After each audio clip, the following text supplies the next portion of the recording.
Ladies and gentlemen, hello and welcome. It's Call of Duty Challenge Elite and it's time for the European playoffs. Second to last day, only a few teams remain, but Ton, who walks away a winner?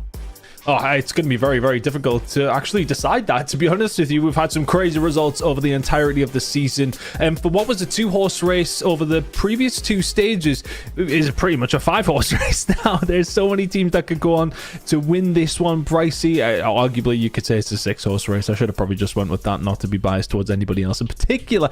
But it is very much an open one, Pricey. The bracket is here. This is how things are looking.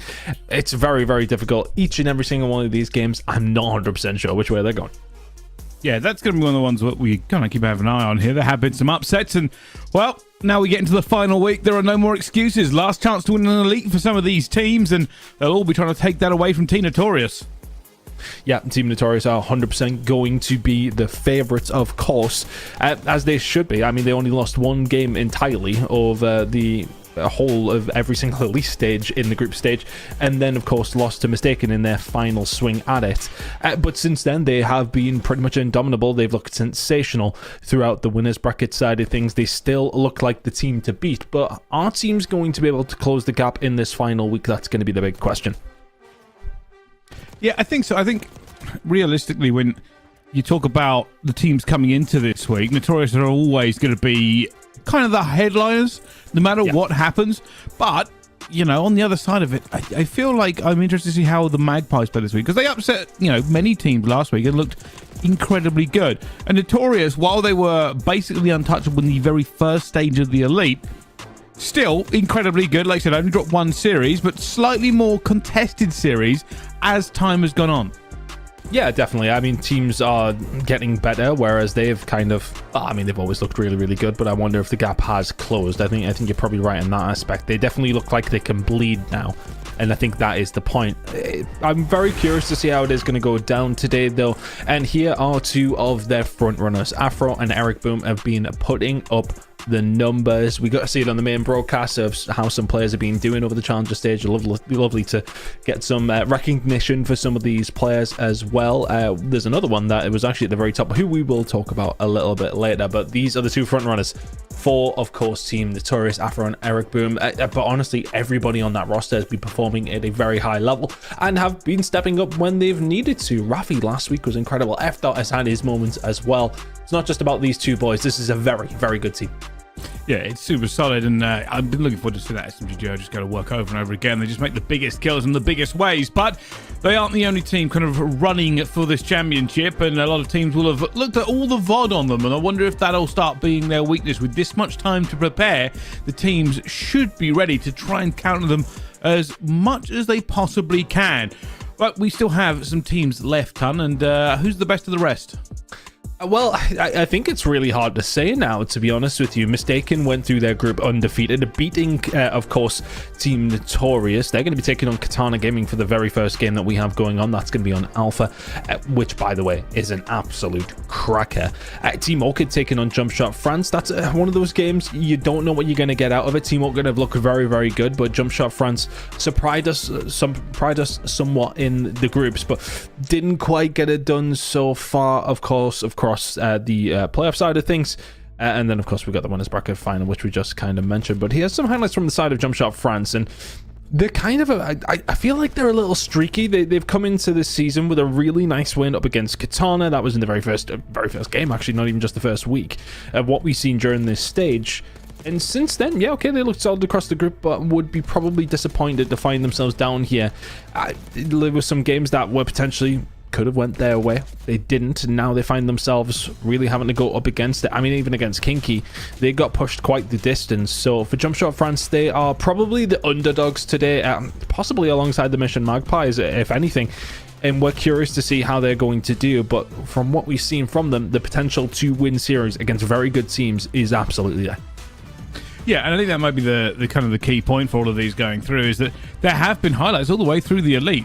You know, you've been talking about some of these real good games. Sykes, obviously, you can talk about Jumpshot France.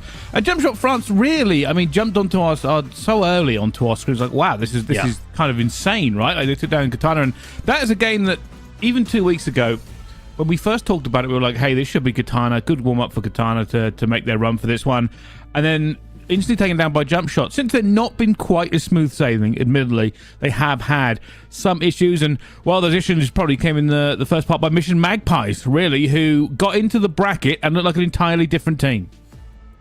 Yeah, they've looked really good, but I think what you can say is that the top side of that bracket definitely isn't as stacked as the lower side of the bracket. As far as, I would say on paper anyway, you look at the fact that Mission Magpies have been able to get here to a winners bracket final by beating Jumpshot France and Mystaken, who just became Mystaken, were undefeated in groups as mentioned.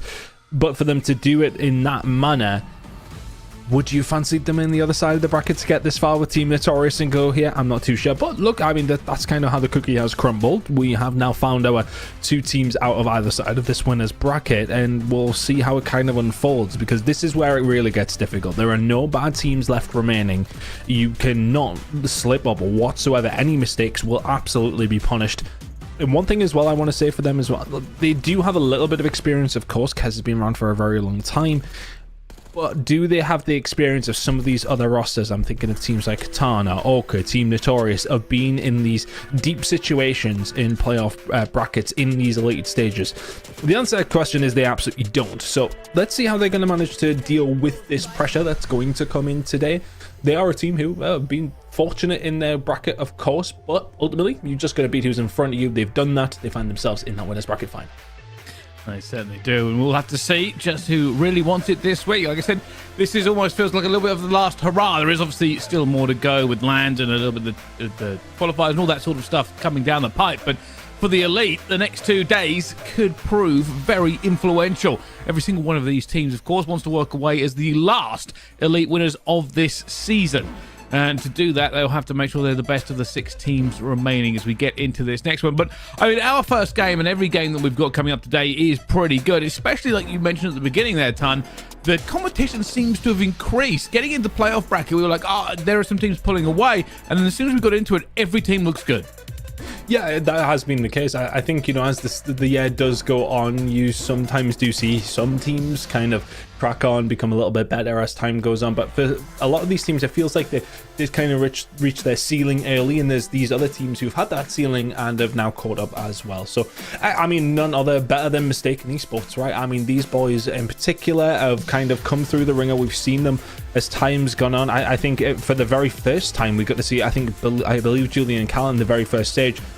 And Julian has been arguably one of the best players in Europe over this online stage, at least anyway. So for these guys, they've come through, they've improved over time, and I think they're just a really good Challengers Elite story. You know, they haven't necessarily come in with a load of experience, but then you've got this guy doing things like this. He is sitting overall, and this is over the entirety of Elite Stage 3 across Europe and NA. First in overall KD, first in S&D KD, first in control KD.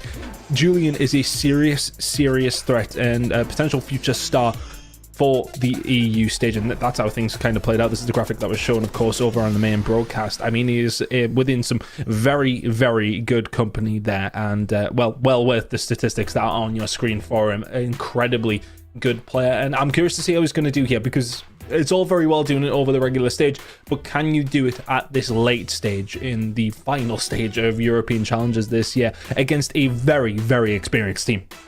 Well, yeah, that's going to be the key difference here as we go into the maps and modes. Obviously, Vault Hardpoint, Rewind, Search and Destroy, Protocol Control, Skyline Hardpoint, and Hacienda Search and Destroy if we get that far. But you are right, one of these teams feels like a titan, but Katana Gaming have had their ups and downs so far in the Elite, and they've looked, I'm going to say more than beatable, but almost not quite as solid as we could have expected. Yeah, in considering the land stage that they had, of course, over in Dallas, I think they'll be disappointed with that, because they didn't go too badly. If anything, they would have felt unfortunate not to maybe go a little bit further. The event did go up against the former Mission Magpies, now Team Orchid roster, and got reverse swept by them. That there was a moment for them to potentially go on to a winners bracket final. Unfortunately, of course, they did let that slip. But for them to be as proficient as they were over at LAN, and then to not necessarily hit the ground running here online, they'll be looking, of course, to make sure that they're getting that good practice in for those LAN games. Of course, Miami coming up in a couple of weeks' time, but at the same time, they want to be able to do a lot better than where they currently are in the losers bracket side of things. Let's see if they can go on a run. Well, let's have a look then and find out, because here's Orchid and Jumpshot, Hacienda red card, Hacienda Skyline, and of course Hacienda. This map, since it came in the rotations, has basically been a staple of the competitive scene, and this game is underway. Of course, Jumpshot France team we were talking about earlier, having a pretty good time getting through the bracket. Team Orchid, though, highest ranked team at the last major. So far, find themselves in the lower bracket and will be looking to fight their way back. Yeah, I think for them, you know, you're dropping down to the losers bracket. It's not necessarily what you wanted, but we know they have it within them to go all the way. And I think that is the narrative today, isn't it? I think for me, there's probably 4 teams that could go on and win the entire thing. Team Orchid are very much in that conversation. At this moment in time, looking solid as well to kick things off here on Hacienda. Jumpshot France, it is an uphill battle for them here today, of course, but with 20 seconds remaining over towards P2, Team Orchid looking good in map number 1. If you want to continue watching this series, it is going to be going on over on Bravo. This is going to be a relatively tight game, one that Team Orchid will be expecting to win. Well, so far, so good for Orchid. They are in the lead, but you can keep an eye on that later on. We're jumping on to our main slot game. Don't worry, we'll keep you up to date with all the scores and everything else. And, of course, you can watch that other one. Mystaken Esports versus Katana. Kick-off on Volt Hardpoint. Big game for both these two teams as it is an elimination game. Well, here we go, then. It is a very big game between these two. And I'm curious to see how Mystaken are going to come out of this one. And, well, the same can be said for Katana. Katana are still, on paper, you would argue the favorites in this one. You look at the experience on the roster. I mean, Vortex, on his own, probably has more experience than the whole of Mystaken Esports combined across European challenges, across Call of Duty in general. So for the side of Katana, it's very much about the experience they have. Can they bring it to the table? For Mystaken, it's about the raw horsepower that they have, and that's fully on show here over towards P1. 15 seconds remaining. They already have 25. Well, so far, all good here for Mystaken, and this team has looked very good, and not quite the turn and burn. Twisted staying alive at the same time, and you do really have to give credit. Mystaken, every time we have watched them, have looked pretty good. I mean, we were talking about Julian earlier on, but I also think Chunk has been a very influential player for this team. And now they are looking for this break. Unfortunately, Julian is going back and forth looking for this kill and has not found anything. And even Cal is now having to back off. Tough push with Brezzy finding 5. It's keeping them at bay very nicely from the balcony side of things and just dipping and diving. Any more kills will be a blessing. He should be able to get traded here, but 6 in a row for Brezzy. He's got them on skates right now, and this is the kind of play you want from him. And this is just, look how much time he's wasting. Look how much time Chunk has got to try and take just to get rid of Brezzy before they can even get anywhere near. All of a sudden, there's 22 seconds remaining in PP2, and your race is kind of ran. Really good job from Katana. Sensational work from Brezzy. Exactly what they needed. And realistically, that is just a massive turnaround. We talk about P2 sometimes being money, but it hasn't always been the case, especially this season. Frequent breaks as teams have learned to adapt as they get better at this game, but that's about as good of a job as you could possibly do. And now we head towards P3, where both teams will be playing for positioning, and that's what Vortex is looking for. I mean, it really has been quite good at this for Katana. So often when you do see them here on Vault, it is about the positioning. That's what they're able to do very, very well. Looking good so far. They will get this rotation. They have the spawns for P4. Max coming up in 35. Trying to get some time over towards P3, though. Mystaken trying their best to keep things rolling, but nice start for Katana. I think realistically speaking, when you see Mystaken pick up 25 over towards P1, you're a little worried for them, but Katana have answered back very, very quickly. Nearly a full 60 at P2. P3, okay, they're losing time, but they got the spawns for P4, if only momentarily. Slight spawn out, kills go the opposite direction, and just like that, 1 or 2 gunfights can change the course of how this game's looking. Mystaken now in a good spot to try and get this rotation over towards P4. Here comes the push, though. For Katana, they know they're in a bit of a position to do something here, but Mystaken have already called exactly where they're coming from and have pinned them in. Twisted is looking. An aspect, that is a wonderful nade to get him out of it, but unfortunately he is still going to go down. They're still fighting just for ground here. Katana looking to get around the back again as Twisted almost cuts him in 2. Pressure now mounting as Mystaken, trying to hold all the doors here, and Vortex wins the wall bang. Oh, a bit of bad timing for Julian as well. Can't continue. Or can he? 3 HP in a dream. Yeah, not going to happen. Cobra will pick that one up, but has he kept that pressure on? Chunk was able to find one through the front door. It's going to be Cal. He can find it. Really, really nice bait and switch coming through. Chunk and Cal working so well towards the back. 20 seconds remaining here over towards P4. It's looking like every single one of those is going to go over towards the side of Mystaken. Julian can find a couple as well just to keep them at bay. One more player's going to have a little look. Cobra, no thank you. Mystaken hold down the rest of that time. Now looking towards it, we're heading into a second rotation. Only a slight lead for Mystaken, but one that Katana will be disappointed with, considering you had P4 rotations, not once but twice. You would expect maybe a little bit better than the 20 points you picked up from 3 and 4. Julian playing around these pillars, which have frustrated many people as this map has been in the rotation. But so far, it will be Katana on this first point. Didn't have a great time around the first time, but now bleeding it for all it's worth. Trying to get this lead back in their favor. Already calling this one perfectly. Almost picks up the 2, but Cobra will get his trade.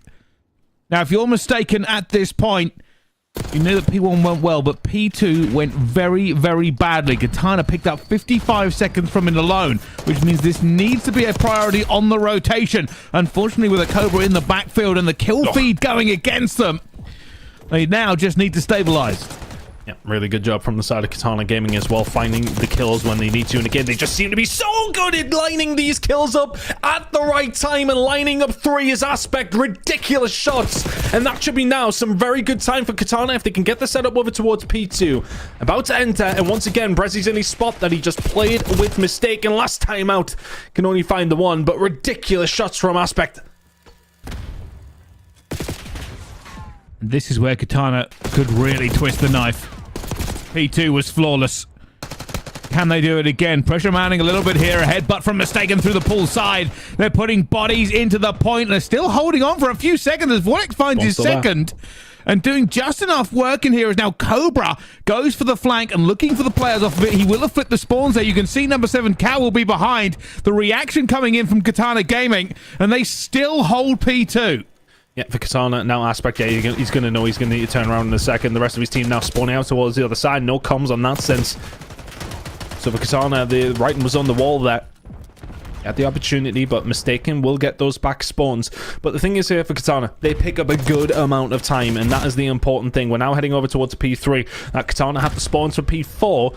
They want to try and keep them off of P3 as long as they can, but can they hold these spawns properly this time? Last time out, a couple of gunfights went the opposite direction. They lost them immediately. 40 seconds is the difference. Mystaken not too far away, but it's felt like Katana are the ones in control of this game. Easy to say when they're 40 seconds ahead, but they feel to just be maybe a step ahead, Bryce. Yeah, ever so slightly, but this game, especially around P3 and P4, can turn very, very quickly. Right now, Katana just playing for positioning. Brezzy doing an unbelievable job to hold off both of them. And that's a full wipe. For Mystaken, it looks like they're going to have to try and push through P3 again. Right now, the defense is up for Katana. This is a shooting gallery, as every member of Mystaken is about as pinned back as I've ever seen any team on P3. Yeah, 10 seconds to go. You're in the perfect spot now if you're Katana. Aspect doesn't need to child this. He'll just try and slow them down if he can. 3 shots into Chunk will do that. Some good time for Mystaken. If anything, over towards the back end of P3. Need to find these shots. Oh, Aspect. Unfortunately for him, I think he's run out of bullets. Now, needs to see what he can do from this top side. If he can hold them down, that's brilliant. Brezzy now looking for some players over on the cut. Doesn't find the second shot. Now, all of a sudden, Mystaken putting some pressure on here. Brezzy Katana under the cosh a little bit. Cobra knows as well. He's backed out of it. They're going to give him a little bit of space to try and get these kills. And even with Katana being here at the back with the bodies, they still need to try and make the trades, and Cobra shoots the ceiling. It's unfortunate the rest of the team get a close spawn, but will there be enough bodies to pile through? Back in control once again. Everybody from Mystaken trying to get in here to contest just as much, but unfortunately it hasn't worked out for them, Tan, and so far so good for Katana.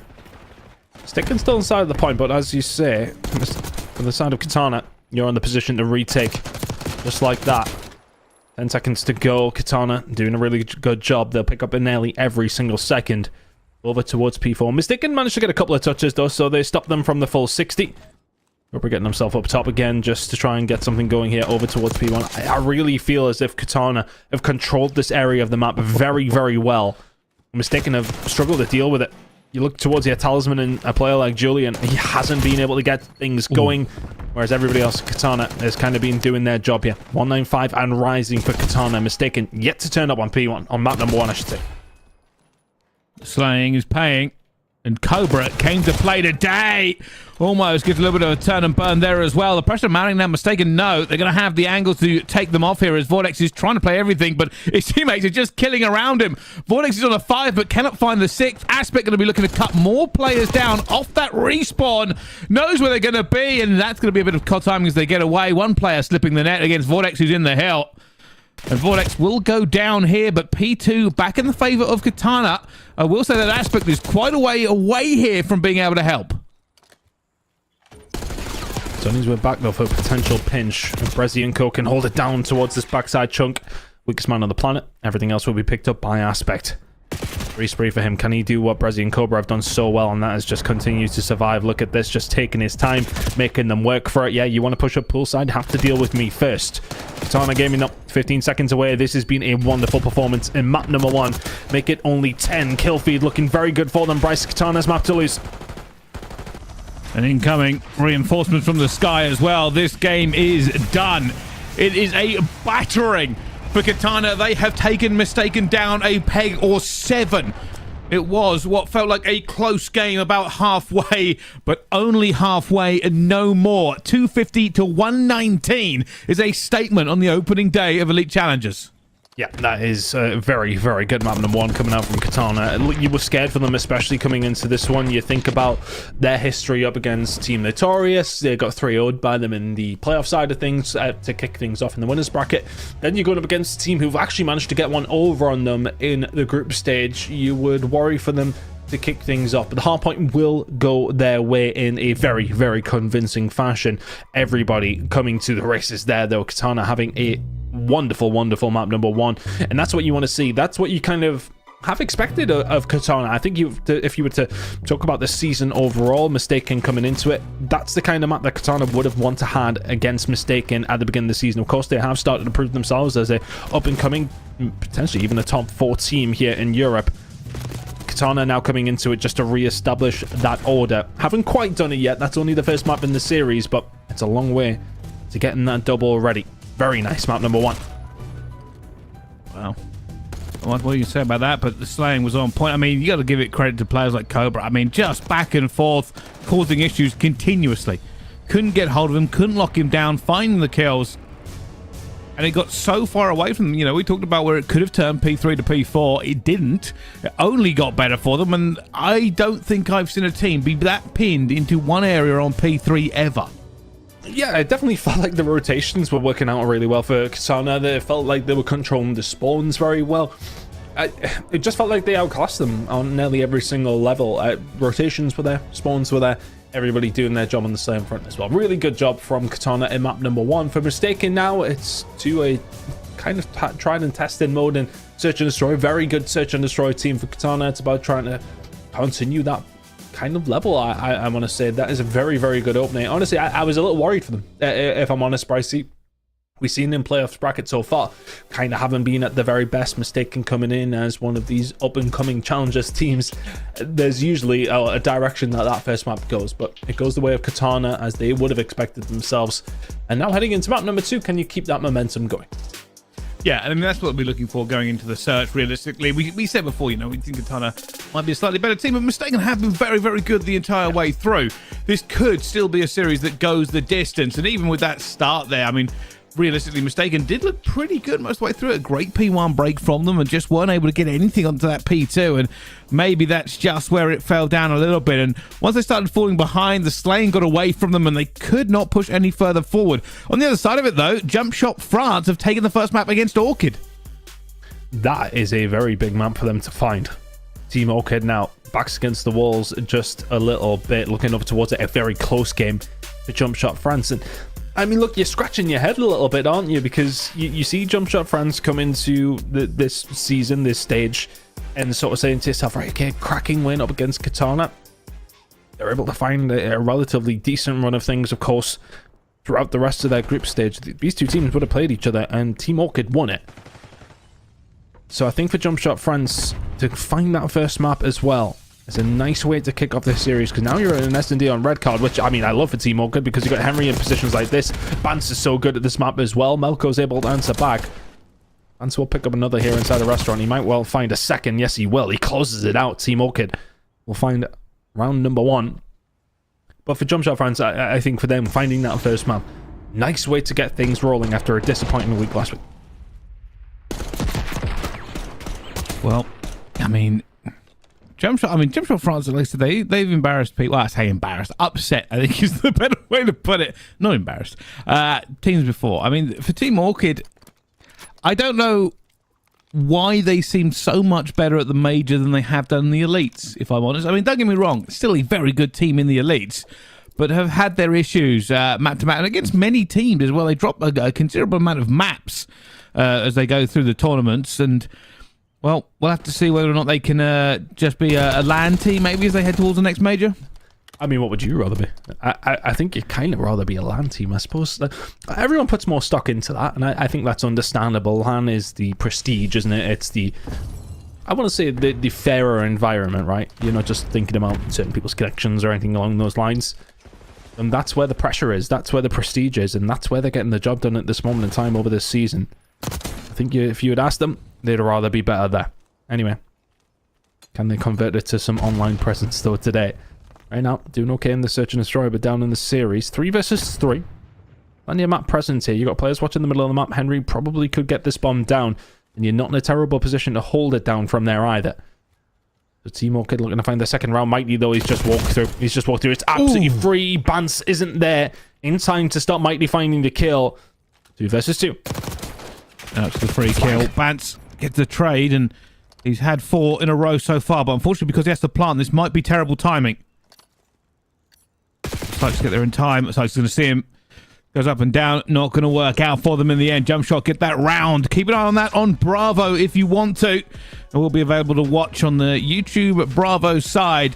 But we're going to jump back into our main game here, and it's going to be S&D on Dealership. Already kills being traded across the board, but it is Katana. With the numbers. Chunk, yep. He's been isolated, and all of a sudden Julian is left in a 1 versus 3. Pretty aggressive push.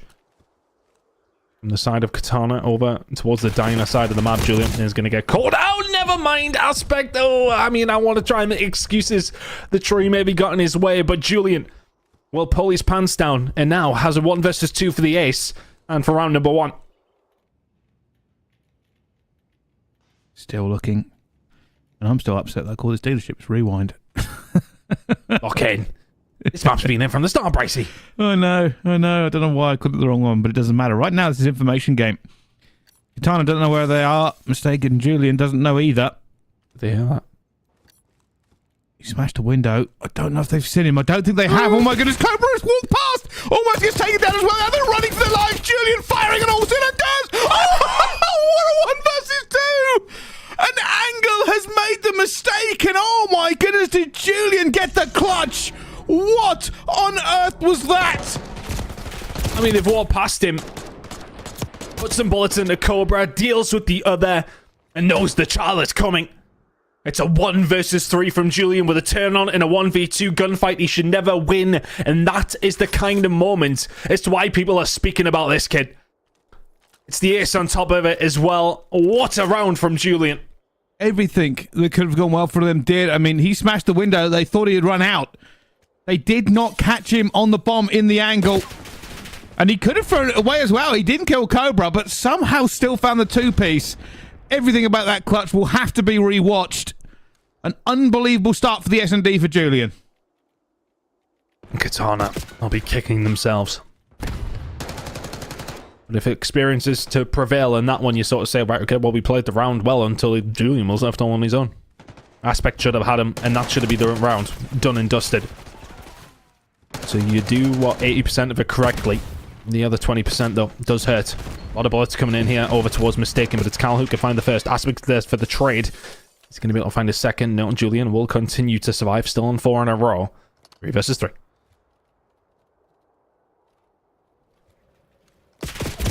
Be careful where Brazier is going to go down on the cross.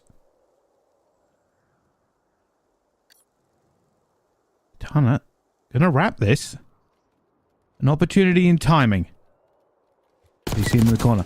Finds the first. Should be a trade coming out here as well. Knows where he's going to be and catches him Vortex. Everything that could have gone well has done.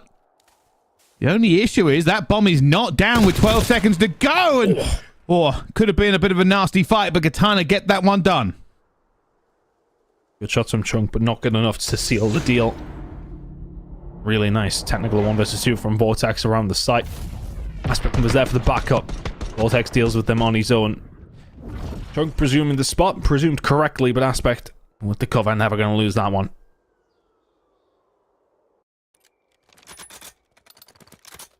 Katana get one back. One apiece now. Julian was eventually stopped from his little tear that he went on around number 1, but I don't think Katana will be letting that happen again. Big round for them to bounce back from, because you lose a second after a 1 versus 3, and all of a sudden things can start to spiral. Cal will find the first kill onto Cobra though, and now a 4 versus 3 in the favor of Mystaken. Big Stun's going to come through. That's free for Brezzy. Oh, is it? Not quite. Cal survives, finds the kill. Is he going to be there to help pick up on Vortex? Not quite. It's still a 2 versus 3. Back and forth here. Aspect trying to get away. Oh, that's an easy kill here for Twisted. Surely is going to be. Vortex now left in his own 1 versus 3. There's the first one, though. Down to a 1 versus 2. One will be going down on B. This makes this much harder for him as well. But there's a long-range gunfight from Twisted on the outside. Twisted was already locked in.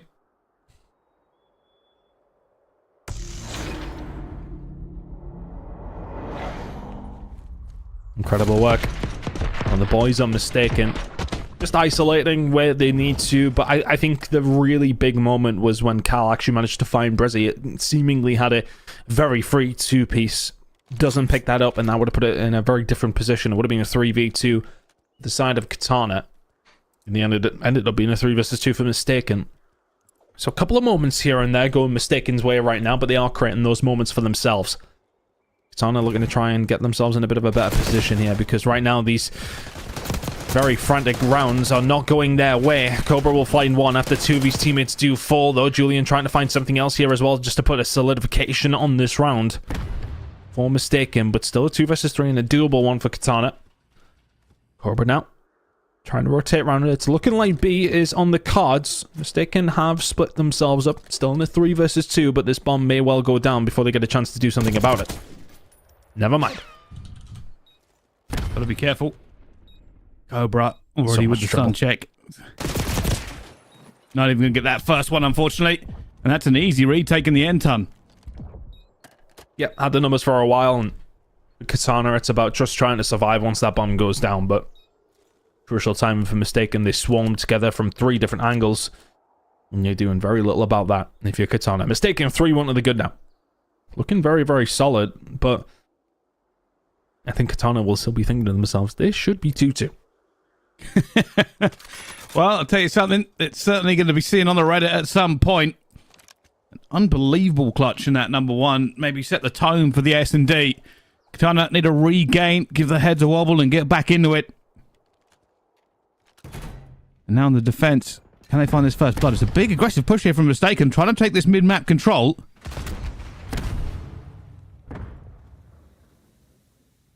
And this time Katana are not going for the challenge in the middle of the map. Not off the rip anyway. They do get through, an Aspect will find 2. Julian was able to find the first onto Brezzy once again. That's now 7 for Julian here in the Search and Destroy. But ultimately his team are down in numbers at this stage. Still trying to get something going, but that bomb down over towards A makes Chunk and Twisted's life just a little bit more difficult. Twisted just trying to take a head off. Couple of long-range gunfights just erupting around the map. So far, Katana not really pushing, not being aggressive.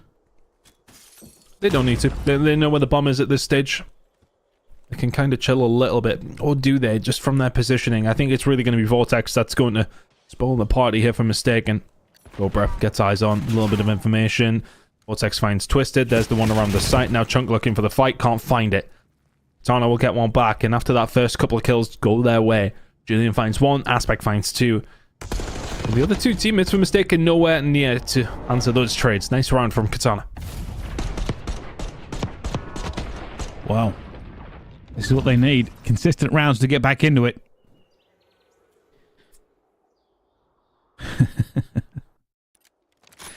Mystaken Esports win, Mystaken Esports eliminated. Something a little bit wrong in there with the board, but never mind. Yeah, well. It's only April. It's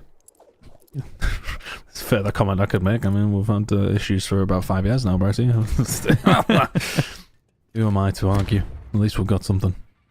Should that be the attitude? I don't know. Anyway, 4v4, Brezzy will find Cal. They got super aggressive through the ace site, and they've just caught them well off guard. Aspect finds one more, and that is a clean ace for Katana.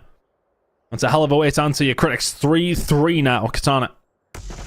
Coming through and getting that one back very, very quickly. And that's what they needed. A little bit of aggression there. Maybe just threw them off, and I think once they won that first gunfight, it was basically Mystaken trying to get the trades done, just not working out. And now, as we're all tied up,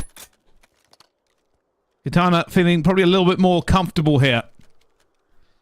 Will there be an adaptation from Mystaken? Got to remember, one of their rounds come off what can only be described as a superhuman effort out of Julian. And since they took that lead, the last couple of rounds haven't been great for them. First Bloods have been devastating so far. Katana just seemed to be adapting a little bit here. Instead of just hitting inside of it, they are very much happy to just play around it, but still together. These initial couple of gunfights inside the middle of the storm have not turned out in their favor at all.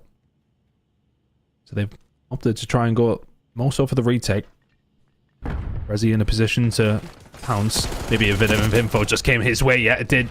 Julian finds two, though. Irrelevant of that aspect is able to find another. Vortex hunting towards his backside. Isolates the player. Finds the gunfight. And now here 1 versus 2 for Chunk. Chunk alone on the other side of the map. And again, all information here. So far, Mystaken won't know exactly where he is. He's wondering where on earth Katana are as well. You can see them checking every single angle. Katana actually sat back a little bit in terms of the map positioning. I don't think they have a perfect eye on the bomb, but Chunk has managed to get it out of there. He should wrap this back round to B, but he has absolutely no time, and Katana have split the map to check the bomb sites.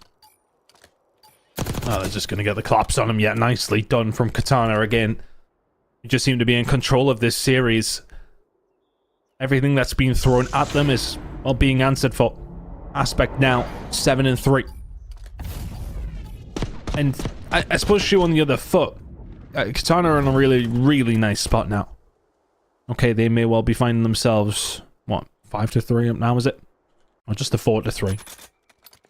For Mystaken, if Julian doesn't find that 1 versus 3, you're 5-2 down in a terrible, terrible spot. Katana Gaming will know that to themselves. They've thrown one away, but are still in the lead. Very much in control of this search and destroy right now. And I think Mystaken are just constantly hitting inside of it, and Katana just don't want to play that game. This time, though, they are not ready for the push that comes through further, and the gunfights will go the way of Mystaken. Cobra can answer back now at 2 versus 2. But look at the positioning of Mystaken. Are you reading this? You might be. Cobra's pushing through here. Tush is going to at least catch one. Cobra's going to fly out for the trade again. Down to a 1 versus 1 for Cobra. He's waiting for anybody. I don't think he saw him. I think he's going to be caught here as well. Cobra's going to fight Chunk. Chunk wins that one. And there were some trades flying around the map. I just don't think he's got any info on Chunk, really, does he?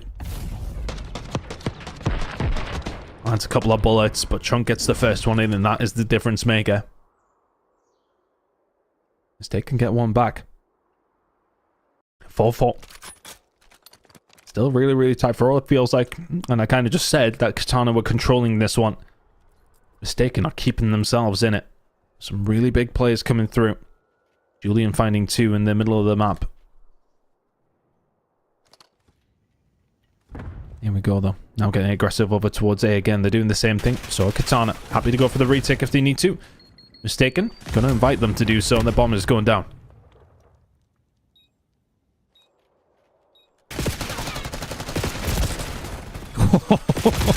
Julian's played them a little bit there, and Chunk's finally get some kills on the board. Just had a massive reversal. He was 1-5 at one point. Now 5-6 as Vortex is left alone. And already been tagged up a little bit. Goes for the reach out. He's going to fall over. The Mystaken having a good time. Put themselves in a really good spot now. Been a big swing. just felt like Katana were the ones running the show here, and Mystaken have answered. 2 very quick rounds to put themselves on map point, and it's an important one as well. Reminder, this is an elimination game. Going 2-0 down against a team like Katana is not a good place to be. Chunk, though, he's found 5 in a row of the last 2 rounds. Mystaken now find themselves 1 round away from tying this series up. And over to A we go once again. Big first blood. Does put Mystaken a little bit on the back foot. Oh, Twister, did he see the door open? That hasn't opened. He's No, I thought he had opened. flying over the top. Oh, that stun check hit? I'm not sure, but he has now seen it. And we'll have to back off. I tell you something, Katana are not really looking to hammer this home quite yet. They are playing positions. Happy to take their time. I think they maybe considered that they had Twisted caught in between a rock and a hard place a little bit and were maybe working on that, but in the end, can't find it. Cal will probably have to back on down. Big gun find. Prezi survives.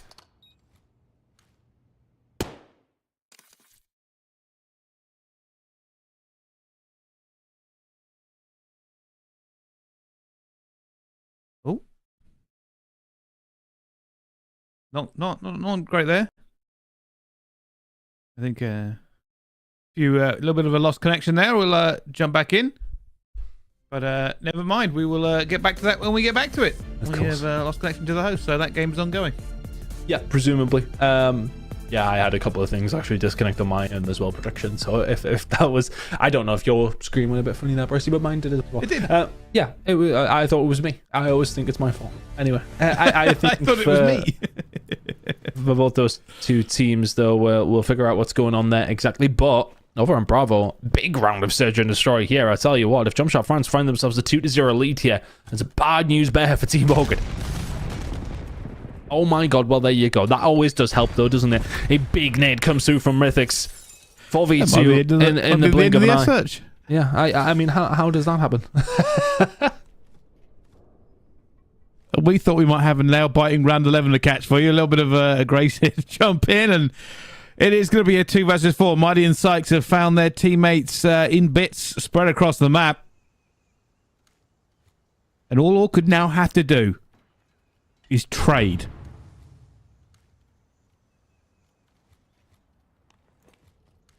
Tough situation. Can you find a pick? Oh, Mighty. He's going to be able to pick it up, but of course, he's going to get traded. Now, a 1 versus 3 for the map. For Sykes to try and pull off. He does have Restaurant to his own.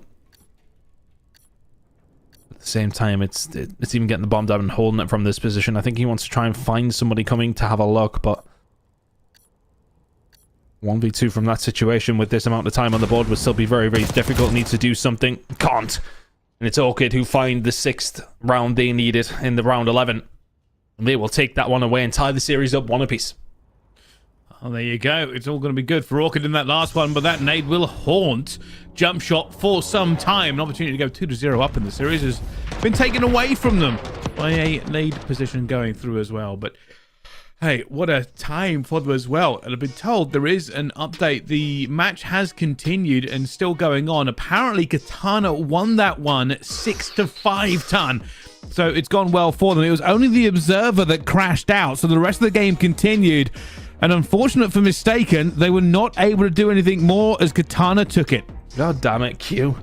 Crashing out of our game like that. Oh, on earth. Anyway, yeah. I mean, look, for Katana, that is a massive, massive way to get everything closed out. 6-5. And they'll be happy that they managed to find that one, considering the Julian 1 versus 3 within that game. That could have been a tough conversation had they lost it, but now find themselves in a really, really good spot. Mystaken will need the reverse sweep. A shame for both these 2 teams that this is, of course, in the losers bracket side of things.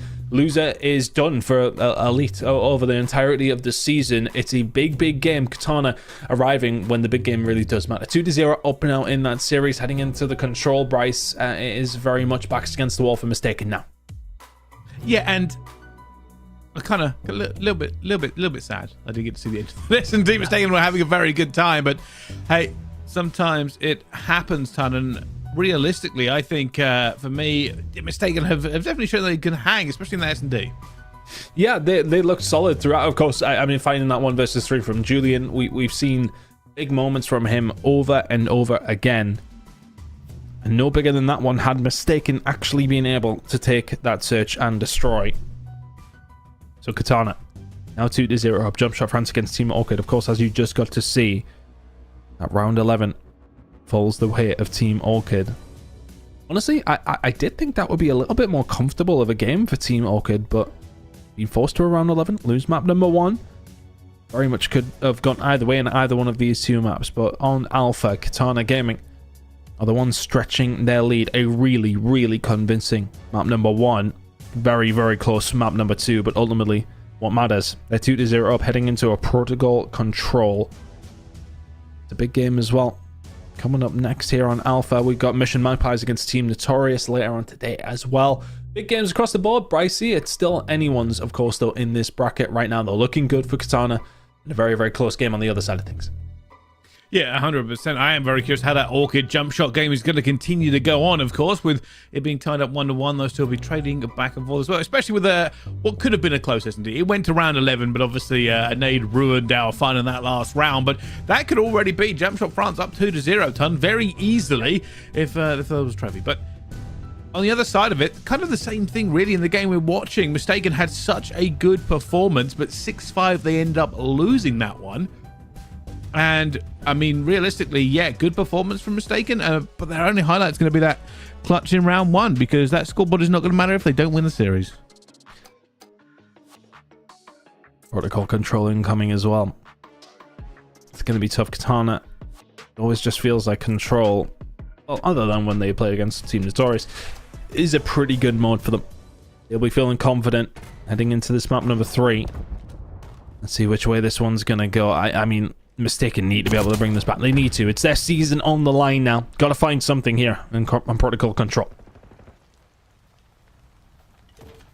So far, Cobra just trying to split this map a little bit. I don't know if they're really going to make a big push for this one. Cobra, jump shot, jump shot, jump shot. Eventually gets twisted as well. Still alive and still moving. It's a very good opener here for Katana. Not lost anybody. Cobra ups up again. Everybody just playing peekaboo as Cobra continues to play this position, and B is captured. It's been a blitz of a start here. Keeping the pressure on over towards A as well. Oh, I mean, they're just lining up for Aspect. No problem. Thank you very much. Julian can't clutch up Aspect all 4. And he'll go to keep that pressure on as the rest of the team now coming on through. Katana Gaming want this one done and dusted.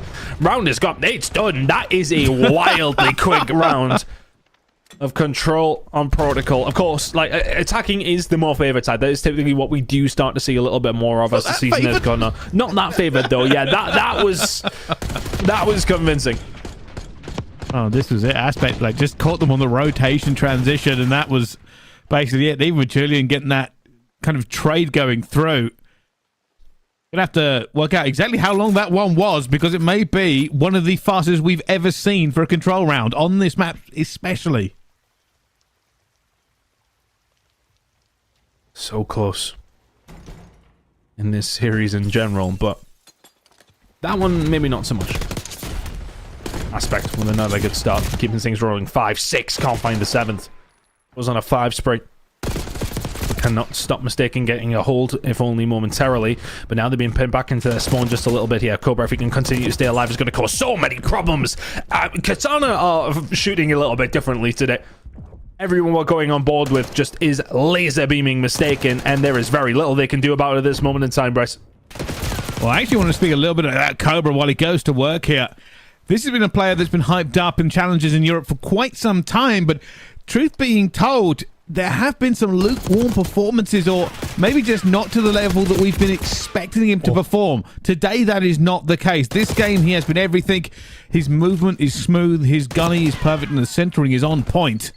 And that's what a lot of teams are kind of looking for. Like I said before, we talk sometimes about players being pulled into the CDL. I think Cobra has been in that conversation for so long and has not gone yet. Resi keeping them at bay here. One other player gonna have to come back to just try and help out, but as Carl does that, those inroads made over towards A. Well, we'll continue as he finds another 5 HP, trying to survive. 21 seconds remaining here on this attacking side. You love to extend that if you can, but positioning of Aspect. Yep, they're all going to get shut down here if they're not careful. Vortex finds another, and only Chunk in a position to really do a whole lot. The rest of the team coming in off the respawn are going to have time. Chunk will find the gunfight. Second tick on its way, but it's do or die for Mystaken here in this round. Stay down, Julian. Don't have the position. Teammates eventually coming to the rescue. Second tick, good. Katana will swing for this, but they are losing some bodies in this, and it has been what a comeback from Mystaken. They've got the time. They are down a few lives, but this is more than doable. It's one good wipe, right? The positioning for them right now to do so. Oh, not looking good. Cobra finds a second. And Katana have constantly had somebody on the flank, and a 14 versus 6. Oh, well, feels a little bit more doable with that kill from Twisted. On earth is Vortex managed to lose that one. Cobra staying alive over towards the top side. They are hunting him down, though. One doesn't find the second. 11 versus 4. Mystaken can make no more mistakes. Well, there goes one of the 4 they had. 2 of the 4 they had, and 2 left alive to try and do the impossible. Aspect finds one, not going to find the second. Cobra will get his trade. Katana find themselves 2-0 up in the control. This series could be done in the blink of an eye. I mean, map number 1 was the one that kind of caught me off guard a little bit. It was so convincing for Katana. And they've just come into today with a bit of a swagger about them, haven't they? Mystaken, somewhat the new kids on the block, are being shown there are levels at this moment in time. There's still a way back into the series for them, but it feels like they're a long way back now, Brycey. 2 down in the control, 2 down in the series. You need the Giga reverse sweep right now if you are Mystaken esports. Is it possible with Cobra and Aspect shooting like this? 15 and 6, 14 and 6. Oh, Cobra's gone down. Aspect has been isolated a little out towards the helicopter. Vortex in a bit of trouble here, and Mystaken, this is a very good start. Lots of map control taken. Trying to pin Katana back into the spawn. Trying to do it. Cobra just trying to find a way out, and they have done so. Only one player in a position to do anything about it. Should get traded. Chunk, yep, falls. And now all of a sudden the doors open over towards A for Katana. Can start to step their way through. Aspect is shooting absolute laser beams out of this armor right now. And Mystaken just do not have an answer. Cobra eventually going to go down. A little bit of a relief there, but Aspect, you are right. I'm going to need this Amez class and perhaps his thumbs as well, because this is kind of ridiculous. Just not missing anything he's shooting at. Now in a 5-streak, orderly on the transition. I thought he was going to channel it. He does have a little peek and falls for it. And Mystaken may have an opportunity to stop this A push. It's only going to be Vortex for a 1 versus 1. He isn't going to get it here. And with all that Katana have been cooking, the recipe's not quite ready. Cobra will find a freebie over towards this B side. Now you knew he was there if you're Aspect, and you get caught sprinting. That's an unfortunate one. Vortex on his way up, though. Can only find one. So still, it's kind of a war of attrition for both these two teams. Just trying to get some control.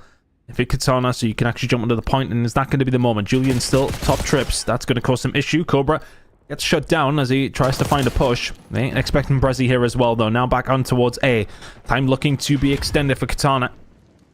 And yep, Julian's not in a position to do anything about it. He's been taken down. There is A secured. B now in their horizon. We're just waiting for a kill to try and open this map up a little bit. Cobra and Aspect again. They've been dominating our kill feed, dominating Mystaken in the slaying. And for Mystaken, they must find a little bit better trades here. Only 7 lives remain for them. 6 lives now. 5 lives. And it could be the final 5 lives of them in the Elite Series if they don't find any more. Only 3 now. As Katana look to end the run of Mystaken. 2 lives, 1 life, and Katana will continue on through. Mystaken are out. 3-0 in the control, 3-0 in the series. And it does not end with a great fanfare, but rather a disappointing performance. Statement win from Katana, if anything. We'll give Mystaken their flowers over the season. They had a really good group stage, a perfect group stage, beating the #1 seed in Europe along their way. But when it comes down to the latter stages of playoffs, They have not been able to find that form up against a very experienced Katana roster who will find that win in very, very convincing fashion. Mystaken will be disappointed. They'll be really, really disappointed. They go from a team who we are tipping that could go on and absolutely challenge these top 2 to 3 teams throughout the playoff stage, to a team who just got 3-0'd and slammed out of the tournament. Katana Gaming ran through them there, Brycey. Close session destroy. Maps 1 and 3 though, nowhere near as close. Yeah, the respawn was a hammer, and based off the back of players like Aspect and players like Cobra, I mean, they both dropped over at 2.0 KDs in this one, and they had 2 attacks as well. Sometimes you can kind of farm that a little bit on the defense if you can pin the enemy team back into spawn, but they didn't need to do that. They really took them to task, and if anything, they were actually better performing on that attack. I mean, they were very, very solid across the board. I mean, there was no... For me, Mystaken never looked likely, even at any stage during that control. When you see that first round, you immediately worry for them.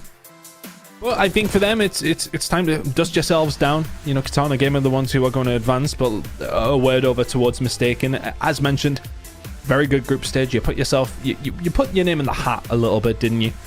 But now, for them, it is time for them to dust themselves down. LAN is on its way in a couple of weeks' time. You've just got to go again. Of course, we've got champs coming up, EWC potentially, but other, well, some players on the roster potentially. I'm not 100% sure, but that is irrelevant to Mystaken esports heroics throughout this stage. A beating by Katana, who will advance to elimination round number 3. They certainly will. They'll keep on moving forward with each one of these ones, but we actually do have more matches going on. Of course, on the other side of it, Orchid are taking on Jumpshot France, currently in the control ton. One apiece in this control. I was just checking on social there as well, in between maps. Jumpshot France were 5-3 up in the search and destroy. That's got to be a stinger. Mythic's now just trying to get something going here over towards the offside. There ain't no way you should be winning that gunfight. I think we got a little bit of a hand. 18 and 10. Attack looking good here for the side of Orchid. Elko and Sykes will shut it down though. Jumpshot France will live to fight another day here in round number 3, but a lot of work being done by Orchid already. Can they convert though? Only 4 lives, 4 mistakes they can make. It gets tied up, and you've got to remember as well, getting onto that A site can be very, very dangerous. Just not able to get the trade they wanted to there as well, and that's fantastic for Jumpshot. Like I said before, this game is tighter than you think, and now it's only a 1 life difference. Nothing in it. It's not even so much the lives for Jumpshot France that goes in their favor. It's map control. Orchid now have to fight their way through at least 2 waves of Jumpshot France players if they do want an opportunity here, but there is 2 already found. They may well stack over towards A, but Melko find that kill in the bounce. Can he find a second? Gets a bit of bad timing. Still over towards A. They've stopped the clock. Sykes and Mighty, though, started to collapse. 20 seconds to go. That should be the round for Jumpshot France. Orchid no longer have opportunity to take position. This is slay and get on the point. That's all they can do here. They've got to. Still, though, it's going to be difficult. Players are overlooking. They're waiting for this one. Sykes tries to get out of it. They've stopped it for just a few seconds. 1.5 on the clock. A single kill goes down, and this is over. Jumpshot France will hold the defense. Nicely done. Things got scary on occasion there as Team Orchid start to flex their muscles in certain positions, but in the end, it will just be this flank from Mighty that pretty much killed it off. 14 and 15 from him, but doing some nice work to keep them at bay. So difficult once you lose that map control and Hacienda to get it back. You really gotta fight tooth and nail to get it. Not the easiest thing in the world to do. Jumpshot France now 2-1 to the good here in the control. And you managed to find an attack to seal the deal.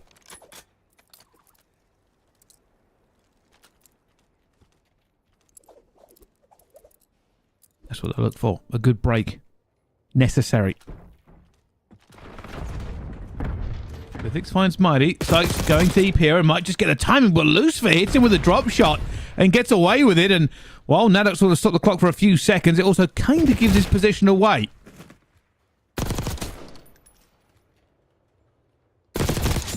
Jumpshot France still keeping that pressure on. There you go, 3 dead.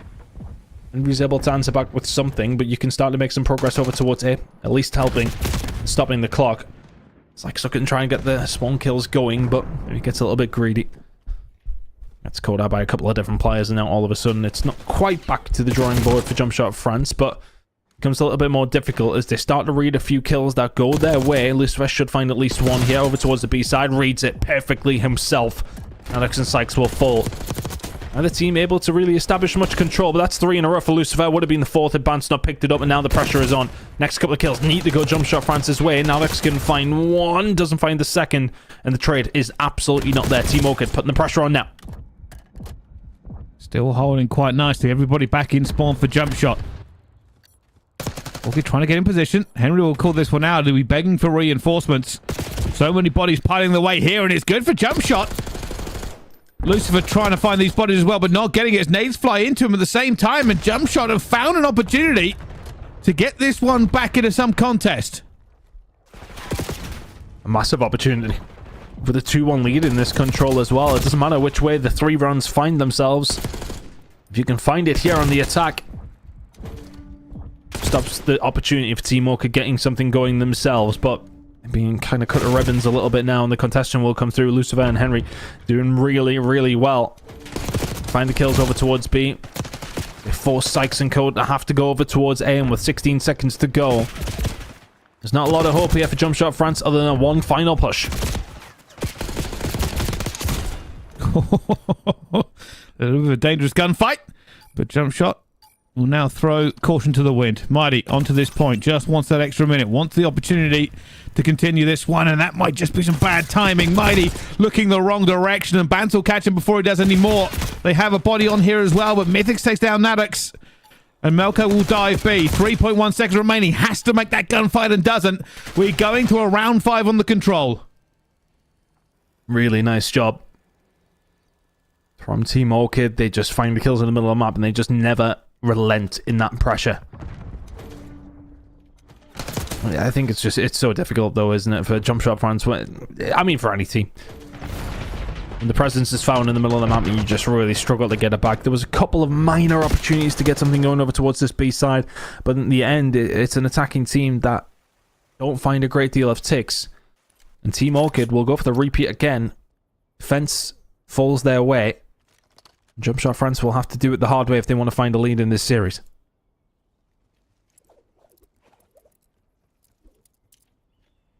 A good break, again, might be everything. And here comes the pressure. Few stun checks going in. Sykes not happy to move yet. 16 health. Henry comes through, and that's an easy 2. He does eventually get traded here, but Jumpshot were hoping to make a bit of a big push off this break, and instead they found the respawn, and back they go. Mythics already waiting for this one. Will already die to 1. Henry here now for the rest of them, and they are looking to lock this door. I think realistically speaking, Jumpshot France start to take their time over towards B. They want this opening break to go their way. They're expecting the aggression from Team Orchid. It comes, but there's nobody watching the outer side of fences, and it's just the freest of 2 pieces, and the plan out the window. Plan's in the bin, it's on fire, and out the window entirely. And now you're kind of forced back. You need to make your way through again. This player's potentially going to be on the flank constantly. And Jumpshot France have arguably made a rod for their own back here. This is now a very difficult round to win. You need to find a very quick wipe somehow, somewhere. Already just lost bodies everywhere, and Melko will open this just a bit. Keeps that door open. Looking for a few trades, but already taken down by Mythics. More players now piling through. They're out of options. It's commit. Got to stop the clock. Got to try and find somebody. I think they might try and get a player on the B. Hasn't worked out either. Only going to be Naddox, who is in a position to stop this clock with 6 seconds to go. Probably doesn't want to. Probably wants to try and make a kill first, but unfortunately that opportunity has fled. He is alone. He is outnumbered. He's fighting for his survival. Jumps off as his teammate trying to get it done on A. But no, you have to get back onto it. Everybody's everywhere right now trying to stay alive, but players are dying on Jumpshot France's side of Melko. Alone, isolated, and down. And that will be the control ton. Just a cluster at the end, but no good was coming of it. Jumpshot could not get it done. And again, there, open and break. It's not so much shock and awe, but it's slow and steady. They look to try and find the kills over towards this side, and it's just 2-3. I think it was Harry who managed to find a way through, finds a couple of kills, and that's all she wrote. I mean, it's just far too easy for Team Orchid to be able to find that defensive round. You need to make it more difficult for them. It's all very well being slow, but you need to make sure you've got your T's crossed and your I's dotted, right? It's difficult. You could see the plan, you could see the idea, but ultimately in the end it doesn't pay off, and Team Orchid will find themselves 2-1 to the good. Just a reminder, I mean, for Jumpshot fans, you are 5-3 up in the search and destroy. 2-1 lead would have suited you very, very nicely with a Skyline Hardpoint and potentially a Hacienda search and destroy incoming. And a date with Katana Gaming and Elimination Round 3 is what's on the cards. Team Orchid, the ones with their eyes firmly set on that prize right now. 2-1 to the good here in this series, Pricey, but still some life in the side of Jumpshot France. Yeah, just a little bit. And while we're waiting for that map 4 to get gunning, we're going to go to a quick little break. Don't go anywhere. More action here in Challenges right after this.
Ladies and gentlemen, welcome back. We are heading to map 4. Jumpshot France versus Team Orchid is on the cards, and Orchid had a pretty good performance on the control, locked it down versus Jumpshot. Yeah, but two very, very close. Well, arguably three very, very close maps between these two teams. Team Orchid looking the better on the defensive side and getting the job done. Can they find it within the 4 maps, though? The win, that is, in another date with Team Katana. You are kidding me. If I'm Melko, I am shouting many expletives to my screen right now because Henry ain't missing a bullet. There's 3 in a row. Good progress over towards P1. 10 seconds already underneath their belt. Spawns in hand for P2. Henry having an all-timer to kick things off. Jumpshot France need to arrive on map number 4 very, very quickly. Henry still going. Should probably get traded out soon, considering being on P1 is usually a death sentence, but so far so good. 5-0. Picking up a lot of time here on this P1, but still waiting for it. The rest of the setup for P2 is coming in for the rest of the team. He's still going. Henry is eventually going to get traded out, but for what? 40 seconds of time pretty much over towards P1. P2 control now for Team Orchid as well. Jumpshot France have got to be very, very careful here at the start of Skyline because you are threatening to end your season with a little whimper if Team Orchid aren't able to be broken here. Right now, they're still inside the point. One player could potentially get through. That's going to be Nadox. Spawns closer for Jumpshot France. Opportunity to try and find a break here. Oh, Vance trying to get that trade going in, but it has been a pretty good break from Jumpshot. They won every single one of this last 25 seconds. Henry's waiting for the reinforcements. They're going to hit this as a trio.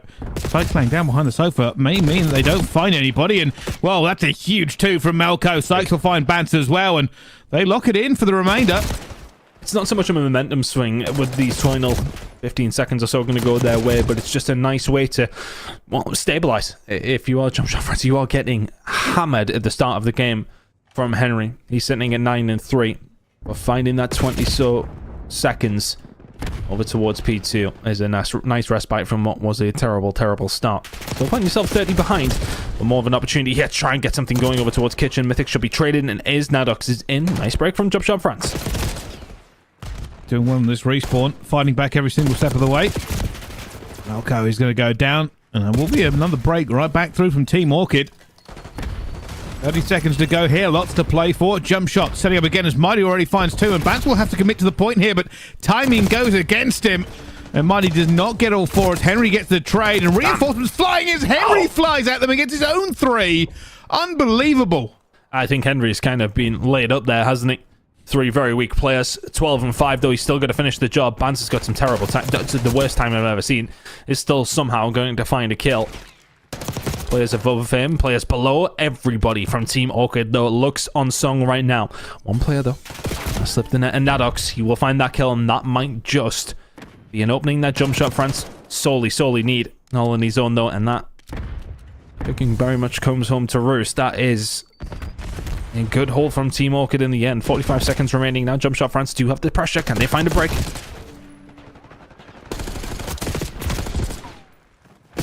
There's a lot of battles going down here as Henry really won that one. Fortunately, it switches to another gun, and they hold on. And I feel like Jumpshot have been in this game, but the scoreboard says very different.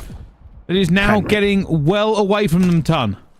I mean, Henry just looks like he cannot possibly be gunned right now. Can't possibly be gunned. I mean, this is ridiculous. 8 spray from Henry. Time on the board for Team Orchid. 13 seconds remaining of this first rotation, and it's a first rotation that Henry has 17 kills on. 8 streak for him. Almost a minute of time. Everything he can do, he is doing. Looking for even more. 10. And eventually they go down. A wipe from Jumpshot. Opportunity to get some points onto the board here. A strong P1 could be that first brick in building themselves way back, but Henry's already going to stop it. Not allowing them even a glimpse into it.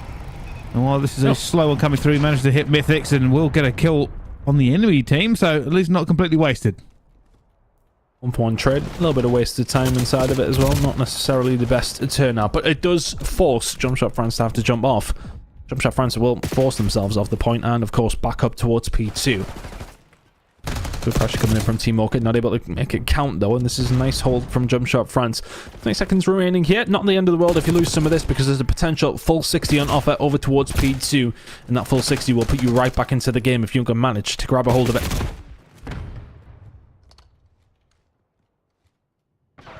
P2 could be everything. If all could break this, if all could hold it, could be over for Jumpshot. We'll take them above 100 points, and so far so good. Couple of trades going through. Nags is going to get into this one, and good timing I was going to say, but unfortunately not. Mighty now holding them at bay, and Lucifer manages to get a trade going through. Nobody able to really get any time as everybody just throws bullets all around this point. Oh. And eventually it looks like Orchid might just have got the advantage. Yeah, Melko trying to do his best. He got a couple of players spawning in front of him, but I mean, if you're Orchid, you're snapping pretty quickly. That lead has been reduced, though. It was about 110. It's, well, now down to 90, but right now, Team Orchid in control. Is it total control yet? Now it is. Mythics will find two towards the backside. Jumpshot France manages to keep them off it for a little bit of time there, but Team Orchid still with a very, very solid lead. They need a full 60 somewhere. They need at least a 40 or 50 pointer to get themselves in contention. Right now, they're being bodied across the map. Henry again. Just proving to be an issue. Just dropping numbers, barely dying. Everywhere they need him. 110 points is the difference. Vance already going to try and cut this hill in twain. Ugh. And there is nowhere for them to go, and they're just going to run into this hill. Nanox actually does fine too. Holds it off for them as well, and that's a reversal. Orchid had all the positioning. They had the pinch, and somehow Jumpshot France have held the hill. Oh, but Mythics has just found three out of absolutely nothing. And yeah, okay, they hold it momentarily. Melko will find three. The big scrap in the middle of the map, and they will flip them out as well. So things were looking good, then they were looking bad. Now they're looking great. Jumpshot France. 20 seconds to go here. Over towards P3. Henry's able to find a little bit of a break coming through.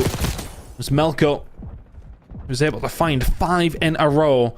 Now rotation is absolutely paramount. Lead was 110, now down to 80. Gunfights traded across the board. It's a pinstripe kill feed. That works out for the side of Jumpshot France. They're the ones in control of the spawn. And they get themselves inside the point and make up some more of that time. It's like still trying to get out of there, not going to work. And I'll tell you something, Jumpshot are fighting for every single second they can find. Unfortunately, they lose this one. And Mythics is trying to hold them at bay. Orchid. Blood is in the water, and Henry! You've got to stop doing this. Surely not going to be any more. Eventually will fall again. Mythics now looking to hold the player. His nose running through here, and Sykes, and that is a full wipe. 28 seconds potentially for the good here. Orchid, they faltered a little bit. Jumpshot started maybe just hinting at a comeback, but that has fallen very quickly. It's been an incredible game from Henry. Everybody on Team Orchid has been pulling their weight. Henry's been going on the sprees to make sure to make it count, but everybody is there to pick up two pieces like that. Mythics, he'll find two. Will he find a third? Not quite. Mighty is there to shut it down, but the damage is well and truly done. 120 point lead heading into a third rotation. Jumpshot France, it's not quite perfect Call of Duty that has to be played, but it's close to. 2-1 down in this series. You are 27 seconds away from your entire season being done and dusted. And sliding forward here. And at the moment, it's just about getting the kills. And was going to find just enough. You are right, though. Jumpshot. This is a mountain. It is a mission unlike any others. But my goodness, it would be sweet if they could find this to a game 5. Some really good time over towards P1, though. But is it Team Orchid just trying to take their time for a good P2 break because they know if they can find one, that may well be the game. Right now, though, it's going to be down to Lucifer. He can find two. Trades going in the favor, though, of Jumpshot France and some time and more kills on the way for Mighty. France with an unfortunate gunfight. This has been some really good time for Jumpshot France. They have found themselves now within 80 or so again. You've got P2 rotations. You must hold this down. There's only one player who can make it through. That's going to be Mythics. He hasn't been shut down yet. Are the trades going to be there? You need the time. You need to clear Mythics out. You do. But now the pressure is in. Team Orchid on their way. Henry will break back into it as well as Henry. Well, who else could it have been? And Alex looking for this kill on the side here, and we'll find Bance eventually. Oh my goodness, get in the point, Orchid. That's got a little bit scary for them at one point. I mean, if Jumpshot held that last push, they might have had the lion's share, but now for Jumpshot, time is ticking, 12 seconds, and they will be out of this tournament. Already a few kills going down. They've got back into the point here. Lucifer looking for it at the same time. 8 seconds to go, and that player falls out towards the back. Has to come up top as well. It isn't going to happen. And that will be it. There's nothing for Jumpshot France to do. Team Orchid will take it, and they will continue forward to play Katana in the next round. Big win for Team Orchid. Backs against the wall across the first 2 maps, but 3 and 4 very convincingly theirs in the end. That's that map number 2 that will come back to haunt Jumpshot France, though. You think to yourselves, you want the 0 up, 5-3 up in the search and destroy. You lose 3 rounds in a row. And all of a sudden the series is done in the blink of an eye. Jumpshot France will fall out. Team Orchid now going on to face against Katana later on this evening. And that'll be an absolute banger. I mean, the teams we got left now, anybody could go on to win it. Well, I mean, you know, you've had 2 of these new up-and-coming teams going up against 2 of the old guard, and the old guard so far extremely successful. Orchid and Katana get the job done in both of their respective series, and now we'll be heading into a losers round semi-final up against each other. And that will be for top 4, of course. I think it's just, for me, this series that's going to be coming up between Orchid and Katana is for the fight who faces Team Notorious in the final, more than likely. That's what you would presume is going to happen. It's not always the way it does, but the way that they're playing today feels like another level is kind of being brought by these experienced teams. These teams who have been at the top all season long, proving exactly why. Jumpshot France and Mystaken dealt with in relatively comfortable fashion in the end. Team Orchid, really good job. I mean, it was just the start for them on this map, though, wasn't it? Bryce Henry has an absolute stormer of a start. I think, what was it, 17, 18 kills in the first rotation of Hills. Doesn't fight quite as many over the next 2, but he did enough, didn't he? Team Orchid. More than enough. Yeah, it was inevitable. I mean, he wasn't even the one who found the most kills in the end. Mythics and Lucifer very much alongside of him. Henry, though, those moments are the difference maker. Team Orchid nowhere near being slow enough for Jumpshot France to find that there. 3 rounds, maps in a row, 3-1 in the end. They will advance on. Wow. There we go. Orchid and Katana. That's going to be a great elimination round 3, by the way. I'm looking forward to seeing it. It's been a kind of a little bit of a grudge match between those 2. Of course, the winner of that will go to the elimination final to play either the Magpies or Notorious. Both good games. Very good games. Of course, we do have the winners bracket final to deal with first. But for me, yeah, that losers bracket game is an absolute fantastic game. I'm really looking forward to see how that one's going to go. But we have a winners bracket final to get through first, Bryce. We certainly do. While that's all getting set up for the next round, though, we're going to go to a quick break. Don't go anywhere. We'll be right back after this.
Ladies and gentlemen, hello and welcome back. We move now into our winners final of playoffs.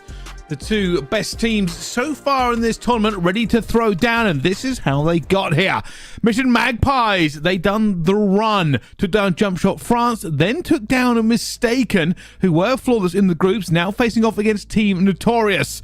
Notorious pretty much did the same thing on the other side of the bracket, and these are going to be the maps: Vault, Red Card, Hacienda Protocol, and Hacienda again, Ton.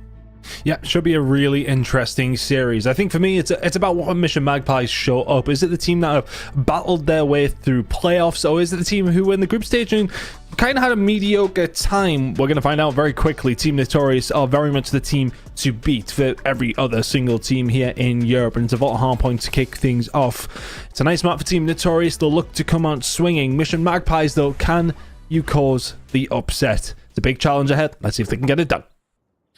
Well, they've done it so far. They've been taking down everybody, and so far we'll have to find out. And that's a good opening so far for Notorious. Only one player going to be left as they jump straight onto this P1. I'm going to try and get the flip as quickly as they can. For Mission Magpies, though, it's just to stop any Team Notorious player trying to get up and running.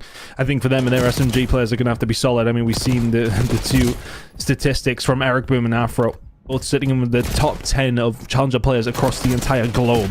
These boys are serious players when they get going over late. Just about getting the better of Afro that time around, but some time for Team Notorious over towards P1. There's nothing to turn your nose up at. P2 rotation coming in a second. Mission Magpies on the right side of things here. Team Notorious are going to be close, though. This is where it gets tricky for the Magpies. Positioning is perfect. Now they've banked on this P2 already. A couple of players worming their way around here. Pack is going to be found. Eric Boom. He has been very successful, especially around P2 on this map in the past. Squeezing. Trying to get through to it as well. And that is very well executed, actually. Notorious almost working like clockwork there. Yeah, well, Team Notorious coming into that one pretty closely from that P1 side, of course. They kind of just squeeze up. Know that a couple of gunfights just need to go their way. They can find a break very easily. Mission Magpies, though, having to get there. Cells moving up rather quickly, and right now in a tough position to find a break. I think F Dot, yeah, he thought that was the other player that he was putting shots into. We'll push up, we'll get taken down. Still, though, not a bad position here for the side of Team Notorious. He got Pack very weak inside the point. He'll be dealt with, but everybody else from Mission Magpies doing their job. 10 seconds to go. Over towards P2, and they'll pick up the rest of that time for Mission Magpies. The Team Notorious will be very happy with their haul, so to speak, from P2. We're now moving over to P3 again. You can see this is going to be about positioning. Magpies will have it to begin with. They'll try and throw up the defense. They've got players both sides as well. Afro cannot find anything himself, and more players jump onto it as well. That is a wonderful wipe. The Magpies split the map, have players at every choke point, and it pays out for them. Yeah, really nice job. And the kills in important times. Still 35 seconds or so remaining here over towards P3, though, and it's very much about the rotation over towards P4. A gunfight win for Afro down low. Starting to put the pressure on, but Kes has had a really nice start. 10 and 5. They are battle being won by him single-handedly right now. He's dead to rights there, though, as the rest of Team Notorious now trying to get some time. And I want to say that Team Notorious are a team who are really good at getting some time over towards P3. They're doing that successfully right now, trying to push over towards the P4 rotation as well. Not succeeding on that front, but the latter, they're doing pretty good at. This is going to be a lock-in for the Magpies, though. So far, so good. Layers of defense around this. Already going to pick them off. It's a hard push for Notorious. So many positions they have to try and get through, and we're going to use this to try and thread the needle. Not going to do any good. All it's done is put players inside, but can they find the kills that makes this necessary? A trade goes down. It's a 2 versus 2 for just a few seconds. Eric Boom Spawns into the point. Yep, Spawn's not going the way of Mission Magpies either. Team Notorious putting too much pressure on. Good gunning from Rafi as well. Now they can set up that line. Rafi can watch the cross. Is anybody watching his lower side? Not going to matter. Kez will find 2. A little bit of pressure for Team Notorious to deal with here. 25 seconds to play for. Mission Magpies on their way in. Eric Boom finds 1. Doesn't find the second. Turns away at the wrong time. Now Afro just trying to keep himself alive here so he can continue this pressure for his team. They do so well, and they hold it down. Team Notorious is going to find themselves 110 seconds or so here from that first rotation. Second rotation incoming, and they have themselves a very comfortable lead. So far, so good, but oh my goodness, that was a little bit of Naughty gunfighters. Afro gets into it here. Barely even waits for his health to come back before he picks off another and keeps on moving. And back he comes, knows where the player is going to be. Afro really does not slow down, and so far his teammates are maybe paying for it as he wasn't in the fight as much as he could have been. No, that's tough for Team Notorious to try and find a break back here. And those P2 rotations were there for Mission Magpies last time around. They're looking to try and keep a hold of it and maybe just do a little bit better. You get wiped at the wrong time, though. 25 seconds remaining. Team Notorious trying to find a way through. P2 rotation belongs to them as well. It feels like Mission Magpies at this moment in time. I mean, you look at the slaying side of things, there's really not a great deal in it. Slightly outslayed, but it feels like when the moments are coming where Team Notorious need to find a few kills just to either solidify some good time or get a rotation locked in, they are finding it. Could do finding a couple of kills here, though, with a few seconds remaining over towards P1. It's a little bit of a mixy one and towards the middle of the map, but the P2 rotation is there for Team Notorious. It's a 70-point lead alongside of as well. You take that all day long as far as starts go. Afro, surely not going to get the second. He does. Deflecting so much pressure. Wild Challenger cares. Eventually they'll be picked up by Rafi. Now going to watch out for pressure from the back. You can already see them stacking for it as well, but Lampy goes straight through. They were not expecting him to hit that as fast as he did. And it's thrown Team Notorious a bit for a loop. They've lost players. They've lost positioning. And now they're really coming under the squeeze here as the Magpies strike as soon as they can. Eric Boom has been a hero on P2 before, but not this time. F-Dot's got a bit of time in, but Pack is ready for it. Still's trying to stay alive inside of the point. Team Notorious with the closer spawns before 15 seconds. Do keep a hold of you for Mission Magpies. Oh, you would have been able to had Lampy found that. Guess we'll find another rotation over towards P3 starting to come into fruition now for both these two squads. Still a very, very solid lead for Team Notorious, but Mission Magpies are trying to keep it within a hill. You know, if Mission Magpies can get themselves a rotation over towards P4, I mean, you're unfortunate if you get taken down, but the close spawn was there anyway for Team Notorious. But for them, I think Mission Magpies here go even at P3, that is fine, and try and find a rotation over towards P4 for a full 60 or so. And that will get you back into the game. But if Afro is shooting like this, you don't have a chance to get back in the game. Make it 6 in a row for Afro. 7, not going to quite find it. Gonna have to keep committing here, though. Magpies will be looking to bleed P3. And Rafi just gone on that Overwatch here. And we did highlight earlier on just how good the SMGs and Notorious have been. Eric Bohm and Afro, but Rafi and F-Dot also having their time in the sun. Not so much at this hardpoint as everybody's doing their part, but you can expect them to take over at any opportunity. Good positioning again here for Team Notorious. P4 on its way. A bit of time over towards P3 as well, towards the latter stages of it. And this is kind of, I don't want to say it's worst case scenario for Mission Magpies, but this is just what you can't let Team Notorious do. You have to disrupt them, and both times around, it has been Team Notorious the first ones here. Spawns where they're going to be. Absolutely miles away. If you have the two players from Team Notorious inside the point, you've got to defend. Rafi had Afro for company. Rafi is now very much on his own, at least for another 5 seconds. Close spawn comes in from Afro on the outside towards the scaffolding. You take those all day long, but Pack can find 2. Squeeze is coming again from Mission Magpies. They are trying to fight their way back into this one, but unfortunately the kills are not there. And Lampy staying alive eventually will fall to Afro, and with 20 seconds to go, Magpies have been fighting, but it is feeling like they are failing to really make a dent on Notorious. Only Afro really has the slaying on his side. F-Dot ever so slightly positive, but positioning has just been better from Notorious, and they bleed these hills for everything. Oh, goodness, must have been super weak. But over 200 points. The Magpies, what they have P1, are only on 85. It's a tough watch. Team Notorious are getting the job done. Again, it's not a lack of firepower maybe from Mission Magpies. I mean, Overlay's not having the best of times. -7, you got -4 from Lampy. But you're not really too far behind on the same front. As said, it just feels like Team Notorious are finding the right moments. But that towards P4 for Team Notorious was brilliant. Twice most of their players were spawned out. They got one fortuitous spawn from Afro. But at the same time, they still are locking it down in like 2v4 scenarios. At least some sort of disadvantage. They were able to hold multiple times, and they are very good value for their 100+ point lead. P2 rotations starting to come in now for Team Notorious as well. And those extra few seconds over towards P1, you bleed Mission Magpies for everything you can now. They're already setting up. knows where players are going to be. And, well, Kez guns in before he can do any more damage here. And now Notorious on the back foot. Lots of players, lost a bit of positioning. It will be the Magpies that stream into it as well, but Raffi finds two to break this down just a little bit. Lampy back and forth. Raffi will find the third. We were talking about him just a little while ago, and that's the kind of impact he can have. And they now hold this time against the Magpies. And now you got the raid boss of Afro to get through. That kind of position, you would have liked him to find a couple of kills if your team Notorious Pack can deal with him. Is that the chain of events that starts to come back for Mission Magpies now? 30 seconds to go here over towards P2. They're able to find a bit of a pinstripe kill feed, make it a little bit better in their favor, but F dot, can he hold it down? He can with the help of Raffi. Just about there in time, 5 seconds away. Bryce and Team Notorious, can they get it done? Well, with those 2 kills, they certainly can, and that'll be map 1. Notorious coming out swinging here in the winners' final. A dominating performance on the hardpoint, 250 to 116. And that is the kind of map that when you're coming into this series, if you were to put these two teams up against each other in any scenario, you are favoring Team Notorious. But we questioned, look, for the side of Magpies, you've forced your way here. You've got to that winners bracket final. Can you find another level? Well, in map number 1, the case is, well, very much no. I mean, Team Notorious, the much better roster across the board there. We've seen, again, I was talking about the kill to death. I was talking about can they find even any sort of slaying advantage of your mission Magpies. You couldn't find that.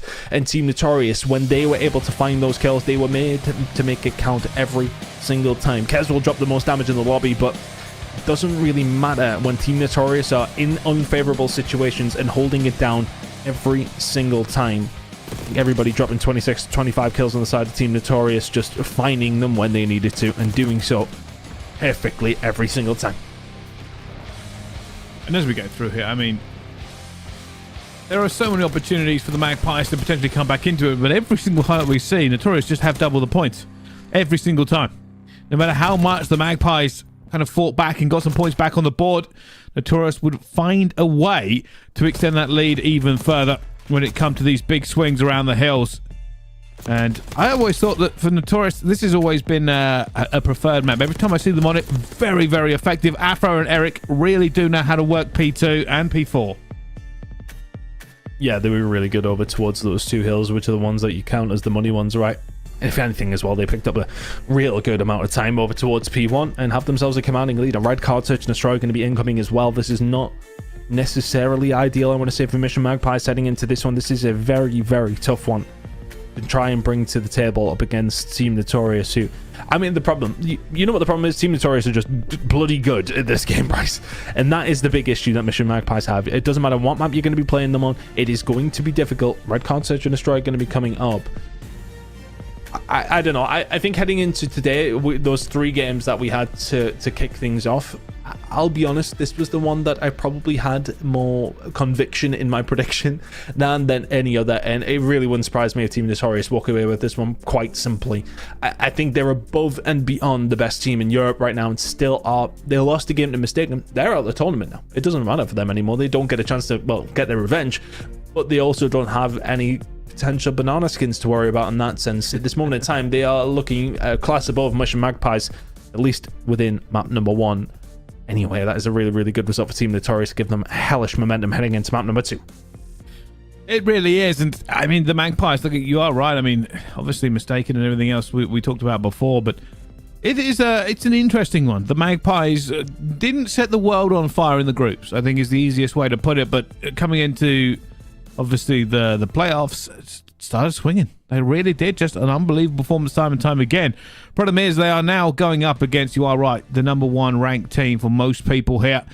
Some people might say, you know, Orchid, you could put in that conversation considering at the LAN they did better. But when it comes to Elite, Notorious have been in a league all of their own. They've looked very difficult to beat. Only team that really has one close is really being Katana in playoff stage, at least anyway. Or at least that's how it's felt, of course. Realistically speaking, though, they have been the final boss here in Europe, especially online, and they're very difficult to get one over. At this moment in time, it's not looking like Mission Magpies is going to be able to do it, but we still potentially have another 4 maps to go. I'm not going to count them out just yet. Red Card Search and Destroy is a wildly different map to a hard point on Vault, so let's see if we can change it up here with a exchange attack. Look, Kez had a very, very good map there as far as, you know, being able to find those kills. The AR battle, he did very well in. He'll have to be good again here on red card if they want a chance up against Team Notorious, but we're going to be heading in a second.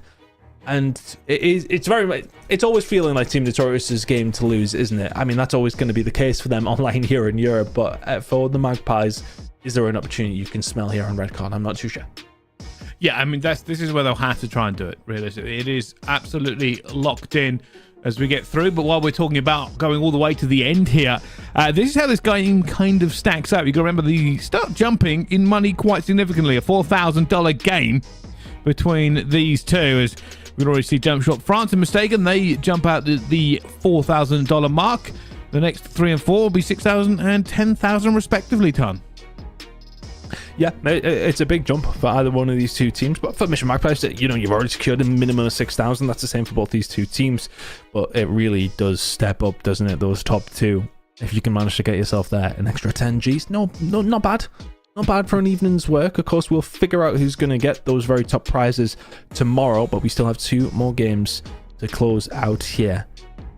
This is going to be interesting to see if they can bring it back on the red card, search and destroy. To be honest, Bretty, I'm really looking forward to the next game as well. I mean, that's going to be an absolute cracker between Katana and Team Orchid. A match that went down, well, they went up against each other in their group, of course, as well. So we'll revisit that before we jump into that series 2. But at the same time, they're teams who have got a lot of history between each other. Teammates crossing over mid-season, teammates getting snaked and stuff like that. I mean, realistically speaking, it is a bit of a grudge match between those two. So let's see how it's going to go down. But we still have this one to close out first. Red card, search and destroy coming up. Hacienda control if we need a protocol hardpoint and Hacienda search and destroy. But right now, Team Notorious in the driving seat.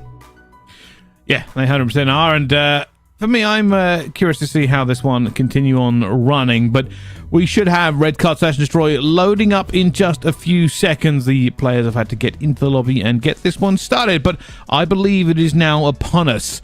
Well, let's find out. Do the Magpies have it in them to bring this back to a 1-1? Is it just a respawn that Notorious dominate, or is there more in the pocket?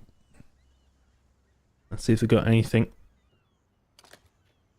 bring to the table here in the search and destroy. Again, I'm a big fan of Team Notorious on this map. We see them on red card quite often.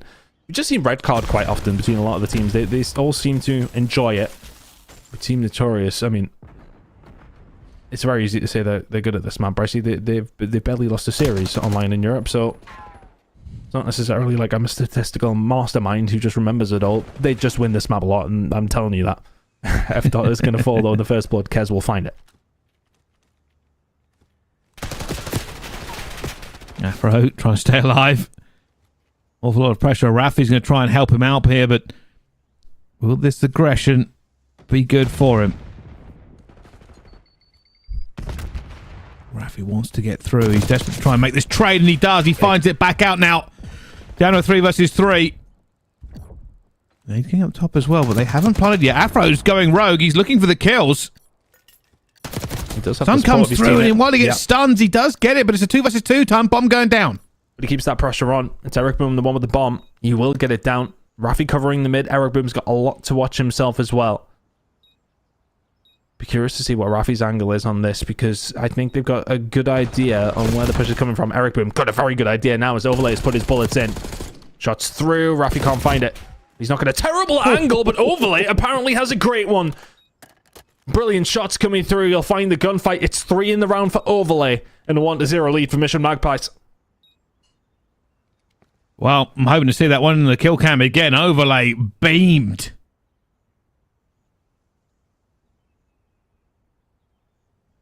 We'll get to see it. I hope. Game, please. Never mind. Not going to get to see it. Well, Overlay did the business there. 3 kills in that round gives Magpie the lead. Yeah, really nice job. Great shots at the end. To close that one out. We seen him last week. He was the big reason they got past Mystaken, wasn't he? 1v3 in the final round of the search and destroy. Oh, it was actually the control, if I remember rightly. Who knows? Either way, Overlay found a 1 versus 3. Finds 3 in the first round here in the search and destroy. Big push over towards A incoming from Mission Magpies. Team Notorious working well together here, though. Look at this stack. Only going to hurt them. You have to be careful. First blood, going to go overlay his way. Great shot sent to F-Dot. Survives as well. No trades through. Team Notorious down in numbers again.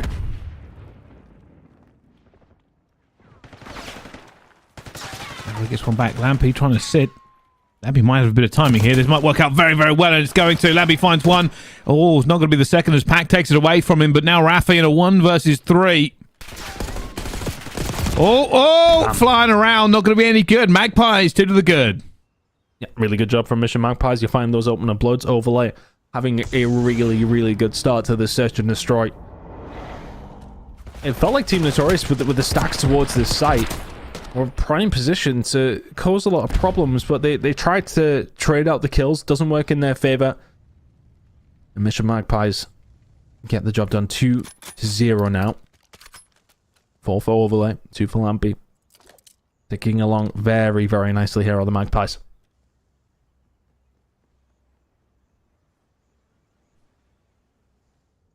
Here comes the push from Notorious. 4 stack deep. They're going to be aggressive as well. Leading the way here, and well, Magpies have called it, but may have called it wrong, or have they called it right? Now they've got information on the outside. They will get around and pinch this. Notorious are still setting up. And there's the first blood, and yeah, what was a very aggressive push from Notorious has maybe just faltered a tiny bit.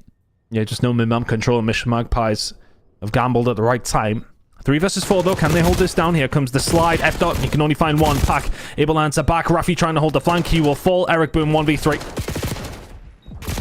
Yeah, all the best. Yeah. I mean, technically the Magpies, I was going to say, called it correctly in terms of taking that map control.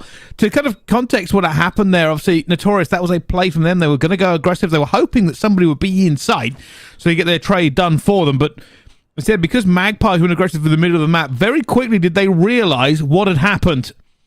And from that position, Notorious just had nowhere to go.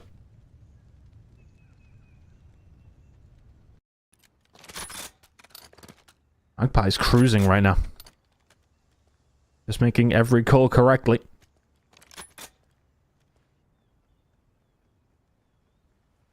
How do you get back into this if you're Team Notorious? Because right now, you are being outplayed in the search and destroy. This series can turn on its head very, very quickly if you get stomped here on red card. Hasn't been the best of starts for them, but can they turn it around? If any team can do it, it's Team Notorious. Trying to get this first blood is really proving an issue for Notorious. They are not able to get anything going. Overlay tucked in the corner. Hoping for an easy blood, but here comes the pressure. Rafi is sat behind a door, but still loses the gunfight, and now Afro trying to trade it out does. Trying to stay alive. So many bodies here. Overlay may still pick him up. This is a little bit of a naughty position for Afro as he comes under all kinds of pressure. Goes down to Pack as well. And the Magpie still holding on to control of this round. Just seem in control. Even when the odds are stacked against them, they come out on top. He's getting very aggressive as well. He's just throwing caution to the wind here, and that's what's going to catch Team Notorious off guard. It should be a freebie, and it is. Gets aggressive. F-Dot now left in a 1 versus 3. This is a whitewash by Mission Magpie so far. It's not even close, Tan. And what on earth do you do if you are Team Notorious? Because they are not finding luck or joy anywhere on this map. It has been a shutdown non-stop. Adjustments are going to have to be quite something. I mean, they're going to have to start doing something different very, very shortly because whatever they're trying to do right now ain't working. Mission Magpies are running through them. The rounds haven't realistically been close. You need 2 deaths on Lampy, but everybody else from Mission Magpies only dying the once. You have 4 spree for Pack. Overlay 6 and 1. I thought this would be a comfortable one for Team Notorious, but it's looking anything but right now. Mission Magpies looking solid.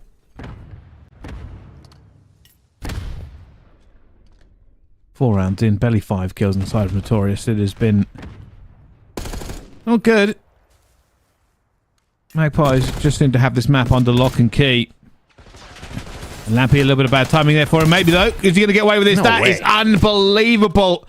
Lampy staying alive. The Magpies, again with the first blood. Eric, boom, gets run up on, but it will go down to a 3 versus 3 as he wins that one. opportunity here for Team Notorious, but again, it just feels like they've got a lot of work to do. Rafi backing it up. Putting himself in a good position, but Eric Moom's been dealt with. That's the bomb down, and now all of a sudden Team Notorious, from being in what felt like a good position, have to deal with Overlay. They start to collapse together, but Overlay will be calling out for help. Can he find anything? His teammate will. Kez takes him down. Overlay backing up, gets away. Nothing is going Team Notorious's way. Overlay has done wonderfully there. Mission Magpies, another round. This is a whitewash right now. Might be a 6-0 and one of the most one-sided S&Ds we've seen in the Elite. Barely a kill has been made on the side of Team Notorious.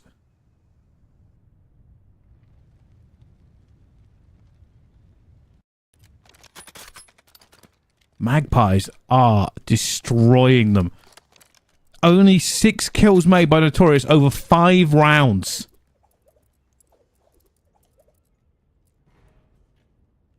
I mean, this is one you just kind of dust yourselves off from and go again, because, I mean, how else can you possibly look at it? I've got egg on my face. I was saying Team Notorious are brilliant at this map. Mission Magpies are absolutely smoking them. Afro, nearly dead to right straight away. Mission Magpies have got every angle covered that they need to.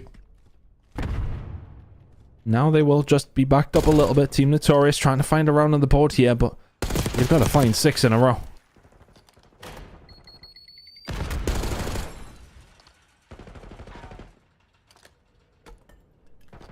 Late trying to get through into this one, but I mean, first thing for Notorious might be just finding that first blood. I mean, it has to be step by step at some stage, doesn't it? Step by step to find the first blood, and then find the first round. Then you've got to do it 5 more times. Magpie's taking their time, but taking too much time. 30 seconds remaining. I mean, how on earth? That's an SMG, by the way. Incredible shots from Afro. And now Mission Magpies, without the numbers, have, well, taken far too much time. Good shots though. Rafi staying alive. Crucial. We're shooting for Mission Magpies to get this one down, but they are on a 3 versus 4. 3 versus 3. Surely this isn't going to be this one-sided. Kez finds it's a 2 versus 3. Rafi brings it back to a 2 versus 2. Lampy has got out of there. He knows where the play's going to be as well. They didn't see them. Yeah, the streak's been called in. Hellstorm's been brought in by Overlay. That's going to slow them down. 29 seconds. Magpie's now firmly in control with this clock as close as it is, as they don't know where Lampy's going to be. It's an easy one for him. Surely F-Dot wins that gunfight. It's huge. Overlay and Rafi going at it. Has to get onto this point as well. Puts a few bullets in, and Rafi, maybe the most important 2 bullets he's ever put into anybody. It stops him finding the bomb diffuser. I mean, the angle would have been tough, and that would have been the problem. And he knows the train may well have been coming. If he finds the first, then he can maybe get there on time. He doesn't know how long he's been on the site, but relevant to that, Team Notorious will find their first round, and that is a Hellstorm wasted by Mission Magpies. I'm not going to sow the seeds somewhat. But that's the kind of round when you lose it. Okay, can it start to strike that doubt in your mind? We'll find out shortly. Mission Magpies still 5-1 to the good.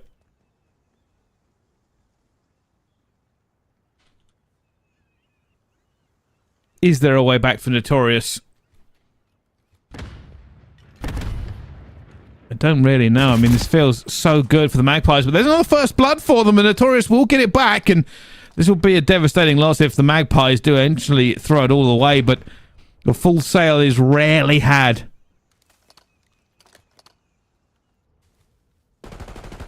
It's a very, very rare thing in Call of Duty, isn't it? Thinking, I mean, we've been around the block some time, Brycey, and we've not seen it very often. Right now, as well, if Eric Boom is getting taken down by Afro, is the writing very much on the wall? Yes. Yes, it is. Mission Magpies will get the job done 6-1 here in the Search and Destroy. And that is now series on. Control coming up. And Overlay goes 10-2 to secure the Search and Destroy.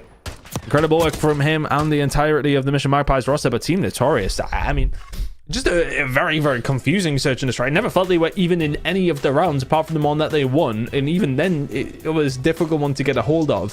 Mission Magpies kind of just ran through them in every single round. It was a strange one to watch. It never felt like Team Notorious were throwing any different looks or trying anything different. They kind of just got smoked. Yeah, I mean, that was a complete shutdown. There's no real way to talk about it. I mean, Overlay had their number pretty much the entire game, and when you talk about the adjustments, I mean, you even saw Notorious, they tried something out. They went for a full bang into the point, and unfortunately just got caught out completely. Those first bloods were very devastating, though. Notorious, I think, found 2 the entire time, and every other time it was Magpies. Yeah, just really solid work across the board, and there you go. It's going to be a tied-up series in the blink of an eye. Not how I expected it. I mean, I'm sat here a bit like, did that Search and Destroy even happen? Did Team Notorious load in? It was just a weird one. Mission Magpies find it so easily. Now if you Team Notorious, you're sort of thinking to yourself, okay, map number 1 very, very comfortable, but we've allowed them some momentum heading into map number 3. Control's coming up, they'll feel very confident there, of course they will. Well, they'll be thinking to themselves, with the way that they just played that map number 2, do not let this go to a map number 5. Well, yeah, I mean, you just don't expect Notorious to be that annihilated. Like I said, it didn't even look fair. But we have spoken about Notorious before. You know, you talk back all the way to stage 1 where they didn't drop a map, you know, and they went all the way through this. And then second stage, they didn't drop a series until playoffs. And then you go all the way into the third series, and they have lost. You know, they have lost a series before the end. They even tweeted out about it, saying, "Hey, we hope to go flawless all the way through this third kind of group stages." Didn't manage it. Mystaken obviously took them down, but now the Magpies, such a dominating Search and Destroy.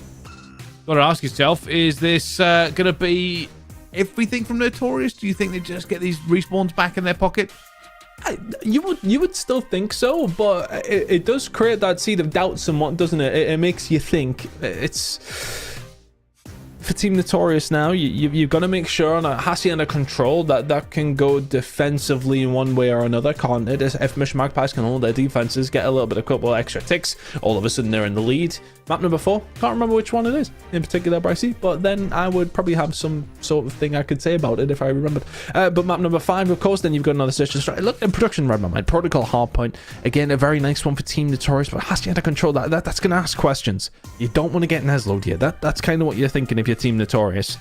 You want to make sure you secure this Hacienda, meaning you can finish it on a hard point.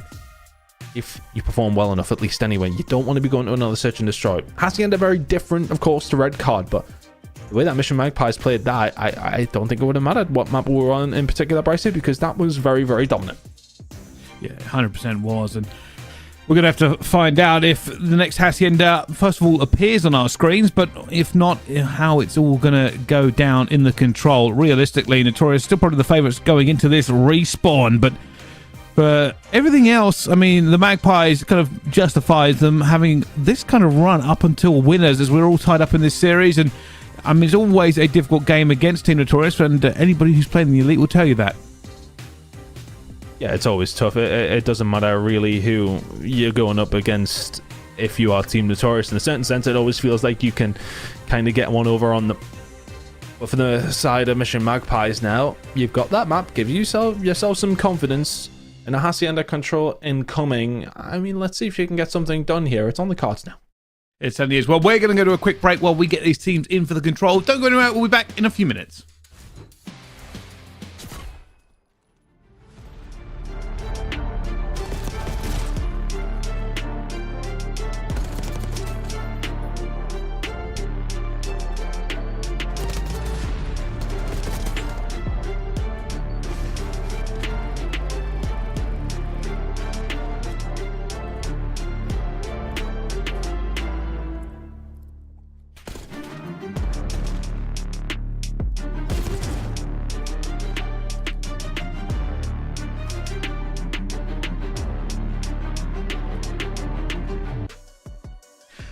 Ladies and gentlemen, hello and welcome back. We are jumping into this one straight away. We were only gone for a few seconds, but we thought, you know what, games are good. Let's get back into it. Right now, we are on board with Eric Boom as they hit into the control. Here we are. Let's see if Team Notorious can answer back after Gonna be smoked across the entirety of red card. We're brilliant in map number 1. We'll be looking to try and continue that momentum in run and gun game modes. Reach the one is back under our sights, at least anyway. Brycey and Team Notorious with a nice start. Afro. Again, I always, every single time I watch Team Notorious on this map, I think of Tin, I think of Afro, and how much of a problem he is for teams to deal with over towards this B side. F dot now with some control over towards this office side, and that should be gone very, very quickly as well for Team Notorious. They secure that. 3 lives in the lead, and good mid-map pressure. Good start. Yeah, really difficult, actually, especially on that initial push here on the first round, because the trophies weren't even active yet, so difficult to stay alive. Eventually now coming out, Rafi trying to hold the reinforcements at bay. He's going to fall quickly now to Kez, and Eric Boom will jump on this very, very briefly. He's going to be worried about being shot, and has a little bit of an overwatch as Lampy tries to just throw shoulders. Still capturing. With so many lives remaining, the Magpies will be just trying to bleed out Notorious here into a draw, apparently. Whatever issue we did have, we'll get that one figured out. But it's a good start for Team Notorious. I think that's what they kind of take away from it there. We'll figure out what's exactly going on, because it's very rare that we'll just close it out in that sense. So hopefully we'll get things up and running again. But good start from Team Notorious. Always good down that fences side. And again, it's Afro in and around Tin. He plays that position so well. And that's going to be a problem for Mission Magpies going forward if they keep letting that happen, those attacking rounds. Afro, big problem. Yeah, certainly is. Well, we're going to have to jump into a quick break here while this will get sorted out by our wonderful admin team. Don't go anywhere. We'll be right back.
Ladies and gentlemen, welcome back. So, little bit of a technical issue, but fortunately all good now from what I've been told.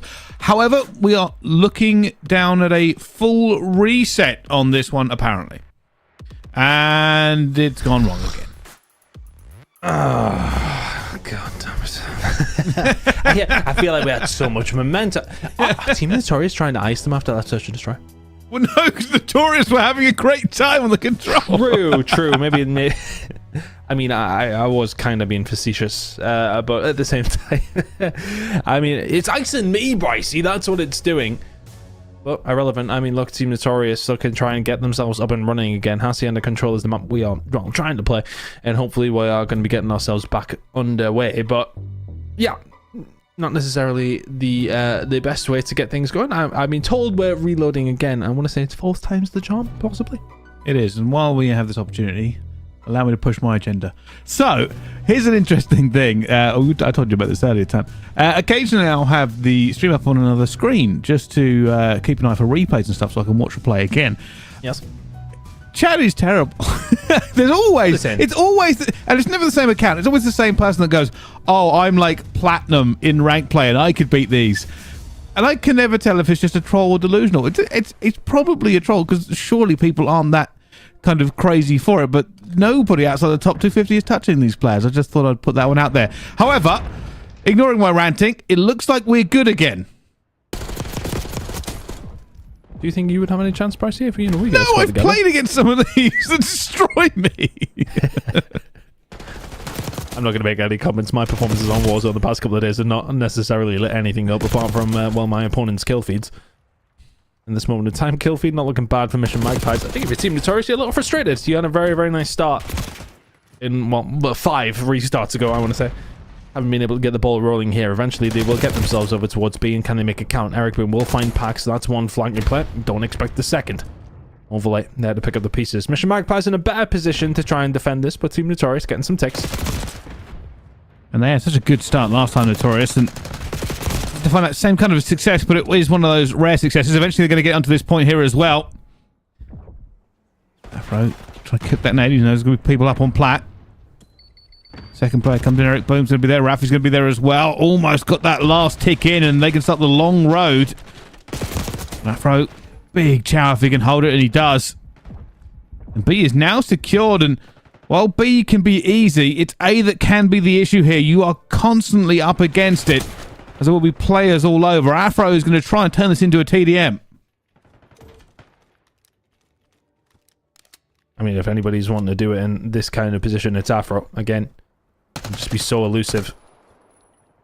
He's going to get put under pressure and still lose the gunfight. Overlay does a really good job there. This could be a big wipe for the Mission Magpies. That's why Eric was trying to take his time. He's such a good gunfight and keeps that pressure on. And the rest of Team Notorious can kind of make their way up just because of that kill that comes through from Eric Boom. Now he can turn himself around on a flank here and try and help out his teammates, but they start to get wiped. This is nice from Mission Magpies to pack on a 5 spree. And this is exactly what I was talking about. B, you can do. A is the difficulty here, and that's why Notorious wanted to turn it into a little bit of a kill feed. Really stagger them towards the back here. Pack has been stun checked, but he finds F dot and the second one on Eric Boom. Outrageous. Afro will get the trade, but damage done. Notorious have got 2 players coming off the respawn again. And they find a way through. Ooh. Starting to squeeze a little bit. Yeah, Eric Boom can find Kez. Mission Magpies don't really have a lock on the map right now. For all their good work, this one is very far from over. Next couple of gunfights are massive because Team Notorious are in a good position to kind of pounce here. Pac can find one on Eric Boom. It was essential that he did so. Afro finds Pac. Still very doable here for Team Notorious. They need one take over towards 8, and Mission Magpies need to do something about it. Onto this one. 32 and 6 here, but trying to get the time is going to go down as well, but it's still being captured. Afro wants to get back in here to help his teammates as they're just getting traded out onto the point, and Rafi now trying to get into this one as well. Everybody piling in as kills going back and forth. Magpies getting it. Eric Boom still going to be close. He's trying to call it the right way, and it hasn't gone well from 29 seconds and less than a full tick, and they can do this. But no respawns for Notorious. 4v8, you need to be perfect now. It's just one decent wipe. They'll find 2 players, and you've got a big chance. Even now in a 3 versus 8. Rafi, effed up. Combining well. You need to find another pretty quickly before you got time to come off the respawn and jump onto it. F-Dot has done just that. Finds another kill. But now he's left on his own. This will be something. Not gonna happen. Mission Magpies will close it out. Opportunities there for Team Notorious. And, well, the silver lining is they find the 5 ticks that you can, well, maximum find without finding the round. Really good job from them in that sense, but nice job from Magpies under a lot of pressure there, and they make sure they find those important kills towards the end. Good hold. I mean, Notorious did try and get that one back, but like I said, you just get bled down with the lives. The options start running away from them, and got to take away that, what, 5 ticks to the good, and that'll be the legacy for that number 1. Can they have a good defense, or will Mission Magpies go 2-0 up? It's probably going to rely a lot on this break here. Now, just with the way Lampy's going, he's going for mid-map control. The rest of them, though, heading towards B.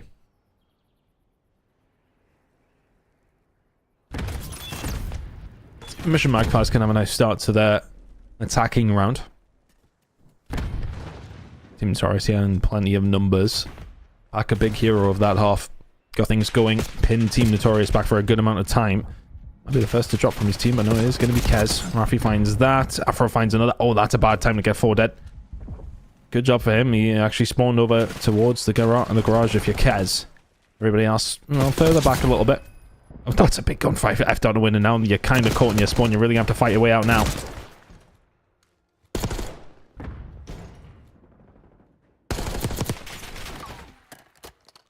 Rafi just throwing a few bullets in here as well. We've got a swimmer. Afro's going to see him, and, well, that's COD timing at its best. Pac went all the way around to try and make a difference. Hasn't happened, and now the Magpies are pinned. Big gunfight. Kez wins that one. Opens up a little bit of top control as Afro's going to hit the flank. Yep, door is open. Afro can smell blood in the water as well with that flank. Kez is the only one who can find, well, something else to try and help his team get out. But right now the pressure is very much on, but Overlay can find that onto Rafi. You can transition over towards B. You can at least stop the time. Afro is probably going to stay in their spawn and just try to keep it going, but no, he's going to turn things around. Overlay keeping things contested, keeping that time going. Afro will find it, but it's giving the rest of his team a route to get here. Overlay has done a good job. Rest of the squad here to pick up the pieces. It's going to be Pac to find 2, Pac to find 3, and that may well be a big opportunity over towards this B side. Oh, they're in still. Slow roll, though. Players coming to reinforce here. Pac is going to be looking for the first kill, but Afro's already found 2, and Pac falls to Eric Boom before they can hold on for any longer. And, well, that's being cleared down to just 1 tick as Lampy goes for a knife fight, and it should be all done. Just 1 tick for the Magpies on their attack. Yeah, that's a 4 tick difference after 2 rounds. So for Team Notorious, find the win and then some. So that sets you up very, very nicely if a 5th round is needed. They came very close on their attack, though, and they will be eyeing up the result for within 4 rounds, you would imagine. Looking really solid here on the control. Yes, it may well be 1-1, but Team Notorious came very, very close on their attacking round, and, well, Mission Magpies barely came close to getting out of their spawn. The Notorious now going to try and add to their woes. A few ticks here and there, even if you don't win the round, will pretty much guarantee you round number 5 if we do get that. But Mission Magpies, the benefit for them is they're on the defensive side to find themselves in the lead, and will have an opportunity to win the game in their next round if they can hold this defense.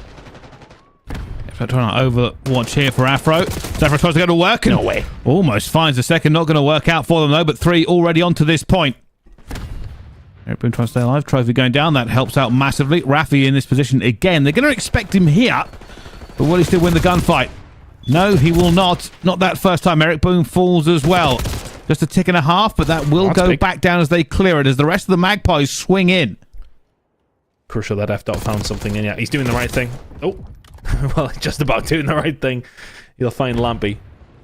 Sometimes I much prefer that play.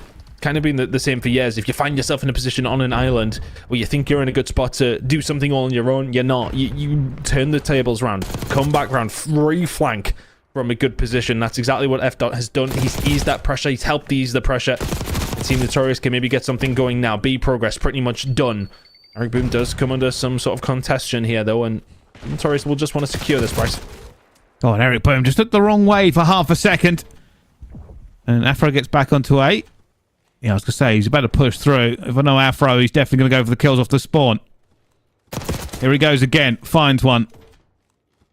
Just a devastating player to play against if you give him the run of the place. They are still playing with this 8 point, though, Ton. They've got 2 on both. I mean, it's two-pronged attack at the moment. But they're smelling blood in the water over towards A. And if this goes, you think B will probably follow pretty quickly. There you go. A secured. Mission Magpies now, I mean, they have managed to find F. So they can get a little bit of an inroad over towards B. This is a very difficult spot to win a defensive round from, but it is doable. Afro just seems to be skating around at the moment, though, and this is so difficult to deal with. F. finds that gunfight on the pad, catches him with his pants down. Is there another kill falling their way? Not quite, but they jump onto the point. The third tick coming in. Overlay dealt with on the flank. That is the round. Team Notorious so fluid on these attacking rounds. They can't find it in the very first round. They don't get it done by a tick, but they walk through Mission Magpies in that one. And we'll be looking to close it out 3-1 with a defensive round here. Yeah, they've been pretty good so far on the respawn. But again, you know, it kind of talks about map number 1, Ton. It was all about Notorious on those respawns. Question here for the Magpies is, can they steal a respawn and get it into another S&D? Because their S&D was godlike. That's got to be their objective, yeah. You need to find a big attacking round. Well, you'll have to find 2 now. You're guaranteed the defensive side for Team Notorious, I believe, at this stage. Max that. Mission Magpies can get a 7. You've already got 11. Yeah, that's how maths works, and you can't get it. Not going to happen. 7 and 14 from Overlay. Had a really good search and destroy, but is having a poor time with things here on map number 3. And if I'm Team Notorious here, I'm looking to really slaughter them here, just heading into a map number 5. I mean, that's what you want to get going. How dare they question you with a search and destroy win like that? They'd be wanting to put a stamp on this one and put themselves a step closer to another grand final.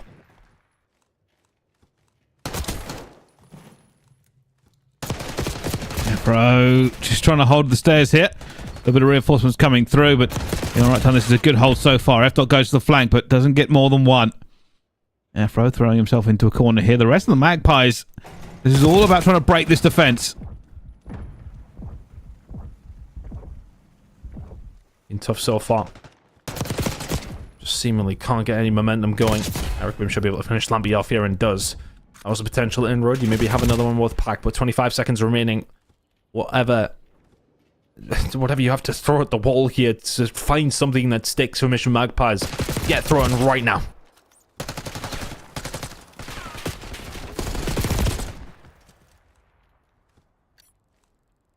$15 seconds. Afro will find another, and it's just never looked likely, has it?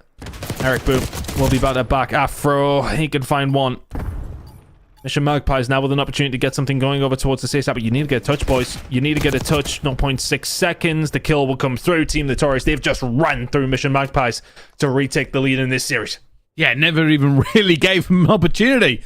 On those attacking rounds, Magpies were not able to get map control. They just kept getting pushed back into their spawn over and over again. And it has been all about Notorious on the respawns. Magpies, they do have that feather in the cap of the search. But coming up next is going to be a hard point, and Magpies are going to have to find a different gear to switch into. It has not been pretty watching them so far against Team Notorious. Yeah, the respawns are being night and day, but in fairness, the search and destroy was as well. For Mission Magpies, that's your route to potentially win this series, but the problem that you've got, those previous 2 respawns we've just seen, was the Hacienda Control, and then the Vault Hardpoint. Extremely one-sided. Team Notorious, just anytime they got a little bit of momentum, just ran away with it. And Magpies played this round, the first round, very, very well, and only just by the skin of their teeth managed to secure it.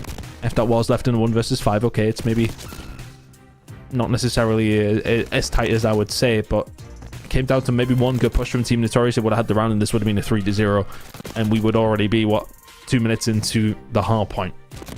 So you had to really play well to just find that first round, and after that, Team Notorious just ran through them. That is a really, really good win. Just constant pressure, doing the right things, re-wrapping when you're in a difficult spot for the respawns.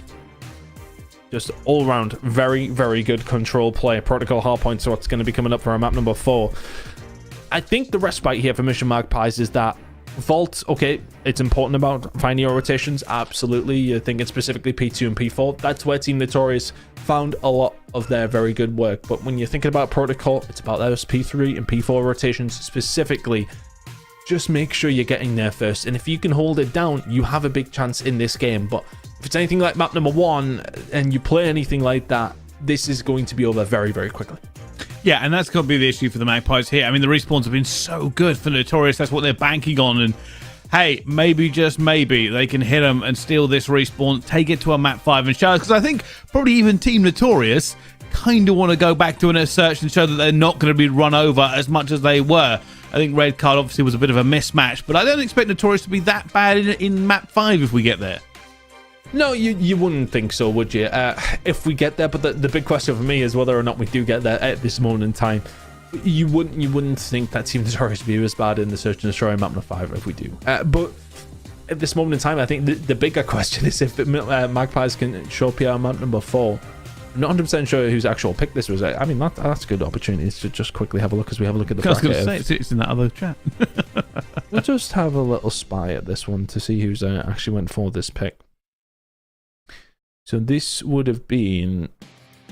Let's have a look. Team Notorious.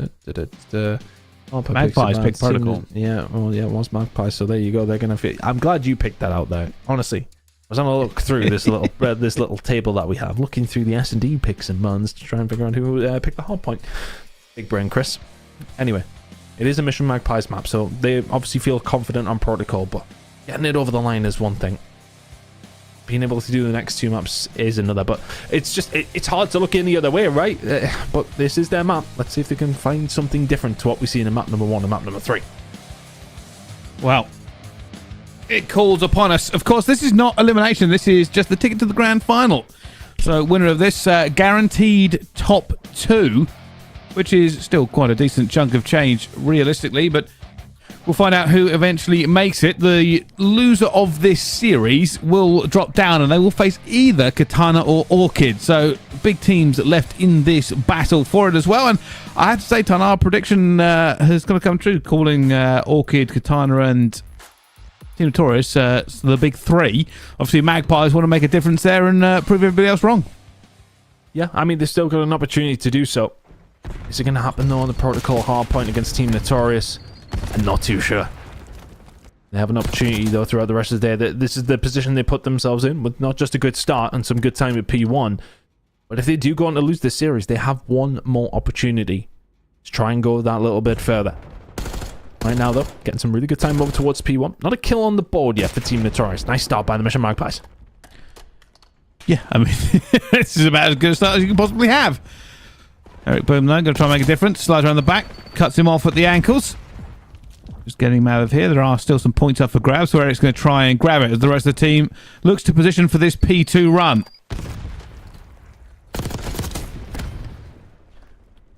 I'm going to try and get some time back. P2 incoming, but for Team Notorious, you kind of want to hold over towards P3 if you can, of course.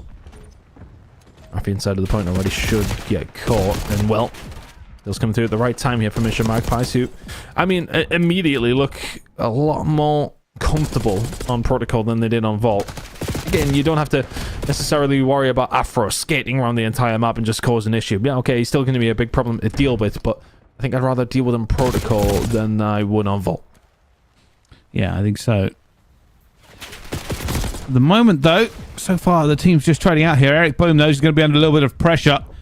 Backs up for just a second. Notorious trying to get here to help him out. There's a lot of time left to kind of soak up for him. And they're just holding his angles at the moment. Eric Boom just taking all of this time, and the pressure hasn't been as kind of prevalent as I was expecting. Ked's going to try and make a play up the ladder, though, and he will find Eric Boom. Instant trade, and they're still good. Team Notorious in a really good spot now after that really nice opening for Mission Magpies. Being all Notorious. That's going to be a good 40 seconds or so over towards P2, and you've kept the spawns for P3. Have to be ready for this flank coming through, though. They're presuming it's going to come from down low. They are wrong. Marky will find one over towards this backside. The rest of his team now coming through, but that's going to be the spawns there. Team Notorious a little bit of sleep over towards P3. Mission Magpies have an opportunity to score big here if they can clear them out. Oh, just waiting for it and going back and forth, but the Magpies are currently in. Eric Boone will eventually find him down, but nobody really seems to have a stronghold over this point. There are players everywhere. Rafi's going to look for the players towards the spawn. Timing for and against him here in multiple angles, and somehow walks away with that kill. But it has been the Magpies that are doing quite well around this point up until right then. Yeah, break comes through, but I think the positive for Mission Magpies is that you could have seen 60 there from Team Notorious if you didn't find that opening break. In the end, okay, you will lose out, but not that big of a deal. You managed to actually close the gap, if anything. Rotation over towards P4 belongs to you as well. It's an opportunity now for Mission Magpies to get some more good time on the board. You may want to be 30 behind, but this is an opportunity.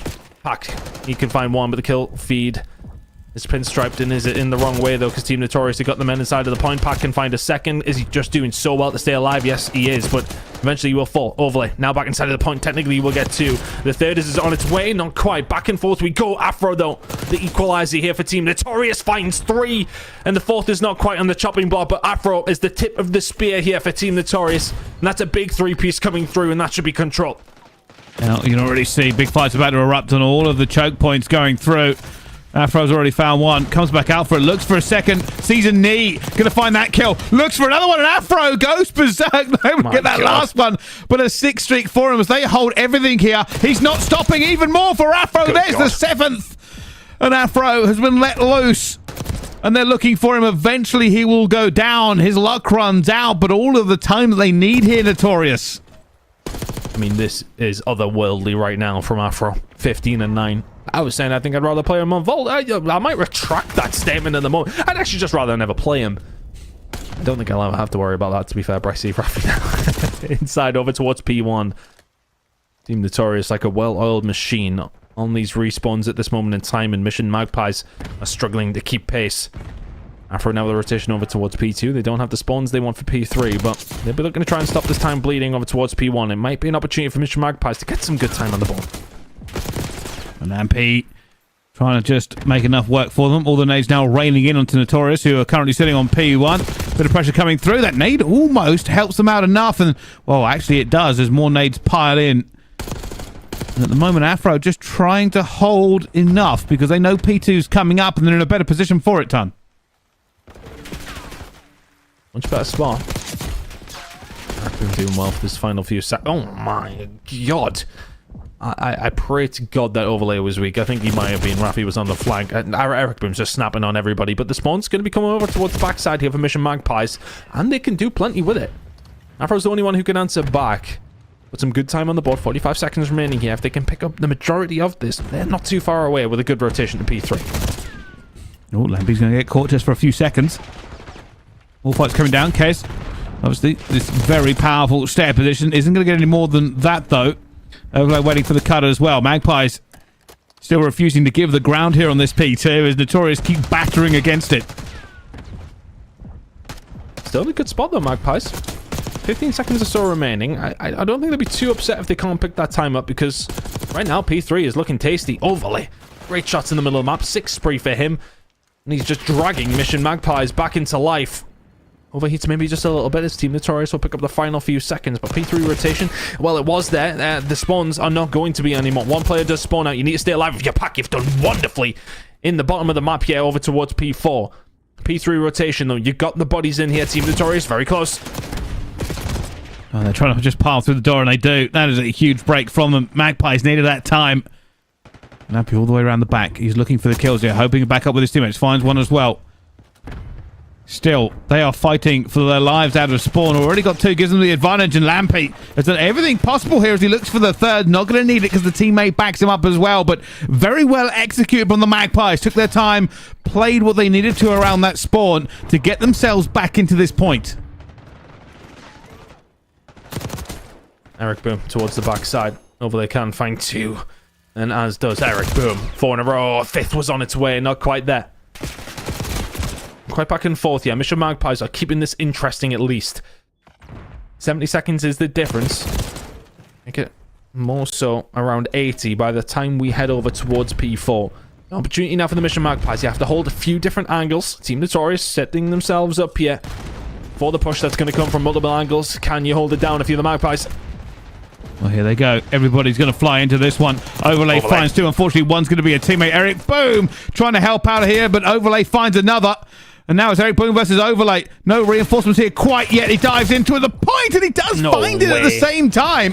Overlay did so much there, but eventually Eric Boom was equal to it, and they are back in this point ton. Incredible work from Team Notorious just to batter their way through. 20 seconds remaining here.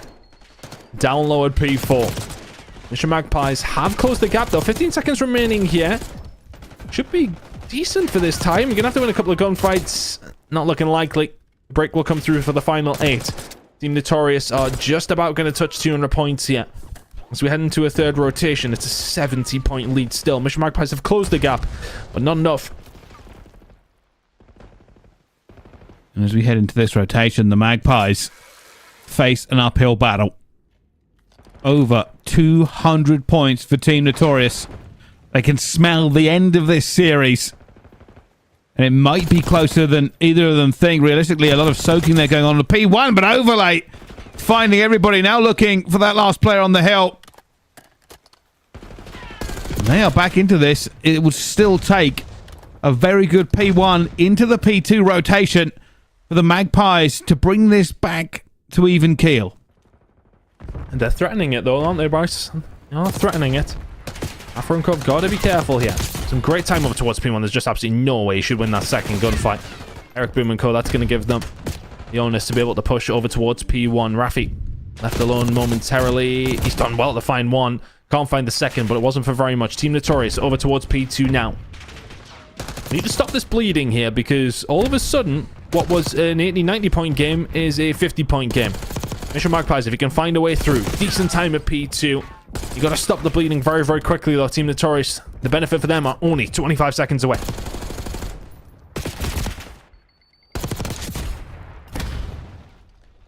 Afro just having to back up and try and stay alive here. And you are right. The pressure does feel like it's mounting a little bit. The Magpies, they hold on to the rest of this. They'll cross that 200-point mark. Or be close to it, actually. They just lost a couple of points before they could fully secure it. Got spawns for P3 here as well, Brycey. This is doable. It's definitely not out of the realms of possibility. Couple of kills going down. And Eric Boom takes down Rafi, though. It's not over. Hack will want this last bit of time. There's 1. Going to check for 2 as well. His teammate's going to be there. Knows where Eric Boom is. Takes him down with ease. And they are at P3. While Notorious... It says a lot, Brycey, of the fact that we're celebrating for Mission Magpies. They're still 55 points behind. But a lock-in of P3. One faulted push here could be disastrous for Notorious. You can already see. Playing all the positions. They're waiting for it. They want to hit this at the same time. Eric Boom's about to slide. He goes down the pack already. Afro towards the back. Looking for Lampy. Lampy is going to fall, but Afro's trying to help out his teammates as well. F-Dot trying to fly into the same point here, and the kills are going the way of Notorious. They're going to fly into this point. Do they have the bodies and the time? It looks like they do, Ton. Stay alive up top. Oh, you can't. Kez gets cut down. You're 8 seconds away, Team Notorious. You need to find a break if you're the Mission Magpies. There's only Lampy towards the backside. Needs to find a way through. Needs to be perfect. He got a nice spawn. Can't find the second kill. Team Notorious still on the point. And Team Notorious still seemingly the best team in Europe. That is another grand final for them. A 3-1 victory over the Mission Magpies. They will drop down to the losers bracket. Team Notorious once again indomitable, Brycey. They certainly are, and you are right. Another grand final. We haven't seen one in Europe this year without Team Notorious in it. and they'll make it one more time. But credit to the Magpies. That was a fight back, and maybe if they hadn't gone so far down earlier in that hard point, we would be talking a very different game right now. But unfortunately, they will have to drop into the lower bracket where they'll get another chance. But it will be Notorious who are the talk of the town. Incredible work from them in the respawns. I think they'd be very...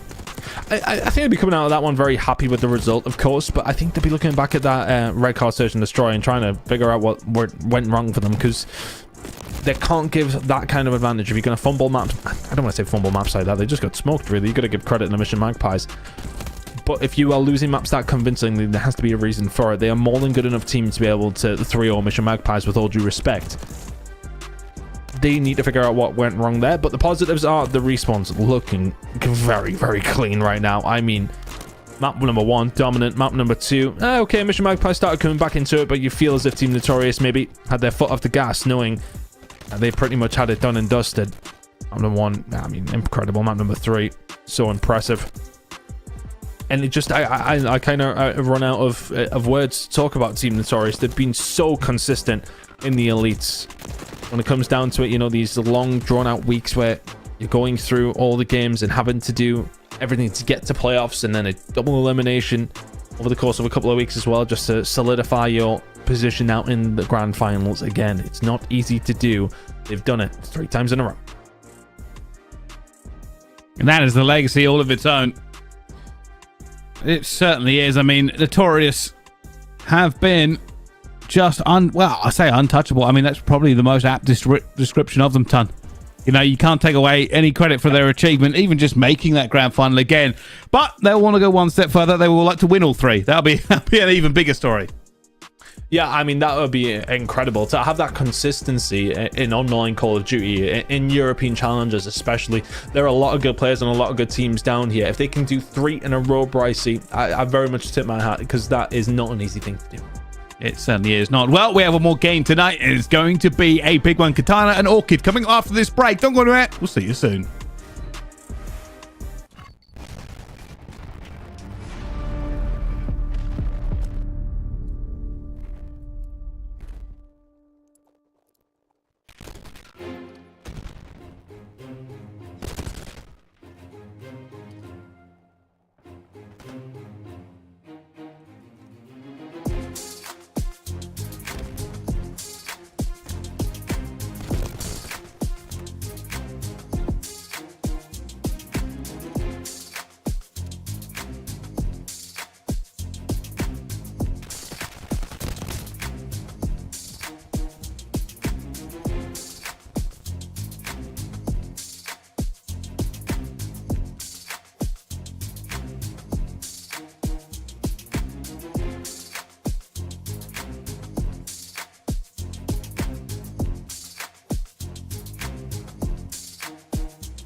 Ladies and gentlemen, hello and welcome back to Challengers Elite. We are going into one of our lower bracket games, but it is a good one. Team Katana and Team Orchid are about to throw down, Ton. Yeah, big game. Big game between these two. They've kind of fought tooth and nail against each other all season, but it has been Katana who have just about had the better of course, Team Orchid, formerly known as Mission Magpies. But this one, I haven't a clue. Both these two teams now in the losers bracket. This is for a chance to get to the losers final. Well, they'll take on Mission Magpies, and I tell you what, both these two teams would fancy themselves for a grand final spot if they can get through this one. Banger of a game to close out the night, and yeah, this is exactly what we wanted. Katana taking on Team Orchid. To be honest with you, Katana really impressed me in their series before. They had looked very strong against Mystaken. If they can come in here with that kind of firepower, Team Orchid are going to struggle. It does feel as if Katana have kind of awoken a little bit late into this stage, but if they come out swinging like they did in their previous game, Team Orchid may well struggle here, but a long way to go. Let's find out. Such a history between these two squads. Really rivals in every single sense of the word. So far, Orchid not doing too bad on the slaying front, but this is all about the P2. That P1, well, points are good, but you're not going to win a game off it. Good time for Orchid, though. Pick those all day long. Some good gunfights falling your way as well. Lucifer finding 4, so Katana backs against the wall a little bit off the rip. P2 coming up, though. Gunfights on the cross. Aspect will find 1. And P2 now some really good time. Nicely done by Orchid, though. That's some very solid time over towards P1, considering it felt like Katana were the ones with a little bit of onus with the spawn side. Can't find Mythics, former teammate of Vortex and Co. Now some really good time on offer here for Katana. Looking to try and extend over towards that P3 side of the map, of course, as well. Can't really get the job done, though. Lucifer Henry combining well. Orchid now in control. Mythics goes up top and will be caught instantly by Vortex, who was waiting for him. A lot of pressure now onto Team Orchid. You can already see Katana circling, ready to try and get these kills going down, but picking up so many kills, not able to get that last one. Cobra deflects it. And there has already been a lot here. Lucifer and Henry certainly doing work so far. Yep, really nicely done. Good time over towards Orchid there, and that's a big gunfight, though. Vortex to win on transition. Katana have kind of just been scrappy in the time that they managed to find, but if Brezzy can continue snapping like that, they may be able to get some good time here over towards P3. 10 seconds gone already. Orchid finding a way through. Katana backing up, finding the kill, back inside, time on the board. Kills all going their way as well. Brilliant haul from Katana so far. Aspect finds 1, and going to be the second, almost the third. Devastating when we saw him in that last series. And Vortex also pulling out all of the stops here. Going to be on a 5 streak himself. Katana Gaming having a wonderful time at P3. Eventually, just going to be taken down a peg. Bance and Henry coming in to retake control. Yeah, but look at Katana. They've backed up just a little bit because they know they can keep a hold of these spawns. Is going to stone himself, but for the final 12 seconds, they'd rather be here. Can they find a breakthrough? Looking to find it, then transition over towards P4, and they've done a really good job. Players already from Team Orchid down there. Vortex on his way through the middle of the map, trying to drop down the elevator shaft. Not going to happen. Brezzy and Co now fighting tooth and nail over this respawn, and they are going to be able to get a certain amount of control here over towards P4. Team Orchid will be able to filter on through, but it's been a good start to this map and to this series. Both these two teams, not a lot in it. Yes, okay, there's a 30-point lead for Katana, but that can flip on its head very quickly. Certainly can. Here comes the headbutt as well. Body's about to bounce through. They're looking for everybody. It's going to be through the front door. Cobra needs to make this one. He does. Stays alive. Back into the hill for the reinforcements as Aspect cleans it up. Aspect, unbelievable in that last series. Doing the same thing again here, Ton. Yeah, 12 and 7 out of him. It's felt like Katana, even though we're only through 1 rotation of hills. And they've got the spawns where they want them, where they have that control. And they've got Orchid exactly where they want them. It feels like they're picking up some really nice time. Cobra, no way you should find the first. Not going to find the second. Some awesome time for Katana down low. I mean, the 3 to 4, the transition was so good. I love how they didn't panic over towards P3. They lose a couple of gunfights out the front. They back up, keep the spawns, push back in together because they know P4 is coming up. They rotate around. They get more time. It's a wonderful nade from Vortex over the top as well. Aspect was the one who stuck that one in. Vortex cleans it up. And some good time on off here at P1. Very, very impressive from Katana so far. Yeah, they've really just accelerated to a whole different level. Eventually, though, a little bit of control here for Orchid. They get a couple of kills back onto the board. They can at least take the lion's share of time here onto P1 and then get a good P2 transition. It'll be game on. But here comes the man of the moment, Aspect, trying to make a bit of a difference. Not going to find anything so far with that play. And Orchid just holding all of the angles so far. Cobra's going to be out. He takes that play off the point. Not going to get any more from it. So Orchid getting some time where, I mean, they were pretty fruitful. Over towards P1 again. Be about a 50-point difference as we head over towards P2. Henry is the first one here for the side of Orchid, but he's just going to be more fodder to Aspect. 15 and 9. Had a really, really good map so far. Just had a good night, hasn't he? Resi on the flank. Can't find anything with that, though, and that's a disappointment. Behind 3 of them. Man's trying to clean up shop, and they can do. This is some good time on offer, and a P3 spawn for Team Orchid. It's the kind of moment where a game can spin on its head. If they can hold this time down, they are going to be all but tied up. That's another 4 dead, and that is a wonderful hold from Team Orchid. Just like that. That's the quality of both these two squads. One mistake, and the other can take back any sort of lead that has been built up.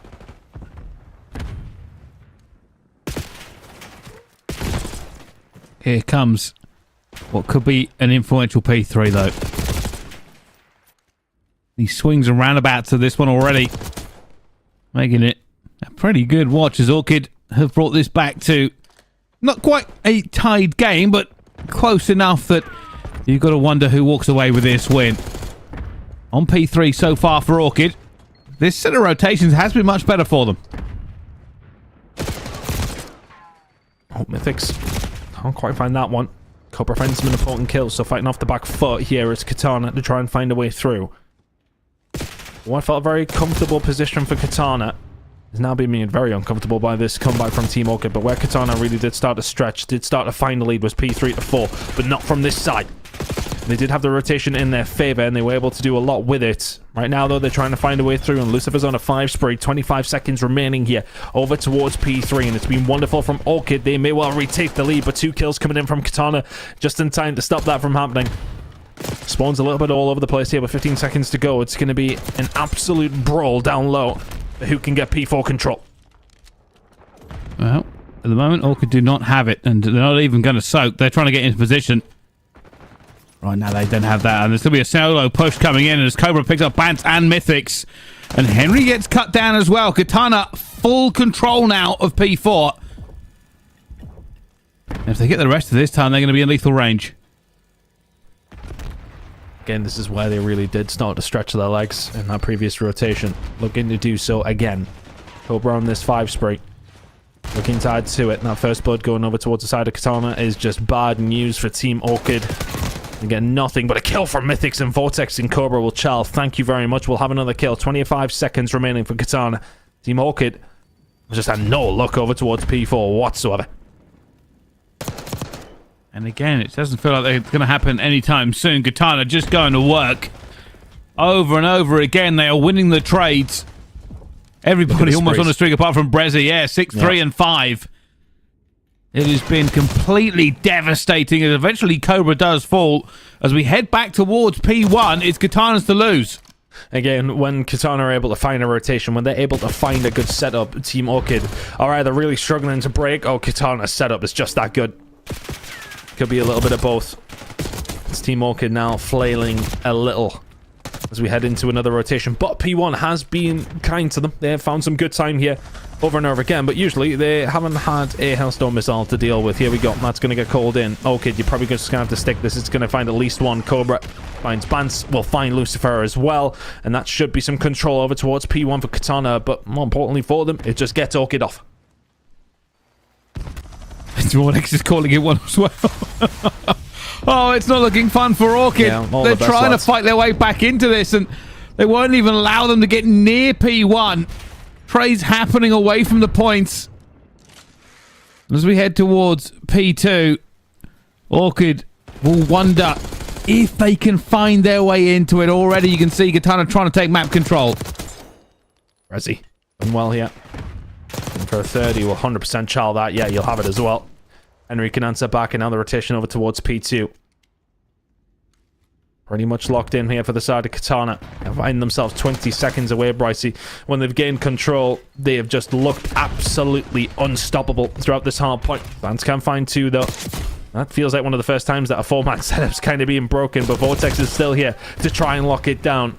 17 seconds remaining for Katana. Team Orchid, though, a decent hold somewhere, and you're back into the game.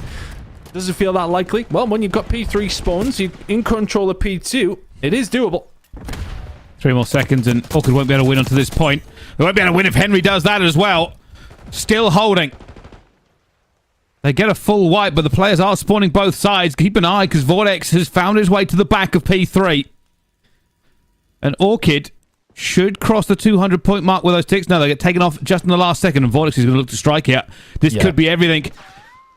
And the thing is as well, Team Orchid think they've got the spawns. They think they've got them locked down, but Vortex being back here, when these team find the kills over towards P2, it sends them to Narnia. But everybody else from Katana actually can't get the job done. The spawn's going to be there for them, though, to try and find a way through. But with this time, if Orchid can hold it, they will take a lead. Still holding, trying to get into it as well. Vortex already facing this one down. Going to be Semtex who's going up front. Vortex does find that kill into Henry as well. Cobra now sliding around the back, looking for Lucifer. Lucifer's going to go weak. Cobra trying to stay alive. The more kills going down as everybody looks the wrong direction. Katana are breaking in here. Henry's going to fall at the same time. And they only have 9 seconds. Orchid will no longer have an opportunity. They just have to dive into this point as they fight for it as well. But in the end, it looks like a clear clean up for Cobra. And that'll be Katana Gaming taking map number 1. Impressive performance across the board. It's a hell of a map number 1 between these two teams. Orchid making something of it towards the end, but it always felt like Katana were in control pretty much from the get-go. I mean, you see them over towards P1, the first rotation, I should say. Solid hold from 3 to 4, and that's where they made a lot of their money, wasn't it? They kind of kept it contested, a little bit scrappy through 1 and 2, but 3 to 4 is really where they picked up the majority of their time over and over. Again, really nice job from Katana. And again, I just think, you look at those spawns, the manipulation from them. We spoke about it in the first series of the day from them up against Mystaken. They were so good at locking those spawns down, forcing players out as far away as possible. They make sure they overcommit to those spawns time and time again. They just believe that's the best way to win the game, and it seems that it is. They keep a hold of the spawns over towards P3 over and over again. Even when they've been outside the point, there's somebody back there. When they aren't winning a rotation, Vortex has slept the net and forced Orchid out. It's just every single time you need them to make a play as far as being heads up, making sure your team are in the best position possible to do what they can with the positioning on the map. All of a sudden they are making sure they are doing that. Then we're inside the point. We're very difficult to break. Okay, look, in fairness, we're relatively close in that game, all things considered, but Katana a lot more efficient with their time. Yeah, 100%. And going forward as well, I mean, you thought maybe, just maybe, Orchid were about to pull off that Cinderella story. It felt like a possibility, but consistency is what pays. And Katana get that map 1 under lock and key.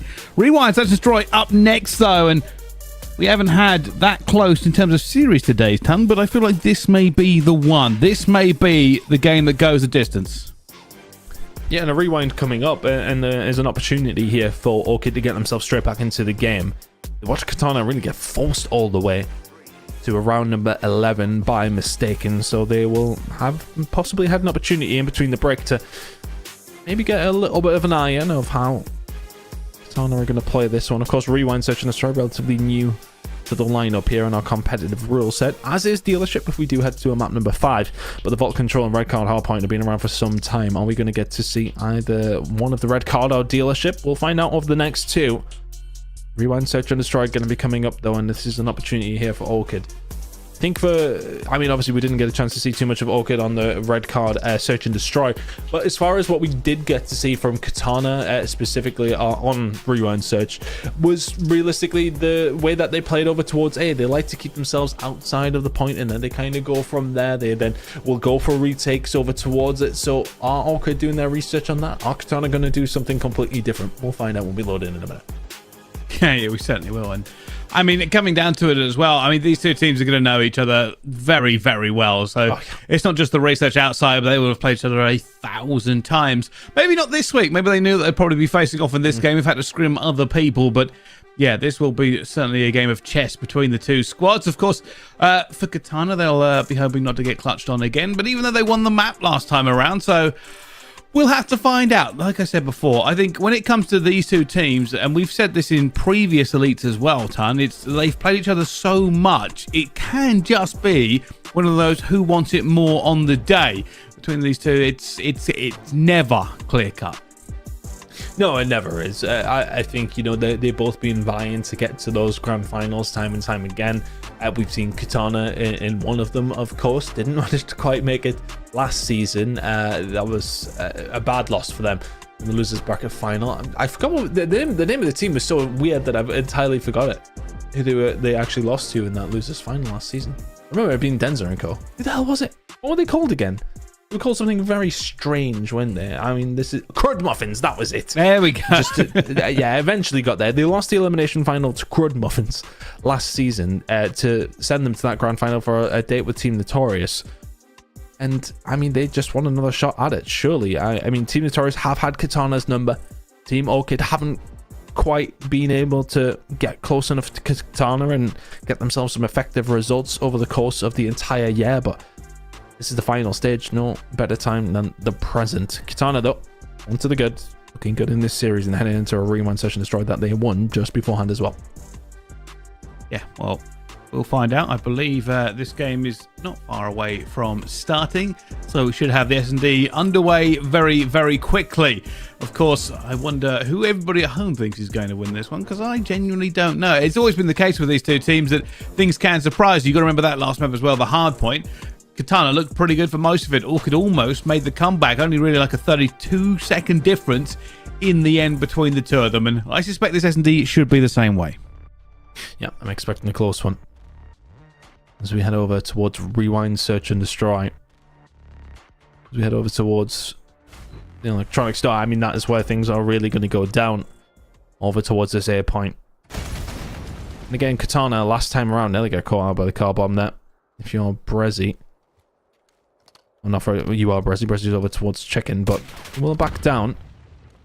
Katana, look, just don't want to be lulled into that massive gunfight in the middle of the map. Both two teams kind of avoiding the inside. Bance holding the outside. He will eventually get traded. 3 versus 3. Mythic's big gunfight against Brezzy. 3 versus 2 in favor of Orchid. Lucifer waiting here. This is going to be a bit of a timing play. Going to find an easy one on the Cobra. Jumps straight up for it as well. Finds him. Easy for him in the end. Could have gone disastrously. The wrong corner was checked, but managed to get it. Well, you see that one again in the final kill cam. You can see here as he jumped up. That's when he was ever so slightly vulnerable, but Aspect not able to dial in. Yeah, good shots coming in from Lucifer. That'll be the round there for Orchid to get things going. Nice first bloods coming their way. And a big fight for Mythics. Over towards the backside. Makes the difference for Team Orchid that side. They, that round in particular, they'll get the first one. Careful of the nades again. Now their turn to attack. Katana getting very aggressive on the outside. Cobra can find the first blood. 4v3. Comes down through this. Look at the control though on this one as well. As Vortex all the way towards the back. Surely can't get away with it. Cobra trying to find a few bullets as well. Everybody's scrambling now. Vortex goes in for the trade. What is going on? Vortex is trying to find it. Mythix is alone and isolated. And this is a huge fight as Vortex guns him. Really good job from Vortex just to close that one out. One apiece now. It's just all about these fights in the middle of the map, isn't it? It's not necessarily about control of bomb sites, it's control of the map. Vortex finds this, and it was actually Mythix who got the first bullet in. Still finds the gunfight. Former teammates. There was probably a little fist pump from Vortex there. Nothing to do with Newcastle winning 5-0 currently as well. I mean, I just want to get that out there, especially for the Mission Magpies fans. Let's go. Oh, goodness. Well, let's find out who gets it. Oh, Vortex taken out by an exploding car. Advantage now to Orchid. Mythix shoots a little bit too soon, almost pays for it with his life. Sun going in, health back here. Brezzy waiting for this push as well. Knows those nades have come in, knows where he's going to be. They're waiting because they haven't put this bomb down yet. They're trying to see if there's a push. Yeah, Katana. This is the first time we've seen them really foray towards the site. They do have a number disadvantage, though. But are they able to hold it? There's a lot of different angles to hold from. Team Orchid. Oh, you got a bit of timing on Brezzy there as well. Mythics will find him. Should be dead to rights if you're Cobra. You are. Now it's up to Aspect in a 1 versus 3. Got to be reading the flank if he's not inside the point. Yeah. I mean, to be fair, you can hold the bomb from this side. He's going to check it. I don't think he is. He's not going to be able to find anything. That's going to be the defuse. Mythics will get it done. Team Orchid 2-1 to the good. Yeah, just very little to play with there. It's difficult. And now, Orchid go 2-1 up in this one. It's all gone pretty well so far.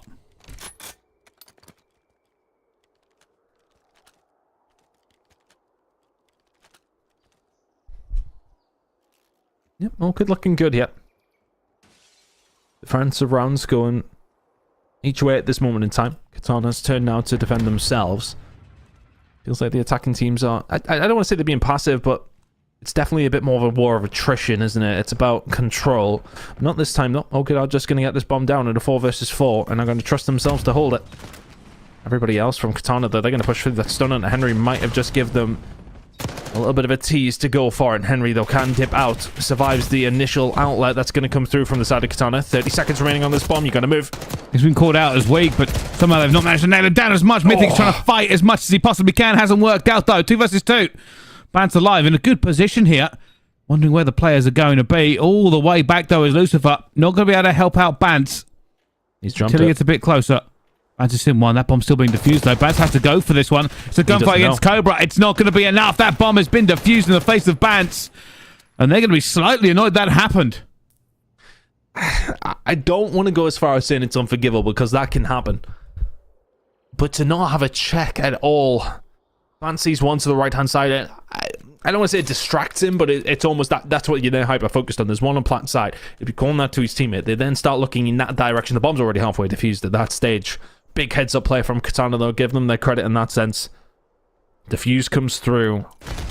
It's all defensive rounds so far after 4. First blood, huge there. And that bomb's going straight down after it. Henry not going to be in a position to get in there yet. He's going to go for this. He's looking for the exit kill. Nobody around the bomb site. We'll find Vortex regardless. Vortex must have been a little bit weak. 3 versus 3. And we see an attacking round win here. Either one of these squads, they've really struggled to hold this bomb site down. Brezzy going to back on up, go for the reach. Henry will find him. 2 versus 3 now. Orchid with the advantage, but Cobra, has he found the right flank at the right time? How has Bant's found that? A little bit of a team shot coming through. Oh, and he was nearly ready for an Aspect, but it will be another defensive round win. Neither team giving up on this defensive side so far. Katana, a couple of kills away from getting the job done, but for the most part, when these bombs have been going down, they're really struggling to manage to hold it.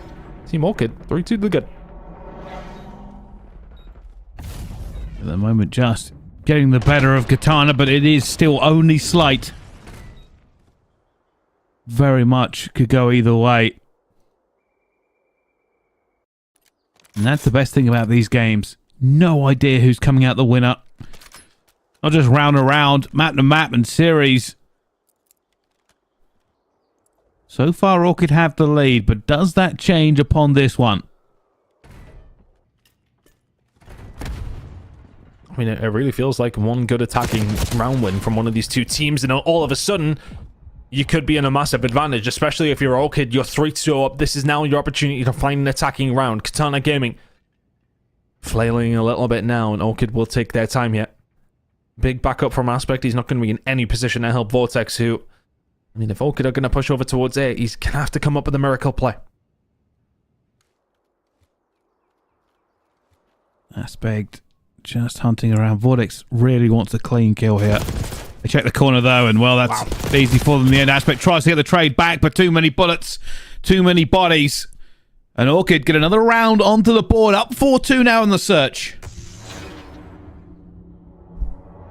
That's a big round. First attacking one that goes anybody's way. It's for a 4-2 lead. You're now heading over towards the defensive side. If you hold this defense, you're in prime position. 4-2 Orchid. And I don't want to say it all rests on this round. Of course, you could see Katana coming back, but they need to find this attacking round, really.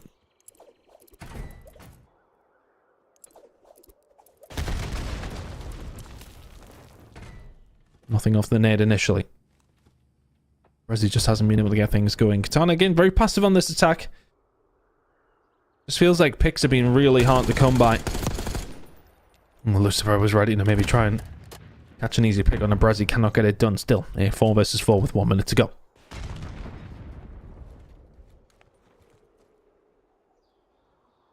Just trying to find the angles here. Aspect that may be a bit of bad timing, but Bant has just killed Mythics. Oh. A mistake has been made. Might have been a little bit of shooting that has caused it to go down, but this is great for Katana. Now a 1 versus 4 for Henry. Surely there's no way. Crucial that they answered back with an attacking round after Orchid just got one.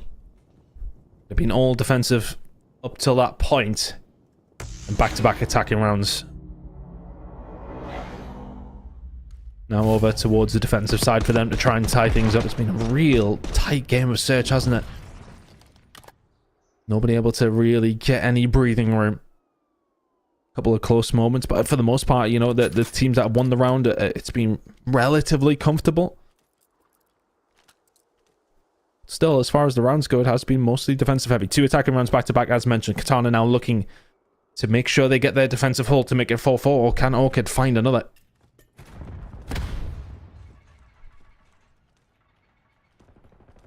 Bit of a push, bit of a long-range gunfight going down. Henry throwing shoulders. Vortex puts a couple of bullets in, but no joy in the kill quite yet. Brezzy going sneaky. This is all on Orchid when they choose to break it. Bant's already bangs the door and backs off, and there's the first blood. Mythics grabs one. Brezzy just in a bad spot there. Not able to get out. Aspect is able to find one back, though. 3 versus 3. Gotta be careful here. Your Vortex, yep, tagged up. The fight over the chicken chop side. Just gonna have to back down. A lot of aggression coming through here. Look at where the bomb carrier is. Mythics is just waiting for anybody to find his way in, as is Bans. Can't find anything. Does take probably a stun on his way. Mythics now chasing the player down. Aspect will find Bans inside of the point, though. 3 versus 2. Time's ticking. Lucifer finds it. Oh, Mythics, that's a huge kill on the Cobra. Bomb now going down. Vortex in a 1 versus 2. I don't think he's going to catch this one on the exit. He's expecting a flank here, Vortex, because obviously he doesn't have information on that other player. He's going to stretch this. Surely he's not going to get the ninja. No, too many shoulders being thrown. Nades out both sides. And he gets stuck in the face for his troubles. I mean, the nade itself would have forced him away from that point. Might have given him an opportunity. Oh, that's tough. Right in the shoulder. Could have just used your technique. Pricey, rub it off on the wall, remember? Sure, that was the thing, wasn't it? I checked that out the other day. I was right. Very, very niche scenarios, though. Used mostly on right shields. I know Studdy's typing it on Discord right now. I'm sure he is. I'm sure he is. What are you talking about, you idiot? That's what he'd be saying. Something along those lines. And that's just referring to you. Anyway, on the board now with Orchid. They are on the cusp of bringing this back here, and that is a massive first blood. Katana needed it. Mythic's going down as well. Oh, my. Lucifer bangs one back, but a 3 versus 2 here, Ton. Yeah, opportunity again for another attacking round. Apparently the teams were just figuring each other out, because it was, what?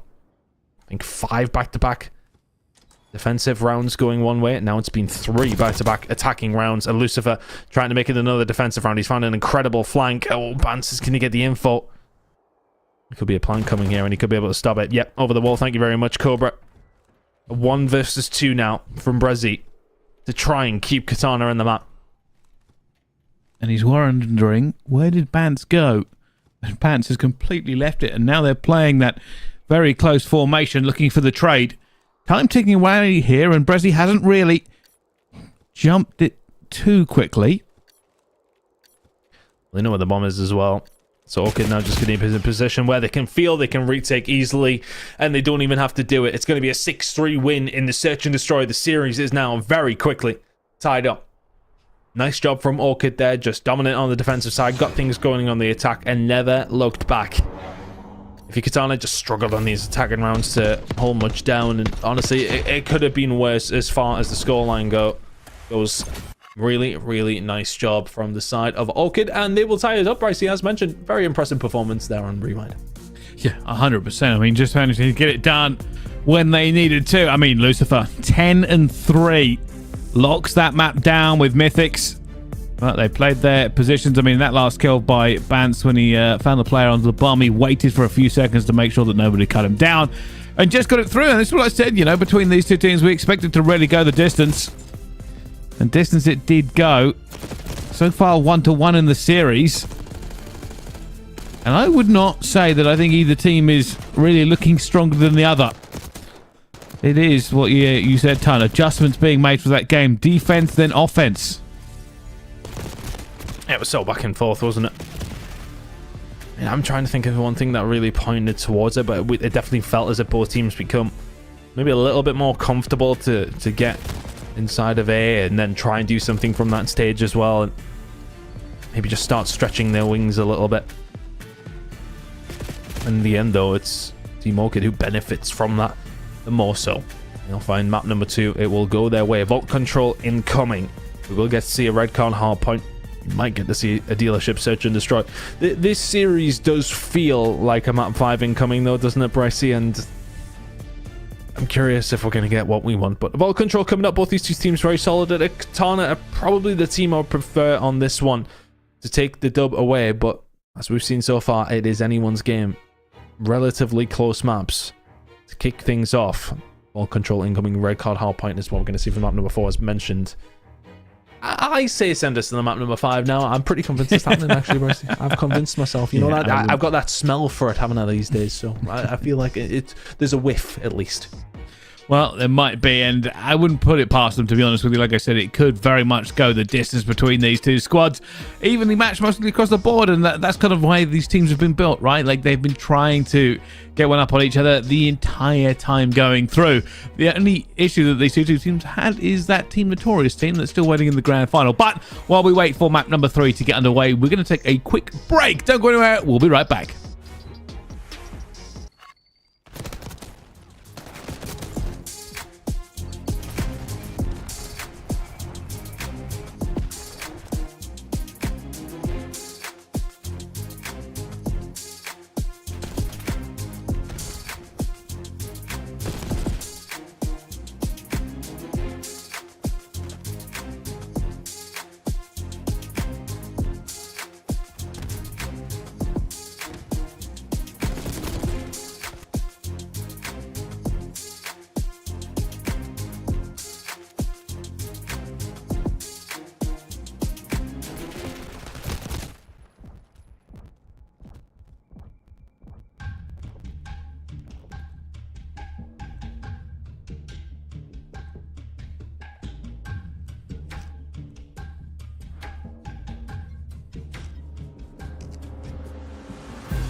Ladies and gentlemen, welcome back. We go into the control. Team Orchid versus Katana Gaming, all tied up so far. Will Vault Control be the difference maker? Only one of these two teams can take the lead as we jump on board with the attacking Team Orchid. It's a big map. It can be a swing one. With these two squads, I'll be looking at the next two maps coming up after this. Thinking to themselves, we could do with nicking this one. Katana very, very proficient when it comes down to Vault Control. It very much feels like they know exactly what they're doing on it, know exactly how to play it in every given moment. But I mean, Orchid, you can never ever count them out of this map whatsoever. Katana though, with a very, very nice start. Lives in their favor. Defensive hold so far looking pretty clean. All good for them, but as we know on this map, it can change in a heartbeat. Speaking of heartbeats, here comes Mythics. That's a big push already for them. Looking for that next player. A bit of a dangerous gunfight. That stun check is going to be bad for him. They're going to know roughly where he is as well, but Mythic still wins the gunfight. Somehow still alive and kicking. They think he's upstairs, but they're soon going to realise he's not. She will be taken down, but Mythics is still here. Yeah, they haven't been bothered about looking for him, really. It's around the point. That might be gone. Not quite. Cobra does find the flank. Can't find the second, but keeps that pressure on. Bro, Cobra will get taken down. That might be it now. Vortex can't get there. And for all it was a very good opening from Katana, they fumble over towards B, and that's control written all over it. It doesn't matter how good of a start you have. One decent push from a squad, and then all of a sudden the round is turned well and truly on its head. But still, some work to be done from Orchid. A is not a given. The way that we've seen Katana open things up, if they can find a flurry of kills like that again, Orchid could be forced back into their spawn, and all of a sudden you've got to start from the very first step. But still, for Team Orchid, you do have a little bit of presence here. Katana just making sure to find your kills. They're doing well at the moment and holding on strong. Okay, we'll just make sure to hold this mid-map position, and done very well there. Picks up Henry as well, and now you are right. I think Orchid, they're losing the map control. They're being pushed back over and over again. They do not have the life advantage either. This is going to be one of those scenarios where it's either just going to be a trade for the rest of the game and kind of peter out for Orchid, or they find a big swing. But the big swing is not easy to do. Aspect already knows where he's going to be. It's a huge gunfight for the back control, and Mythics wins it. And now they've got to go looking for him. Vortex find the big one as well. You sometimes think, you know, you get a hold of B nice and quickly. Could this be the round just done and dusted for the attacking team? Well, the answer has been absolutely not. Good gunfight coming through from Cobra. Ready and waiting for another. Cobra just lighting everybody up now. There's 2 in a row. There's 3 in a row. We'll say thank you very much. Is it the team ace about to income as well for Cobra? He's on a 6 spree. You might as well hand him it. Yeah, Lucifer guns him. There you go. Not going to be able to find anything else, though, and this should be the round over for Katana, but one big break comes through. Henry and Co have got some progress today. Still a 2 versus 7. This would take something special. They'll probably get the second tick, but will they get any more than that? Hold on. For it. Here comes the push. Henry gets 1. The third tick's almost here. Henry's getting... Oh my goodness! They get it completely. Not a kill made. How on earth has that happened? Orchid find every single player. Incredible from Orchid to find that round. Again, I kind of repeating myself, but what we've seen through the middle of the round, they get B quickly. You think there's a fair chance we should be able to get a hold of A here. They look nowhere near it. And 2 players managed to get away through and secure it on their own. It is a massive attacking round here on Control on Vault. And Katana Gamer will be wondering how on earth they lost that round.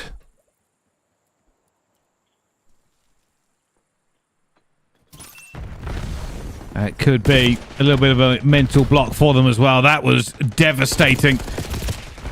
Aspect already fighting back for this one as well. Cobra had such a good stat line, though. I was going to really shout him out for taking control of that defense, but I don't know how it all got thrown away. Henry and Mythics changed the tone in a second. Katana very capable of finding an attack on their own, though. Just putting the pressure on the respawn here. 4 kills to his name already. 5th isn't able to find anything. Trying to keep them at bay, though. Doing a good job here, Team Orchid, so far.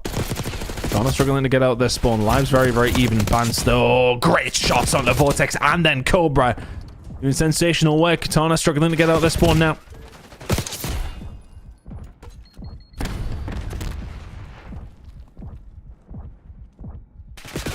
They are in the blender just a little bit, Tannen.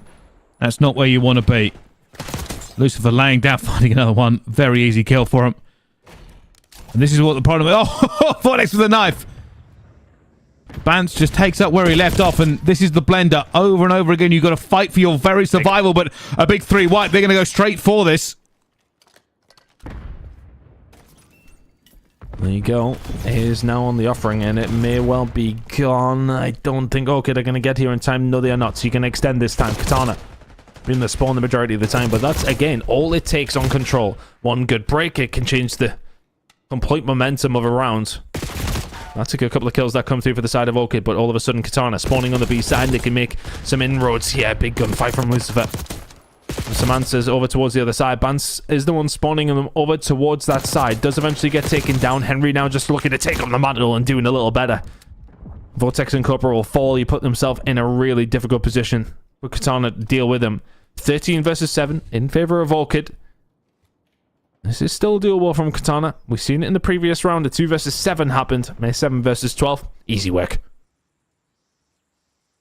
Well, we say this, but we saw a 2 versus 7 work a second ago. So it's never over till it's over. Katana cannot really afford to lose any more bodies.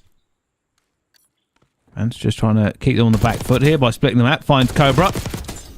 Finds a second as well, and Van's trying to do it all himself. Now a 2 versus 10. Will this be a Katana even better achievement? No, now it's down to a 1 versus 10. Last player's going to go down as well. Orchid 2-0 to the good. Bruising at the moment. Find their defensive round, but I think if you're Katana, you're absolutely kicking yourselves, aren't you? Okay, you don't find that attacking round. It's not the end of the world. But to give up that first round, that stings. Remember, this is an elimination match, Pricey. Mistakes like that, there's no answering back for them. If you lose this game, your elite season is done.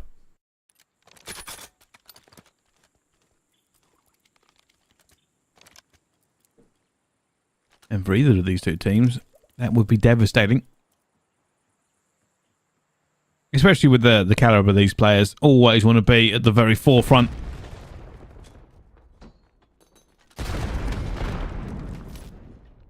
Still back and forth with it. And slows the time down for a second. This is a big kill if he can make it. Push into the backfield. That's exactly what he's going to try and do. Oh. He survives for just a second. And now they're looking for him already. Kills have been made. Throws a trophy out to help his teammates. And that's a big kill on the hill by Lucifer. Bant has an Amez as well. This is a horrible position for Katana. Ever since that first round, they just look a little shell-shocked, and Bance is just timing everything perfectly. Can't find the second. But still, that pressure is on. If I'm honest, I feel as if Orchid will feel a little disappointed not to have got more from that, from their map positioning, from the kills that were coming through for them. Katana Gaming haven't got away with it here, but they managed to fight their way through, and valiantly so. Now trying to get a little bit more control over towards this A side, but Henry and Bance have done really, really well. Feels like Katana rushing a little bit just to get that A control again.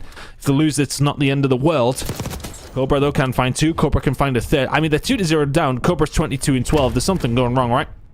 Yeah, just a little bit. I mean, Cobra's doing his best to get the kills going through, but I mean, keep an eye on the rest of the team. 10, 19, 11, and 18. There's only so much you can do when you're outnumbered in some of these positions, and, well, there's another little bit of a problem. Vortex is going to try and get top control once again, but there's no one here for it. He's going to go for the full flank, actually. No, back to top control. Looks at the player, but doesn't see him, and Vortex is now weak. He's trying to stay alive. Progress today happening pretty quickly. Watching Vortex, they find him, but everybody else coming through the front door. Cobra can find one. Brezzy, wrong way. Henry, Lucifer combining well. That's A secured. 14 versus 12. One tick in already over towards B.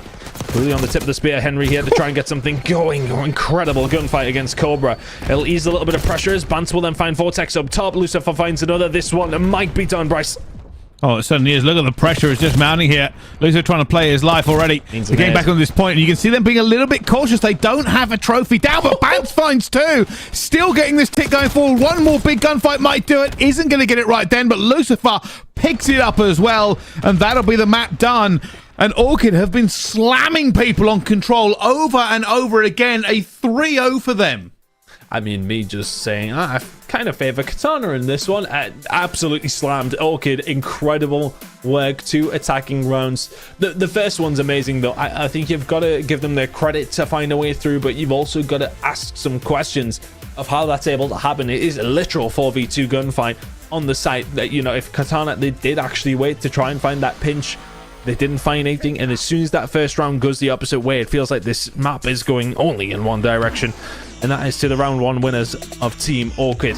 Very good job from them. Every single time that there was an opportunity, every single time there was a door that opened, they absolutely smashed through it. Mythics and Henry combining for 2 kills each there to secure that first round. That is crazy to be able to do that in that moment. I could rewatch that about a dozen times, I'll be honest with you, just to try and work out how on earth the trades went that badly. That's got to be the thing here. Not a trade was made. They didn't actually get a kill, which is kind of insane. You'd think even in a little bit of a crossfire or just a few bullets sprayed, 4 would be able to get 1 person, but no joy. And for Orchid, it just looked very, very good when they went to their next one. Yeah, heading into the next attacking round, I think the game is all but over at that stage anyway, isn't it? At least that's how it very much felt. Red card hardpoint going to be coming up now, and for Katana, your season is over with 1 more map loss. But for Orchid, yours can continue to tomorrow if you can find this red card hardpoint, or of course the dealership search and destroyers. A meeting, of course, with the mission Magpies in the elimination final. If you do manage to get this job done, either Orchid or Katana and Team Notorious, the big boss of European Challengers Online, is waiting for you in that championship game. Of course, top 2 already secured for this side of Team Notorious, so have guaranteed themselves a minimum of 16,000. Well, as have the side of Mission Magpies guaranteed themselves 10,000. I believe that is guaranteed top 3. So nice job, the side of both those 2 teams. But right now, that 4th place $6,000 is looking more likely to be Katana. Team Orchid 2 under the good here. Bryce and Katana need to turn this one around. They were impressive in map number 1, though. Rotations were strong, and now they're going to be able to do the same here on red card. That's the question. Yeah, I mean, the thing is, even with a kind of a performance like that, you wouldn't expect, you know, Katana to kind of roll over. I mean, Cobra was still firing on all cylinders and has been all day today. Problem being, of course, is, I mean, that I said it, maybe that was just that devastating first round. Yeah. Unbelievable, right? Like, it kind of throws a whole different mentality into it when you lose. I know it's a 2 versus 7, but it is a 2 versus 4 because of the respawn delay and everything else that's going on. But it is there are no players that can just shrug that off and ignore it, right? It's always going to have a little bit of a bad taste in the mouth, even if it goes away a few minutes later. I think it's the fact that it's a defensive round, right? If you're on like a 7 versus 2 on the attacking round and you don't win it, you're still kicking yourselves, but at the same time, it's still a defensively heavier map, so it wouldn't be the end of the world. You're not expected to win all your attacks if they're losing that fashion. It's the fact that they lost the defense that way, though. Immediately puts Team Orchid in such a tremendous position, because then all they need to do is win their defenses, they win the map and go 2-1 up in the series. Puts you at such a disadvantage if you lose that first defensive round like that. And look, if they didn't lose that, then all of a sudden we're currently in a round number 4, and they would have had to win an attack, of course, to get themselves going. But again, it's that snowball effect of how that kind of thing can affect you, and it feels like it definitely did. But now is their opportunity to go for a reset. Just take a minute, take a breather, grab a drink, just give yourself a moment heading into this map number 4. All the experience that both these 2 teams have, you're gonna have to lean on it, especially now if you are Katana, if you do want to see that map number 5. Well, we're gonna have to find out how this all goes, of course, and this is gonna be Katana's pick for this map, so maybe, just maybe, they have the advantage as it goes on, but they now need to win this to stay alive. If all could take it, they will eliminate Katana and move forward to play the Magpies. And that is going to be a very, very big game for one of these 2 teams, because both of them, I mean, frankly, with all respect to the Magpies, will fancy themselves for it. They 100% will. Both these two squads will see this team on the opposite side in this loser bracket semi-final as the big hurdle to a grand final. No underestimating the Mission Magpies when we do get there, but that's how they'll both feel right now. Heading into this red card, Katana need the next two maps. Or Team Orchid. We'll be seeing you tomorrow. So far, pretty good start on that P1. Got some crispy shots. Vortex backing him up as well. And not many points being got here because it is about positioning on this. Got to make sure all your ducks in a row before you commit. And so far, all the gunfights going their way.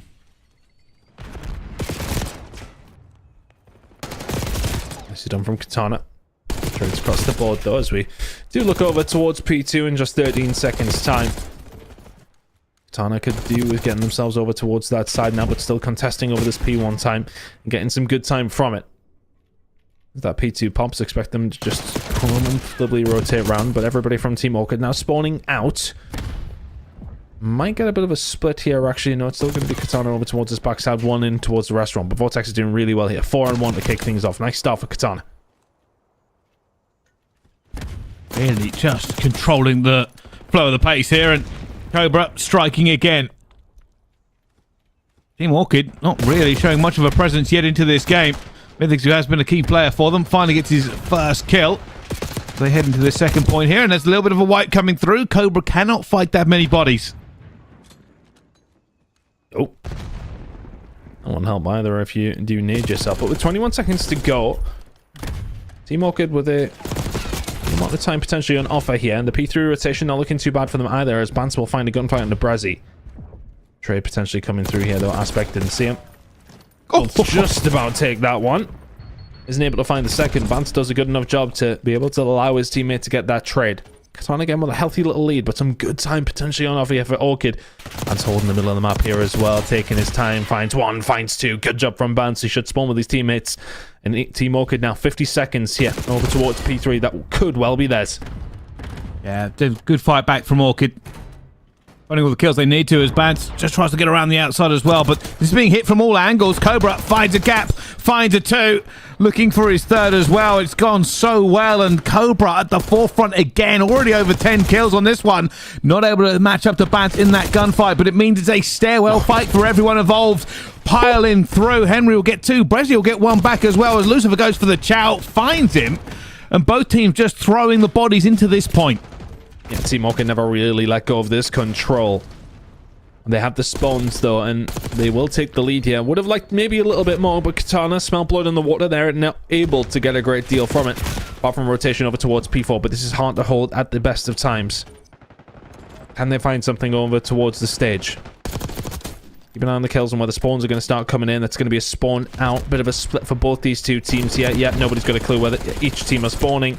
Could do a find this kill of your Brezzy. Henry will get it through the top holding, and all of a sudden, it's going to be a break coming in for Team Orchid. One kills. All they could find spawns all over the place. Everybody's just fighting back and forth with it as well, but so far Orchid have a bit of control. Brezzy going to try and potentially make a play here. Try to clear the lines, get his teammates in as well, but he's going to be found, but still bodies going their way. Vortex going to be contesting this from up top, but he does go down one more time.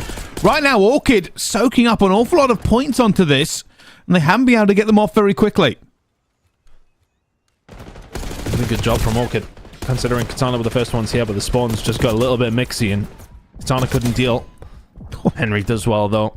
Really accurate shots. Final 10 seconds over towards Orchid. This one's been spun on its head. A really good start from Katana. P1 to 2. Very, very solid.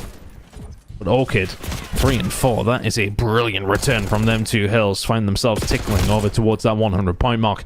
Katana, though, with 3 dead, is going to give them some onus over towards P5 to try and get some decent time. Not the easiest one to do so on. With the setup they've currently got, though, Katana holding them off for a few seconds.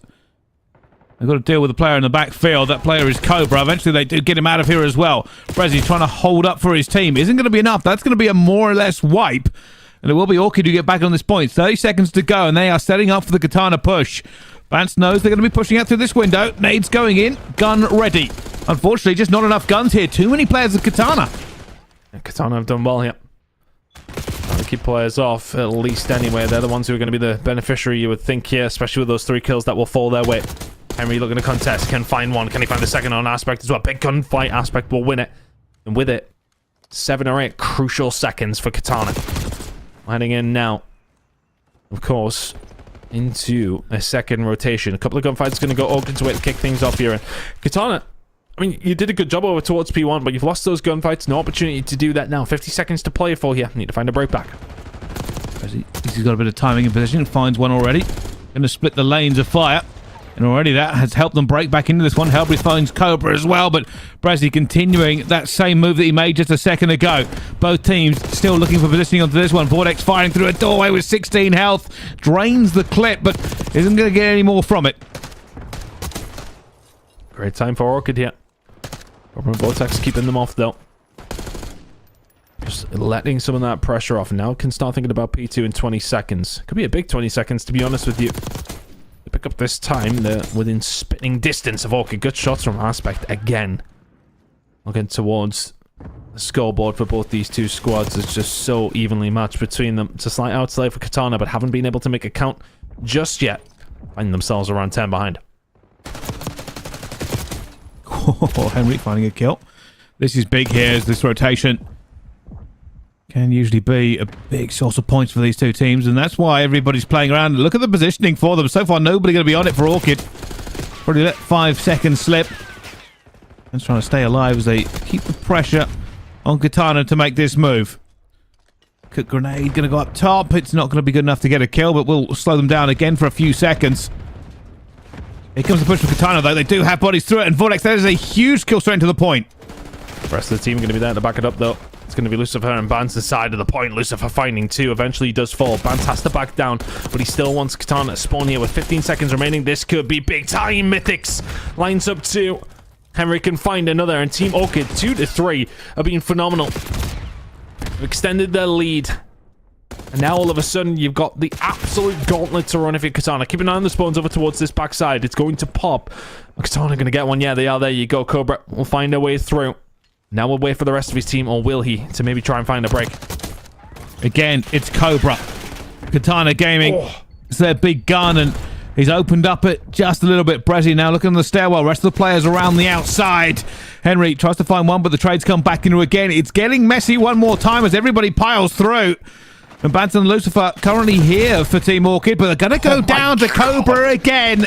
Over and over again, the man strikes fear in the heart of Team Orchid. I mean, they've just about got the trades in their favor. And as you mentioned, it's down to Cobra. That second gunfight, we've all taken it towards the stairwell. It's such a difficult one to find. But Team Orchid trying to answer back themselves. It's a 2-for-2 trade. Aspect has to back on down. And that's going to be a final 15 seconds or so towards Orchid. It feels like they are just slowly bleeding Katana out at this moment in time. In map number 4, we're heading over towards P4 again. Katana, with the first ones here last time, could not make that count whatsoever. They may well need to now, finding themselves around 35 behind. Henry's trying to find the gap, looking for Aspect. Flies over the top of him and dies, unfortunately. Katana Gaming have an opportunity. They let this one slip last time, and Orchid picked up an awful lot of kills, but so far, so good in the trades. Brazzy trying to stay alive. Health finally regenning. Finds another one, looking for the third. Bance manages just to skip out of it, but Vortex picks it up in the end, and so far, so good for Katana. This is a good time. It's very good time.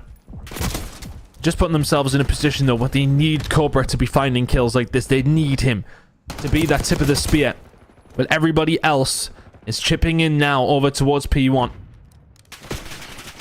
Now we're heading over now towards P5, of course. We're finding the kills in the middle of the map, and they can find them on transition as well. Cobra on a 5 spree. And this could open things up now. Pretty much a tie game as we head over towards the 5th hill of their second rotation. It is anyone's map. Aspect fighting from the back foot here. Just trying to keep them away as much as possible from it. Katana have the lead. Cobra leading the pack. 6 now for him, continuing to pick up a little bit of time. Normally they let him free, but right now he's taking every job he can.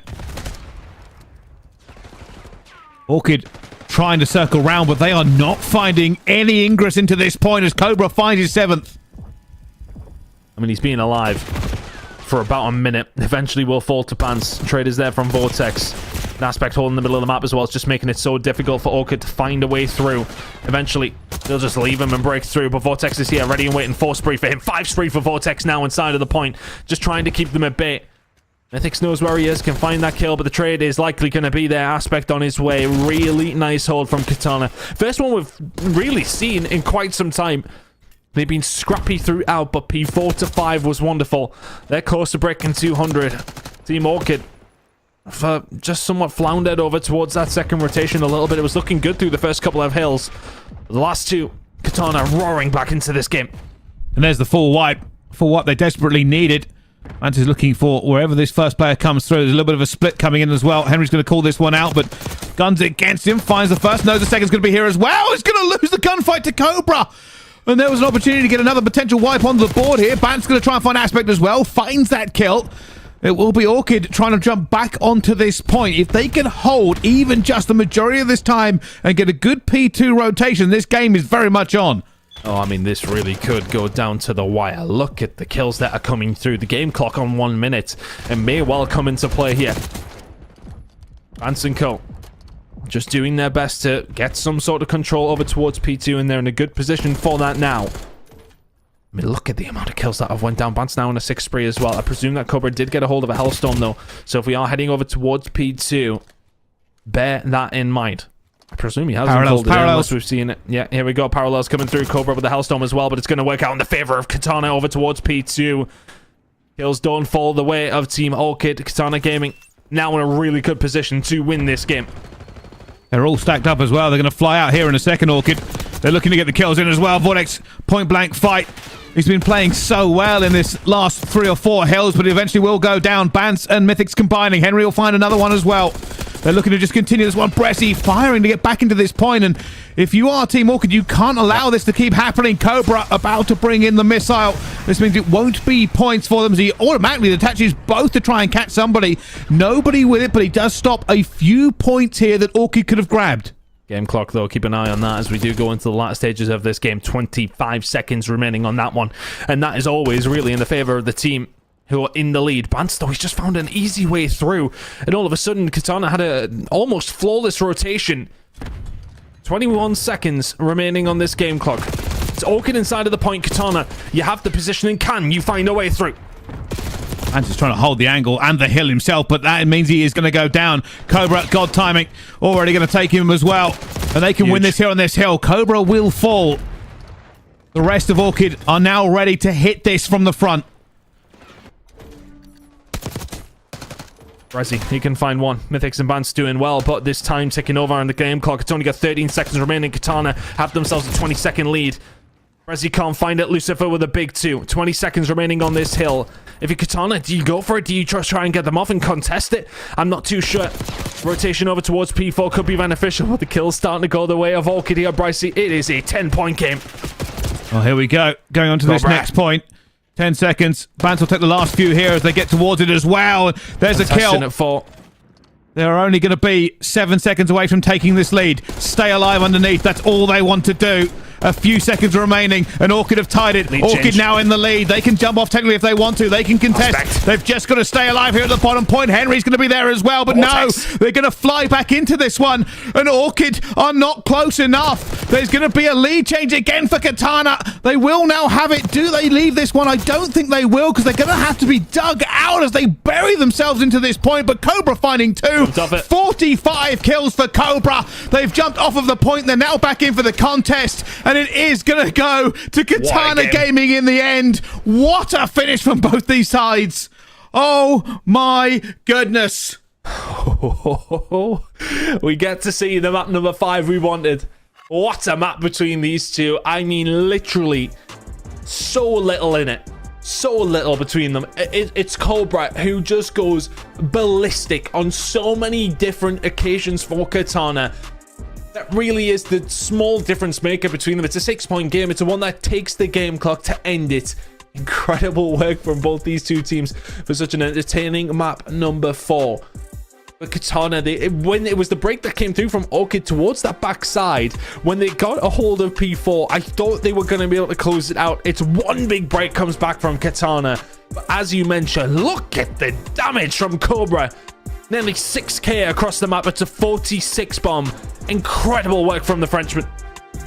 Yeah, he was something different. There was a point where I wondered whether or not Cobra would make that 40 bomb, but it wasn't going to be. We're going to rewatch the last minute here to see how it all went down. Orchid fought back like lions, but that game clock, it changes how the hardpoints play, and no team practices for this scenario.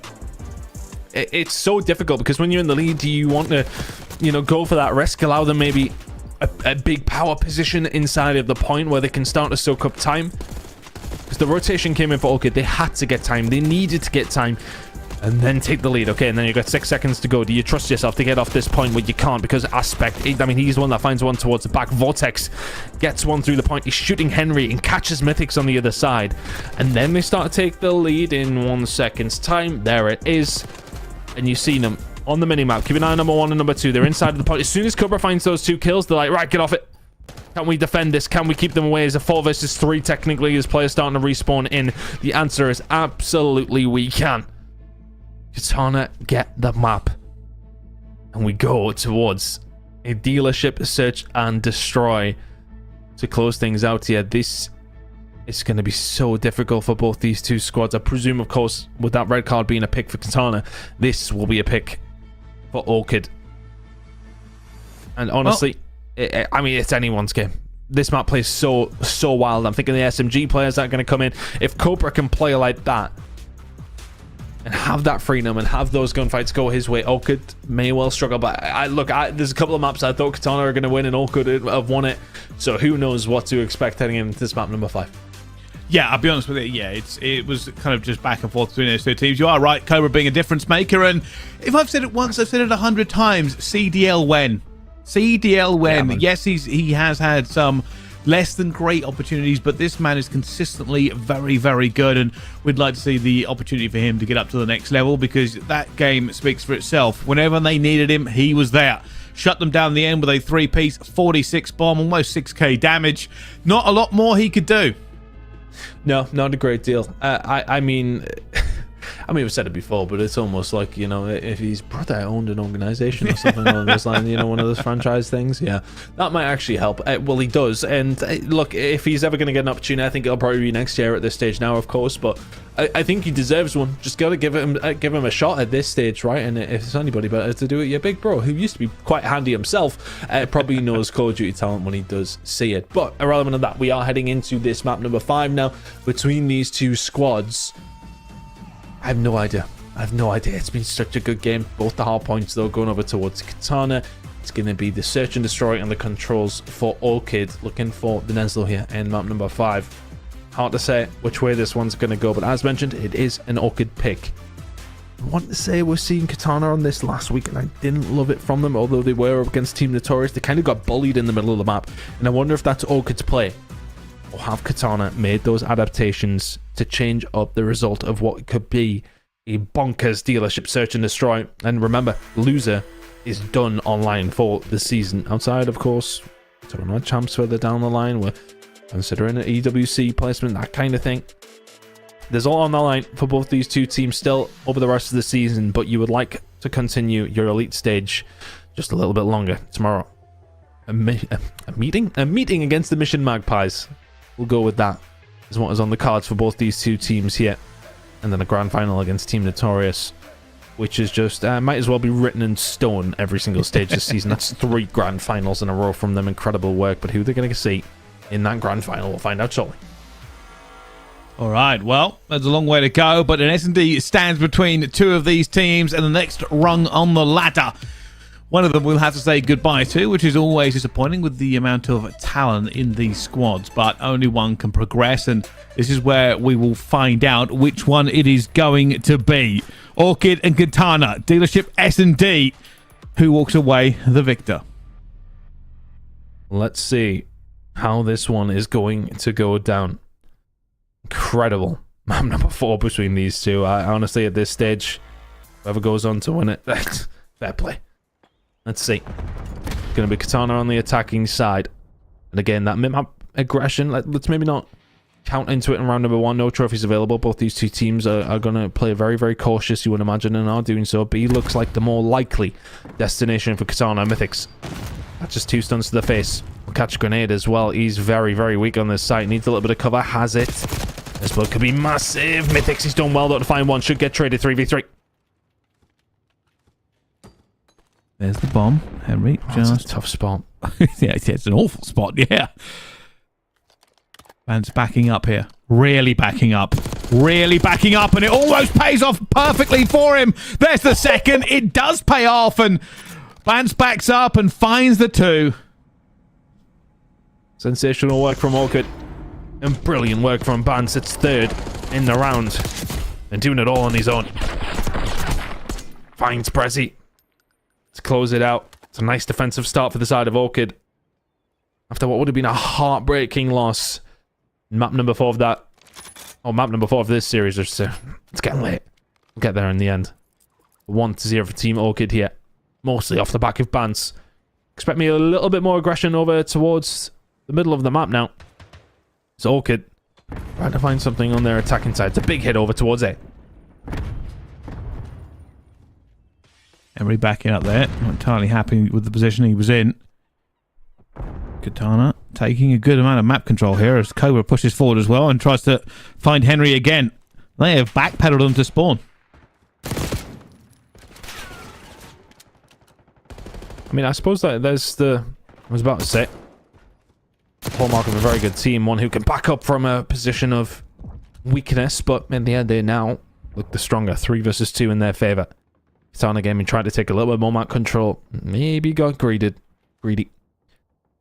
Cobra looking to try and find something on this flank, but I think he best off holding, considering the positioning of Henry here.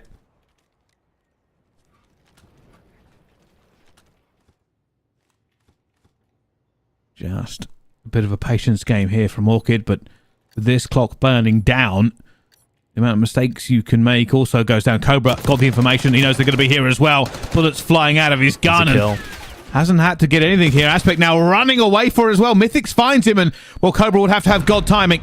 Slides past, looks for it. Cannot find a pixel of this player, and that bomb has gone down and made Cobra's job all the harder. And now he has to try and get out of this window in a 1 versus 3. Had he been able to get the bomb carrier, it's a different story. And then would have been Orchid flapping about the place trying to find something, but now all of a sudden for Cobra, this is mission impossible. Not going to happen. Team Orchid will find another round. 2 to the good. They were not giving him even a little bit of a look. Just won't allow it. Good start for Orchid. And you are right, like, he was desperately looking for that bomb carrier. He could just get even a toe, an ankle, an elbow, anything. It would have given him so much more of an opportunity to get that round.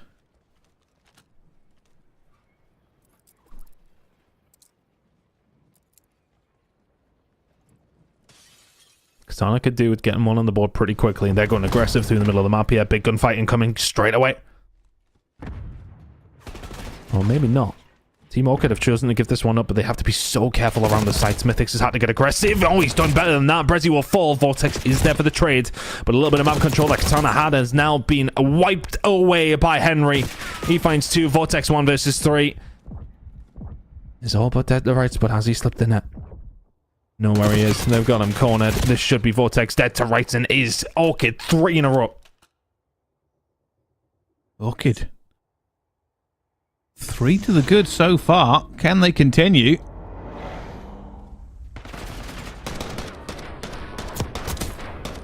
And we asked for a map 5. Katana have yet to show up for it. Just not get anything going in the middle of the map, and Orchid on dictating the pace.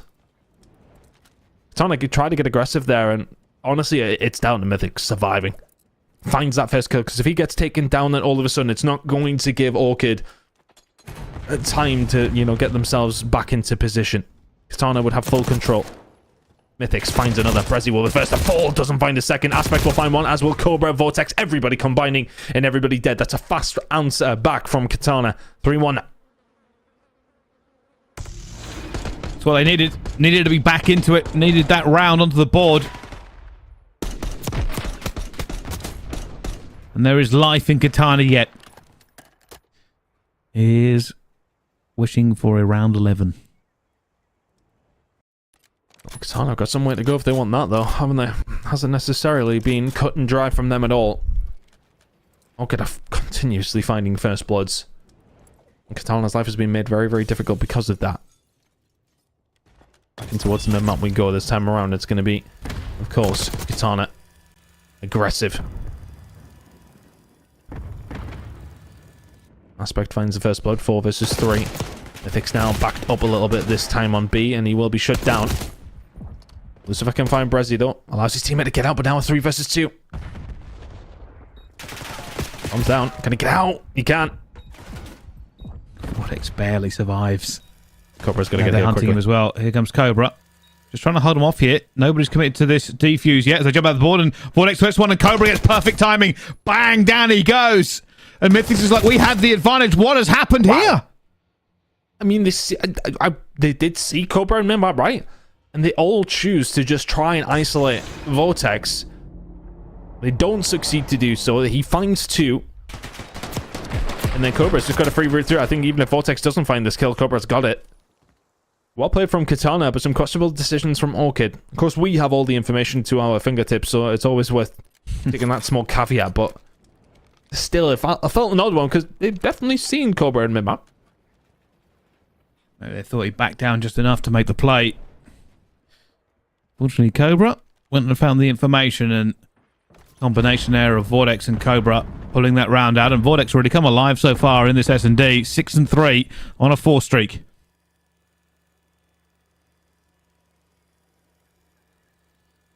Slow and steady one this time. Katana very much backed up again. Orchid, well, have the potential to take a lot of map control, but they don't know that. You're very, very passive over towards A, which for Katana, this is fine. Whittle that time down, no problem whatsoever. They're sitting tight.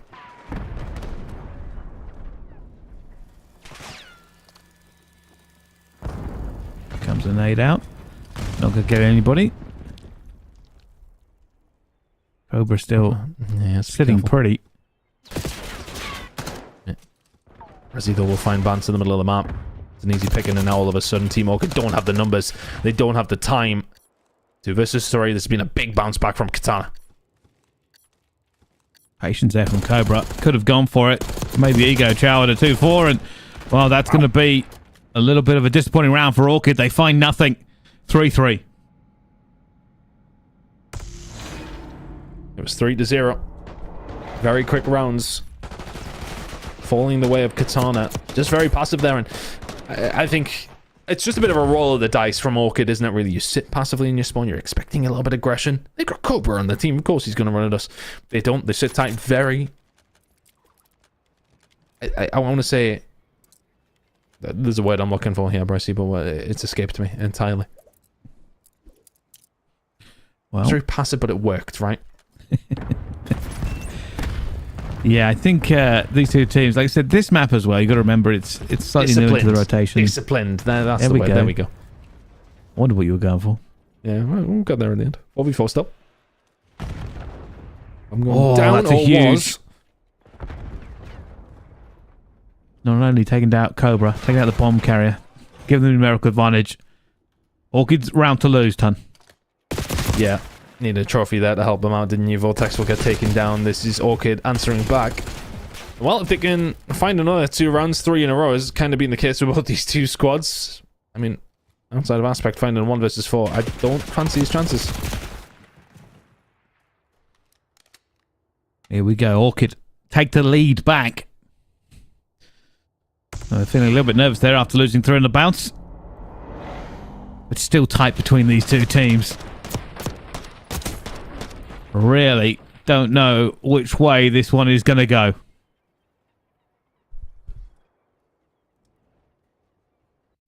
So Katana of blood for the first time over the last 4 rounds.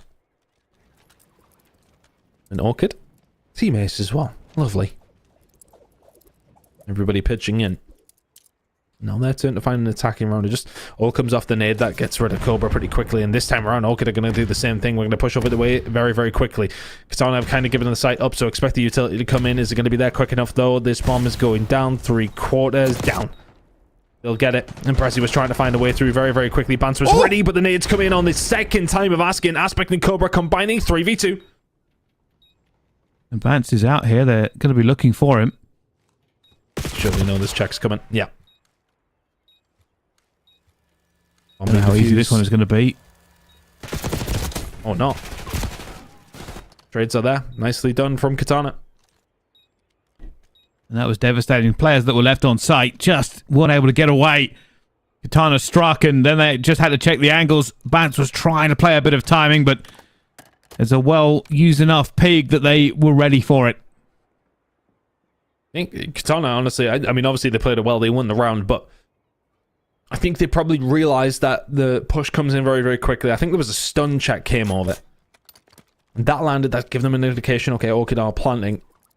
Sometimes you will see some teams just rush their utility, try and stop that bomb from going down, because, I mean, there are cars everywhere, of course.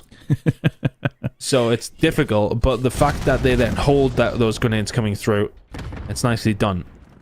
Cleared out a couple of moments here for Katana now, so as many cars that can be blown up in the opposition favor as they go for a retake. Cobra will get this one down. Is he going to be able to this time? I'll see. Come on, RCXD. More cars on the site. Trying to get out of this. Bance driving. Still looking. Trying to clear out as well. There's two going to be here. That door closes just about in time. It has pushed them back just a little bit. Bance already moving up with his team as well. This is a 4 versus 4 in close quarters. Everybody running for it as well. But so far, it's going to be Katana. They'll walk away with everything, and they line up for Bance. He finds 2, but no more. Katana will take that round, and they are now on map and series point ton. Oh, I've got a whiff of around 11. Surely that's what we get. And what has been one of the, honestly, series of the year here in Challengers, for us at least anyway. Incredible back and forth. Katana Gaming, though, now find themselves 5-4 up. They were 3-0 down. They figured out the secret sauce here on dealership, and can they manage to find that final round? I mean, that's a big moment when they close the door. They stop that RC car from doing a whole lot, because I tell you what, that would have hurt.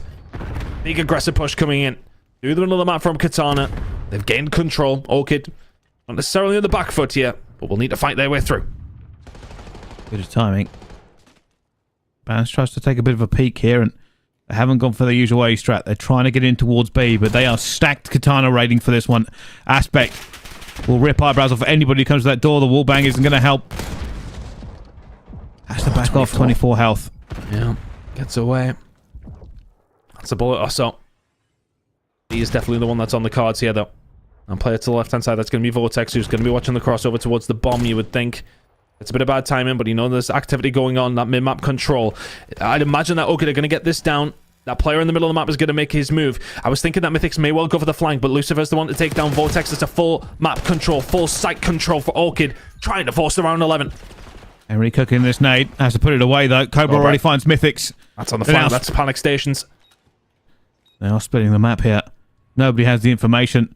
Left on the hill there. Bance actually gets out of it in the end. Cobra takes a few bullets. So he's going to be flanked as well. Henry finds him. 2 versus 3. Katana trying to go for this retake here as well, but Lucifer finds Prezi, and now it's just Aspect alone in a 1 versus 3. Down he goes. Round 11 is upon us.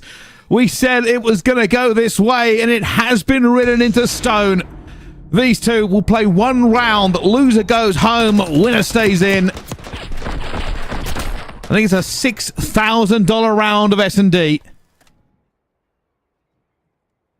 Vortex gets caught towards the back side. It just allows Orchid to get that bomb down. Katana are second guessing in the middle of the map. Sound the gong. Round 11. Here we go. It's going to be Katana on the attacking side. I feel like this has maybe been a little bit more beneficial than the defensive side for them. Orchid, what can you do? It's a big push through the middle of the map to kick things off. Already taken some control.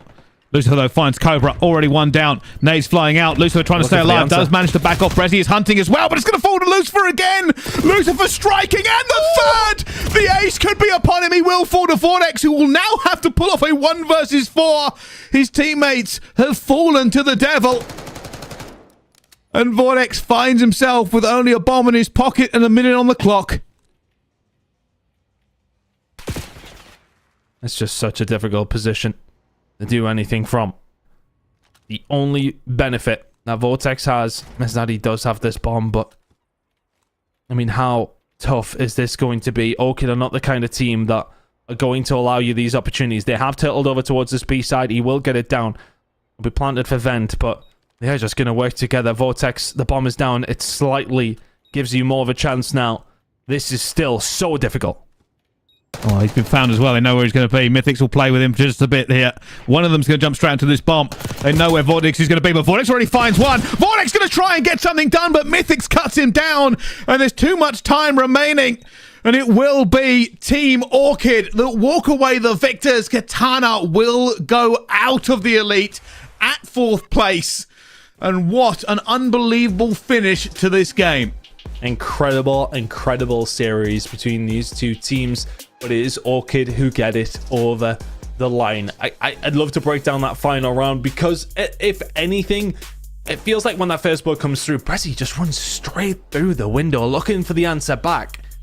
I mean, I suppose it's fine for me to say that because I know there's 3 players on the site, but it definitely feels like it's somewhat of a desperate attempt to go for the trade to even up the odds. But they would have had to have somebody else pushed up that B side. They would have had to have somebody else to be in a position to go for the retrade. There was nobody near. And that is overzealous for me. It's a big push coming through. But realistically speaking, look, I mean, it was a very convincing final round that goes the way of Orchid. Brezzy Mac is furious right now. Yeah. Well, yeah, you should. I think it's probably frustration from Brezzy in the sense that maybe he knows he probably was a bit of an overchild there towards that last round. Not saying it would have gone their way anyway, but that's that kind of moment where you maybe just need to take a step back, see what can go on. But let's have a little look through it again, because you kind of understand what I mean. You'll see Cobra gets picked immediately. So where's Cobra? Number 3. Yeah, just a good little angle from Lucifer. Look at Brezzy. Straight out the window, because he spots one, yeah, but it's just a little bit of a risky play. He's got no backup, nobody in a position to trade him. And Lucifer says, thank you very much, we'll have the third, as Aspect looks to try and pick up the pieces. And Vortex doesn't do too bad here, though. As mentioned, when we say these 1 versus 3s, if you got the bomb, you can get it down. It at least somewhat gives you a chance. When he finds the first of you, the second's always going to be hard to come by. And that's when it really could have been on the cards, but yeah, round was lost in them first couple of kills. Cobra's really been their talisman throughout the season. The fact that he just gets his wig taken off by Lucifer immediately doesn't help either.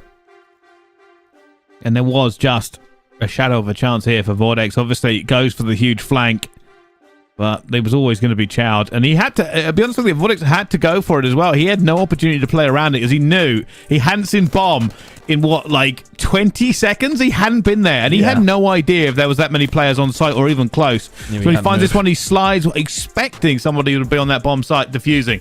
Unfortunately, they weren't. They catch him in the trade, and they do end up getting it as well. But yeah, devastating loss for Katana, especially in the way that it happened. Yeah, a round 11, map number 5 to end your Challengers Elite season.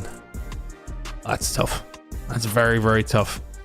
Team Notorious are the team waiting in the grand final. It would either be Mission Magpies or Team Orchid that will meet them there. What a day we've got tomorrow. What a day we've had today. Some absolute bangers. That last series, of course, just the cherry on top of it all. Incredible. Between those two squads. Map number 4 for me was an absolute barn burner. But there we are. We have 3 more teams remaining to fill 3 more spots on the prizing side of things. Katana will walk away with $6,000. They will be very, very disappointed with that. Yeah, I said it will. I mean, just we said we knew it was going to be a good game. It's always the same between those 2 teams. It's why we don't really commit to thinking who's going to win. We just know it's going to go the distance. But what an incredible game. And of course, the top 3 still yet to be decided. Magpies, Orchid, and Notorious all ready to throw down next week, Ton. Yep, should be incredible. I'm not too sure which way every single game is going to go, but Team Notorious looking for the three-peat. Could be a huge storyline heading into the end of the year. It certainly will. And if you haven't had enough Call of Duty action for today, well, don't worry. North America is now starting its engines. They'll be doing the same thing in the playoffs that we are, whittling it down to their final three. And that'll be coming up in just a very short while. So don't go everywhere. But for Europe, that's all for today. Tomorrow, our grand final and our lower finals will appear. But thank you all for watching, and we'll see you next time.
What's up, everybody? Welcome back to North American Challengers, our final days worth of Challengers Elite Season 3 and Challengers Elite for the Black Ops 6 year. Very odd to say that out loud, but that's what we're dealing with. My whole ship with me, I've got Jeremy Stud.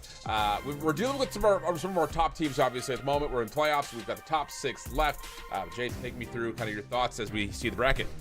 Hey, so when we started off on Wednesday, obviously it's all winners round 1. Omid took care of business versus Luxury Exotic. They moved on to Thursday, where they ended up getting 3-0'd by the Spartans. It was actually a really tight series. It's just a tough opponent.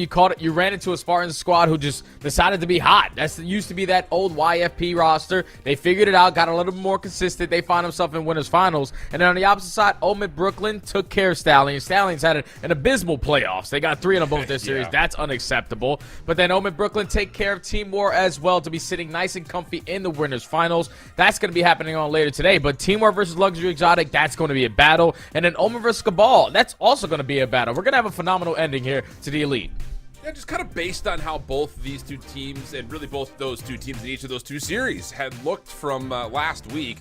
We held a lot of high regard for Cabal and for Luxury Exotics, and we weren't necessarily as impressed as we would have liked to have been by Amit and Team War. So if they were to have played last week Thursday, yeah, could have been a banger. But that was nearly a week ago. So now it just comes down to what are we actually going to see in terms of improvements. I think in particular, you assume that some of the mistakes that were starting to come through for teams like Team War, teams like Amit, those are going to be cleaned up. Now you're also looking at the basis of, can you elevate the ceiling for a team like a Cabal and like a Luxury Exotics? We got a red card hard point to start us off. We're already dug in right in. So let's just go ahead and cut the chit chat. Let's get right into the action.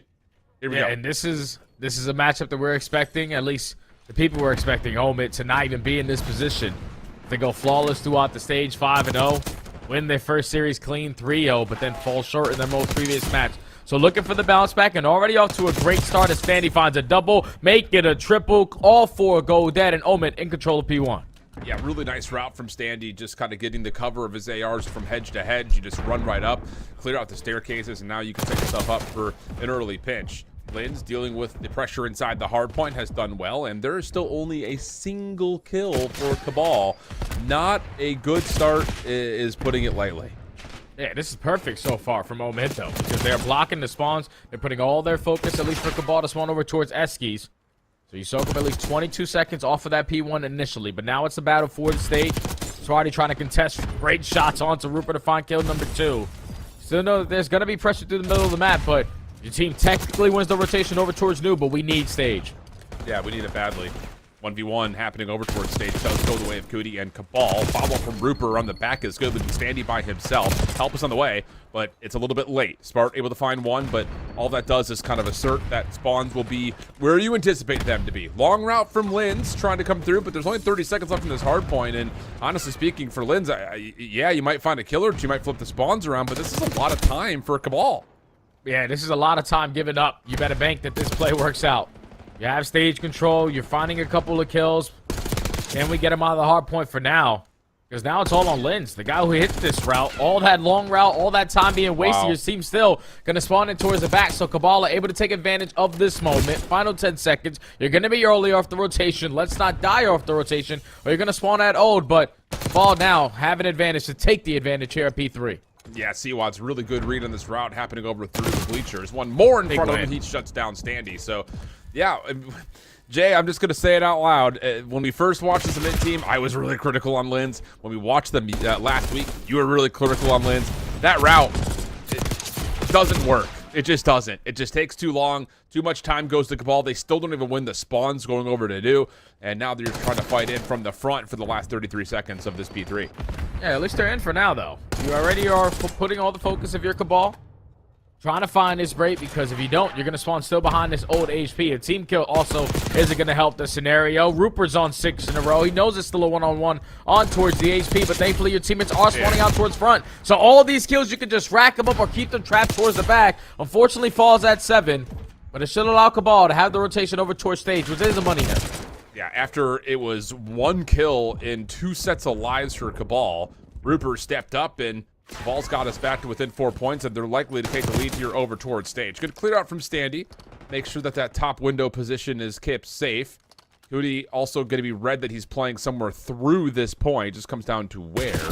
Looks like Standy, whoa, actually was not able to find him. Spart follows up for the trade, but the first 20, Cabal pretty comfortable on this hill.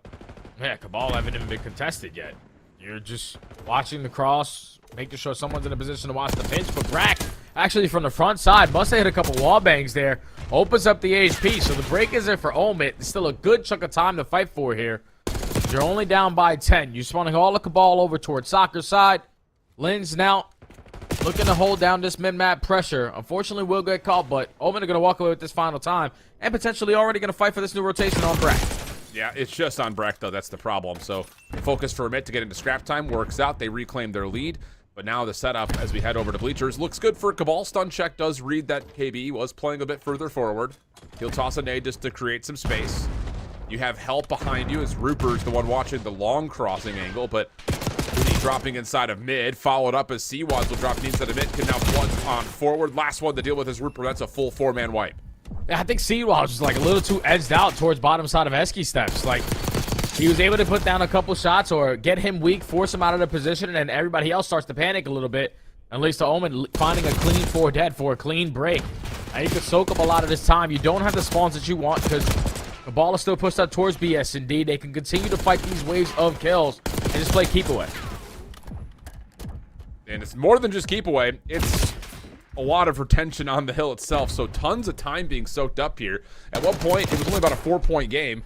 Now all of a sudden, it's going to be about a 50-point game. And you don't often see that through bleachers. Just continual dominance here as the SMGs are running circles around Cabal and around this hard point. And yeah, it will be about a 40-point game as we head back over to P1. Yeah, and SMGs are having a field day now. Challengers seeing they un-GA'd the reinforced barrel, so SMGs can shoot a little bit longer on the distance and still killing people immediately up close. But now going into the second set, the ball, last time around you allowed Omen to soak up 22 seconds of time here because you really couldn't get out of this Esky setup. We need to get some stage presence. Goody, the only one here to try to contest it, surrounded by players, but is still walking away with his life. That's 3 for 1. The break should be in. Good for now. Reset on the way through, and wow, Lynn just dives forward, finds a kill. I thought there would have been some immediate help to try to keep that position safe inside the hard point. Trade is still out. Position around the hard point is good enough to get back in quickly if you're Cabal, but now all of a sudden things start to dissolve just a touch on this setup.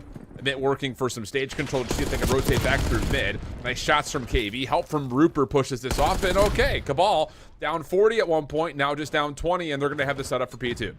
Yeah, they win the rotation over towards P2, but they do not have the positions that they want. So Seawads has to play this perfect. Cannot line up the first kill onto Standy. So now you're trapped in towards the back. You're outnumbered. Probably don't have the tax that are going to be invested on this situation, but Omid, they find the break. Now you got to work your way back on in.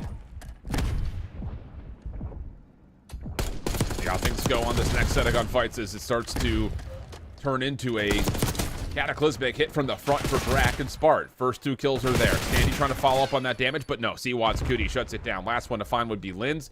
You can see they're looking for him, and they found him. Well done. Split spawn situation on top of that. Danger moment here for Amit as Cabal will reclaim the lead. Yeah, and if you're Brack, you got to just play your life. You know that you're going to be surrounded. You know you're going to potentially get isolated, but he went to the one-on-one gunfight, and now your teammates are back into the play, so Brack, just stay on out. Think about that rotation over towards New. Teammates able to assist them. You're able to find the break for the final 10 seconds. Now you already have players contesting over towards the new hard point. Brack gonna be here nice and early. Let's just hop in. We have like 5 uncontested seconds. First check. KB, good win. Gets out, keeps his life. Now help is on the way. Cootie's able to win a 1v1 through mid. Wow, and that route for KB man. Finds another one for free. Lynn's just, I think, caught between 2 different places. He doesn't know what exactly he wants to look at. Now Amit will spawn behind the hard point. Good eliminations will allow them to get forward, and Lynn's double will not just get them forward, they'll get them in the hill. Yeah, now it's all on Rupert. Can he try to contest this long enough for his teammates to get back? Only able to find one, and the spawns do flip. So this is where Omid can start to pull away with the game. Final 25 seconds. 1 wave of kills. You keep them trapped towards the backside. You win the rotation over towards New. Tight affair to this point, though. Again, back and forth, a little bit of a tug of war in these last couple of hard points. Current leaders on the lobby, you're looking at Bracket 20 and 19, top kill leader for Amit. Other side, Rupert, who had a really fiery start, about 12 and 5, is just 20 and 16. I say just, but his recent stretch has been less than dominant than he started with. Wow, Linz up the ladder, somehow catches Rupert by surprise, but even with that, Omit just cannot find a way to get a good look at the hard point until now. They've got a couple of kills to try to threaten it. Oh, and that's 3 dead. So now the player on the hard point in KB is going to be surrounded. Not even going to be able to put down a shot before Brack takes him down. So the break is perfect for Omit. It's been a battle of tug of war between these two squads. Lead change after lead change. 25 seconds still here to fight for at stage. Cabal finding a couple. Omit finding a couple. You're already in. You're trying to contest it. It's looking like Brack is still going to be a one-man army on this side, but he falls. This final time should go in favor of Cabal. Yeah, looking good for it, at least for now. Lynn's over the top. Maybe a chance to get another exit kill, but not the case. And that's important because now you've got Rupert quickly over to the new hard point. Able to get one before dropping. KB's also cooking on 4 in a row, as Cootie will be the first one to take a look over the top of the hard point. Yeah, and Cootie right now, he doesn't really have to peek. You know what the hell's going to be white. We're playing for a set of kills before anyone makes a move, and they go 3 for 2 in the trade with Standy finding a double through mid-ticket. Now we just got to know where the spawns are coming in. Standy trying to time this pinch. Puts down a couple shots. Not able to get a kill, though, but the teammates are here. Stuns coming through. Cootie staying alive a little while longer. And the lead for Cabal continues to grow little by little. Last time we were here, Amit were unbelievable. Not the same result this time around as Linz gets caught. Just not even clearing out that top side of the bleachers. And that'll turn into a full 4-man wipe here for Cabal. An opportunity for them to get this scrap time and put this game potentially out of reach. Oh, my God. And now Cabal have blown this game wide open. You're going to be up by 60 to 65 points. Omit now have to play catch up. You need some stage presence. Cut your losses for the final 50 seconds. First kill goes immediately in favor of KB. So now how long can Rupert finesse here? The nade to the corner is not going to be cooked, so he's able to finesse it. And they already find 3, making all 4 off the rotation. Cabal only need 20 seconds to close out map 1. Yeah, Amit just cannot get anything going with these setups around the hill. They've been late on these rotations. They haven't been able to put themselves into any convincing sort of a setup for significant time. I mean, the majority of the time that they have found has come by way of the first bleachers. So 232, 169, Amit fighting for their lives here in map number 1, and Seawad's good timing on this route will catch one. Help from his teammates will keep them in the hard point, and it's just down to trading out Spartan. Likely they will find him quickly and possibly put this game to bed here. Yeah, they can potentially put it away. Just can see Watts continue to find these Tommies on the pinch. Freebie number 1, that's already 3 dead. Almost a turn and burn on a Sparty, but as long as you don't ego chop from the hard point, this should be GG on map 1. Yeah, sure feels that way. Cootie able to turn up a couple, and that's a full 4-man feed again. Cabal in a back-and-forth affair, really until the last 3 hard points. Just absolute domination, as Amit just could not really get anything set up. Oh, man, it's so tough, man, because Omit, at least in the first half of the game, they were in it. They were in it to win it, but then you could just tell on the opposite side of the ball, the guns started to get a little bit more warm. These guys were winning some insane gunfights, finessing their lives phenomenally, and then realistically, like if you're Omit, you're finding yourself rotating early, but then you're dying off the rotations. You're giving up that final 20 seconds at the old HP. You're cutting your losses and then dying off the roto, which is not going to help the beginning of your next hard point. So it was just always playing catch up all of map number 1, and unfortunately they fell short there. Indeed the case. A pretty, I would say, easy way to break this one down because it's back and forth, and then it's not. 251, 69. Again, kind of sharing the hard point are 3 different members on the side of Cabal GG's. Everyone gets over 23 eliminations. Nearly everyone goes positive. Damage numbers are relatively shared, except for Rupert, who again went on that long streak early and kind of took the edge. But for Cabal GG's, I think it's just one of those situations, like, they weren't trying to, how do I explain this? Like, they were putting focus on rotations, but they weren't doing it in a way that was like, oh, we're going to take 45 seconds to wrap the entire map safely to make sure we get a rotation. No, they're doing it by taking away some key spots at heads or some key spots at the windows and just finding quick pivot points. I love the idea of it. Yeah, they understand their timings of the game, and you can just tell like the teamwork is there too, because when you're in a situation where you're basically not really relying on your rotations, you're like, okay, we just found 1 kill. Now we have a 4v3. Let's win that battle first, and then we figure out what's the plan after. That's how you just play. You just play to your advantages. And with this Cabal roster, so they've been playing together for quite some time now. They have some familiarity in their gameplay, and They showed it there in that map. Number one, you talk about the crossfires being set up. You talk about the way they're able to finesse until teammates get back to the play. That's all stuff of just experience with each other. So they continue to show that there in map number one. And now this is more difficult for Omid because they're searching to show you best believe is going to be right there with it. Absolutely agree with you. Well, we've got 2 matches going on at once right now. And again, taking a look at how things have gone. Luxury Exotics taking on Team War. And again, just to reframe, if you're joining us here a little bit on the later side, Luxury Exotics really impressed us all week last week. They did great in their final round of round robin. They looked really decent.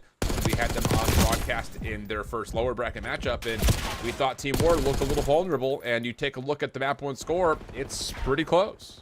Yeah, I don't really like this ban system or the veto system from Luxury Exotic here. Because if you're playing against a squad like Team War, they're more than happy to just spawn into a vault at map number one. They have the arrows to mostly post up. They sort of have this slower style of a play style compared to Luxury Exotic. The way that Rispy play, the way that Trax play, they just love to run around with SMGs. And on a map like Vault, you don't really find yourself in a lot of opportunities with that because you can already see on your screen, P4 Team War currently locking it down, and Luxury have not been able to get close. Yeah, looking really good right now in terms of how you get yourself into a solid set position. War going to be able to cut things off with Julie at mid-map, and yeah, that double. That pretty much puts this game into a very tough position for Luxury Exotics. It'll be 200 to 111 after we jumped in and it was a 30-point game. So P4 locked down in full. Dubriel working on trying to create some space to get back over to P1. And it looks like this should lead to some sort of a hit from the front here for Team War, trying to get back in quickly. And whoa, little pogo stick off the diving board for Yuli. Breaks the aim of Neum. Chase down for Trax, also good. And here we go onto the hill. He just keeps on finessing. Yuli always has a bunch of highlight moments. Fortunately, he was cut down on that one. Luxury now trying to play catch up, down by 75. Need time here at P1, but that's the wrong time to die. Team War with a clean sweep. Now can set up these pinches, create some more layers for Luxury. Not have a good time as they approach over towards P1, but numbers now to their advantage. Just fly through mid. See how things go. Good kills from Diamond Con, just holding on top of the hard point. 15 seconds to scrap, but you look to the mini-map, and again, it's Team War set up and pretty much ready to go with the hard point over to their backside. And yeah, those eliminations will likely be enough for Team War to get this thing done. But this is all in the Bravo stream. You can find it by heading on over to, well, the main COD Challengers hub and opening up the second tab there as we get ready to go for our Hacienda Search and Destroy, where we have seen Cabal here prior, and they've looked good. Yeah, this is going to be a handful, man. And I'm really looking at the SMGs on the side of Omid. Standy and Lens, too. Really dictate how this map is going to go for Omid. They're going to be the team to start off on the attack. 3 players through top hallway. They're instantly trying to send the aggression over towards B. Information gained from Cabal. A couple pre-fires through the wall. Nothing connecting, but they know where the play's coming in. Yeah. Little pixel peek for Rupert. Just trying to take a look, and we'll get a couple of, well, you think maybe shots to go in, but it doesn't connect. Lynn's in trouble. Wall bangs are there, but Spart's here to keep him safe. A little bit of a patient move here for Cabal. Wad's long slide. Reads that there's 2 players here now. Cootie trying to battle this off while simultaneously here comes the pinch from the other side. But as Cootie drops, now the focus for Event just go back to the front. Rupert for the clean first, but everything will rest with KB.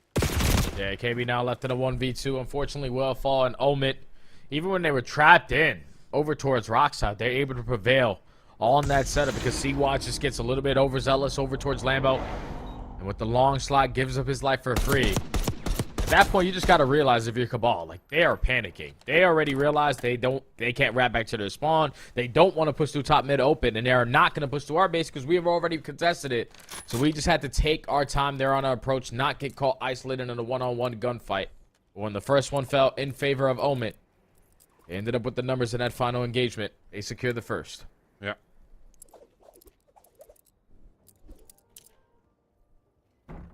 3-1 setup here for Cabal. So there's going to be some sort of a peek for Amit over through the windows just to see if they're going to get any action over towards the top hallways at A. Nothing there yet. And, ooh, Cabal's going to actually just re-wrap, reset, and head all the way over to P2. And Standy is lurking in the water. If his timing is good, he may win the round right here. Yeah, there's no way they're going to know that he's in this position. So Standy's just going to creep his way into a game-breaking spot.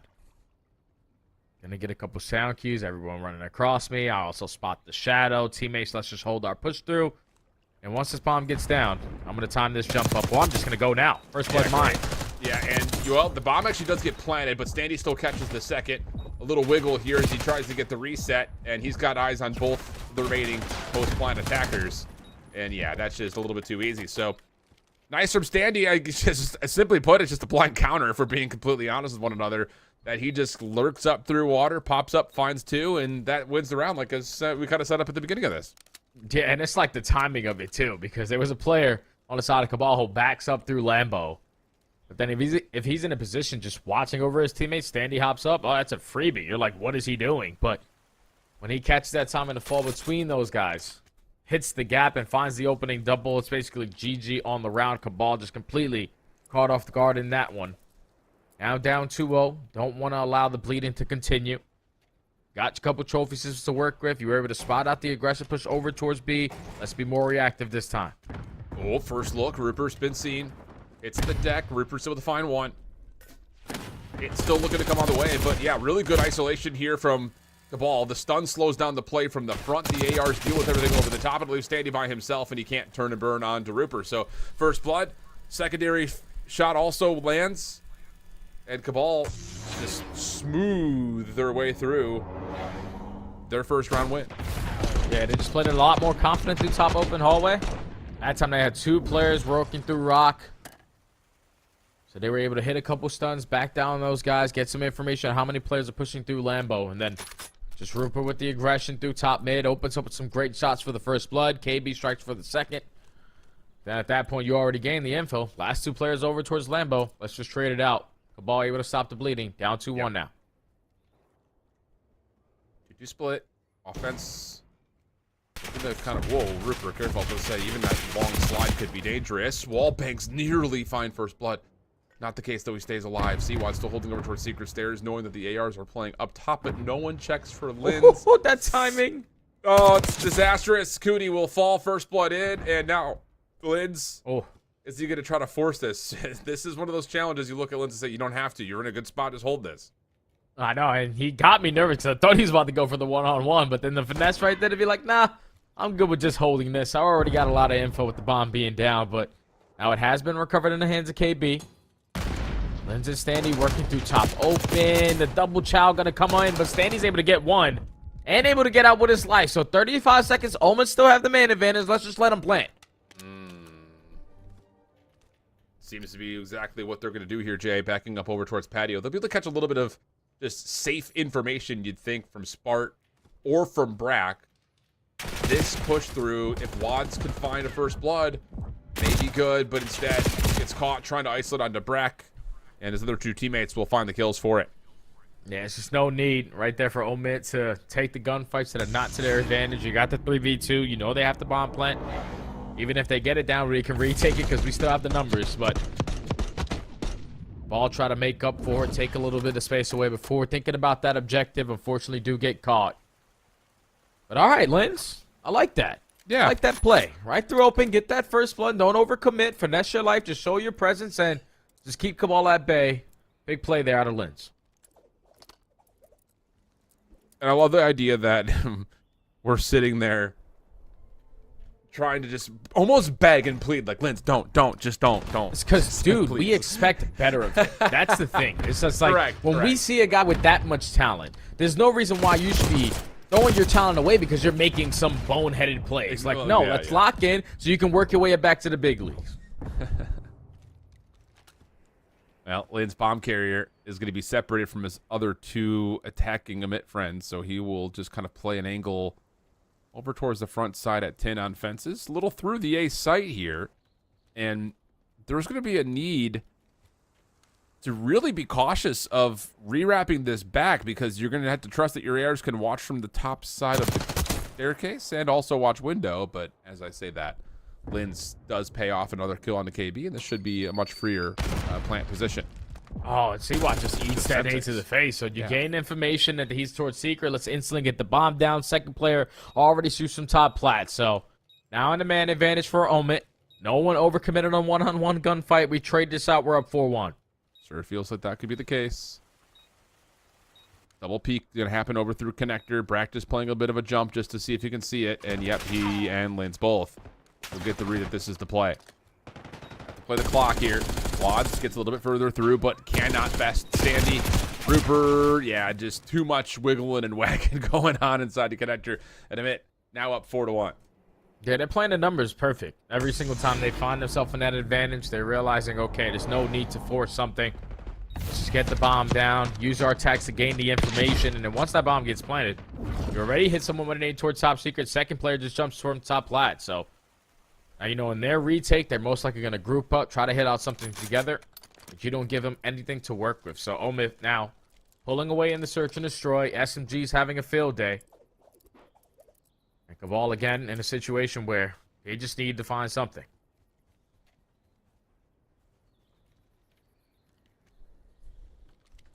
To be another hit over towards A, but look at Standy. He's already pulling up and onto the A site. They have been pushed off as he backs up.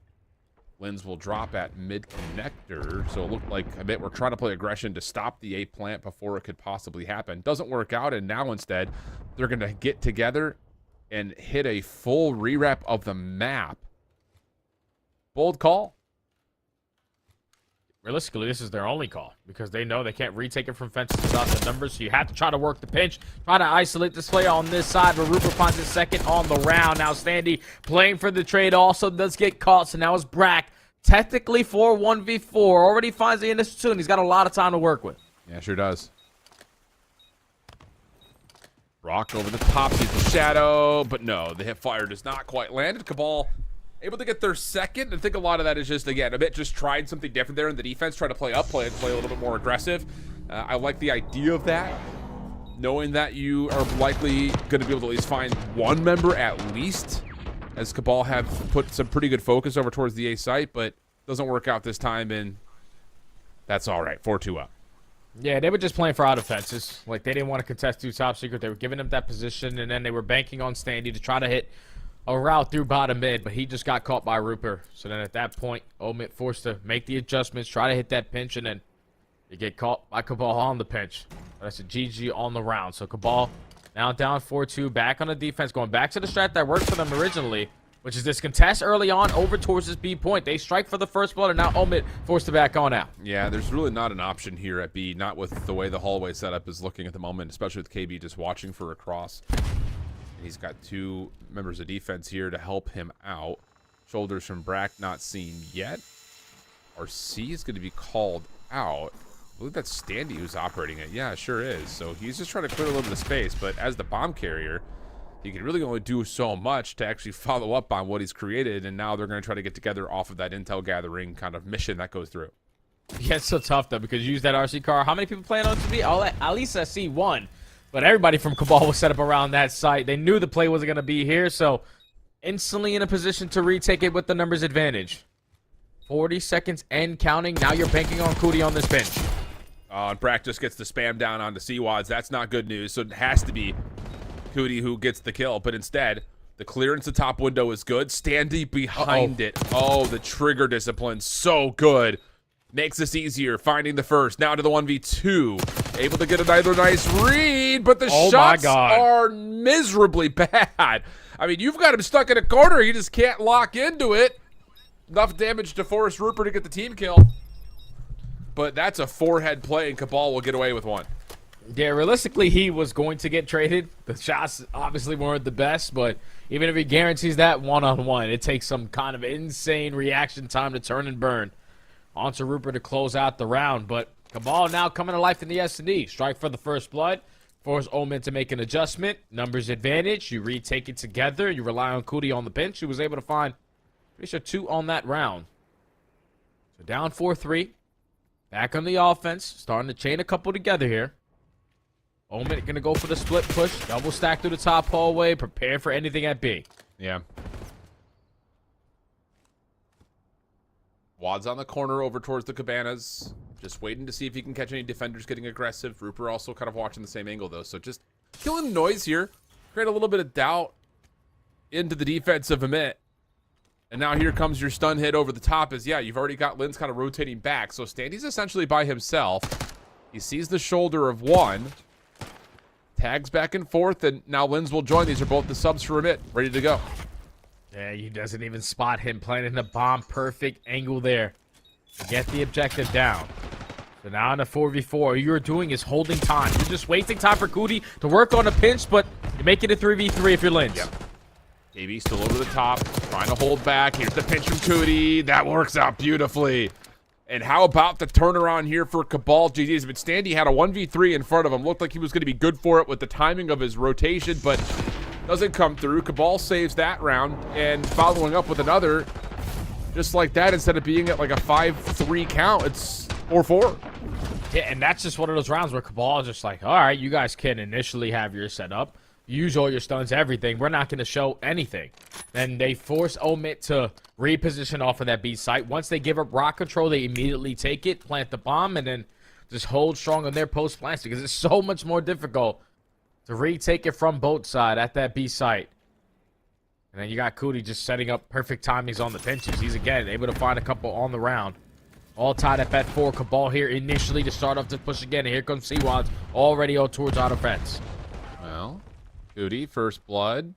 Allows Seawads to play here a bit safer. Lynn's got to make this play, Alan. Yeah, he sure does. It's a long route. Doors are going to pop. Gets the first. Second potentially to come through. And wow, Wads gets absolutely spun on as Spark just kind of has a little backslide away from the gunfight. Still wins it. And instead of it maybe being Cabal in a power position, now all of a sudden they're at to rotate, and they have to do so very blindly into B. Yeah, it's insane how Omen been able to make something out of nothing on this round. Man advantage, bomb down over towards B. Cootie and KB are instantly here to retake. Cootie able to find one, but nothing more. Has to be down to the 1v2 for KB, and no, he could not slide over towards the rock to stay safe. Kills are in, and Amit find themselves now on map point. That's big, man, because Cabal stroke for the first blood there. But then Lins with a big individual play, just needs to win a one-on-one on the pinch, makes it a 3v3. And then, I don't know how Spark continues to do it, man. Up close and personal, throws an extra shoulder just in case. Make sure no one's pushed on up, but just that information gain and then the snap onto Seawad basically secures the round there for Omit. Now at game point. Last time they bit the bullet, or at least bit the bait. And Cabal just played slow on their approach. Omit this time, let's just spread setup, gain the info, and then react after that. Tags coming through, KB staying alive just barely again. But fine to keep on kicking. The big thing here is that Standy has gotten into a spot where he could try to hit a quick pinch depending on the timing of how he wants to move either through secret or to grapple up top to get onto the windows. So this is a bit dicey, but Cabal again just cut noise, create a little bit of doubt, and we're just going to kind of throw a stun over the top and hit it. Yeah, and then Sparty's able to get the information immediately. So how does Standy react on this pinch? He's still playing it over towards closed window. Cootie's now repinching him through A. The bomb's getting planted.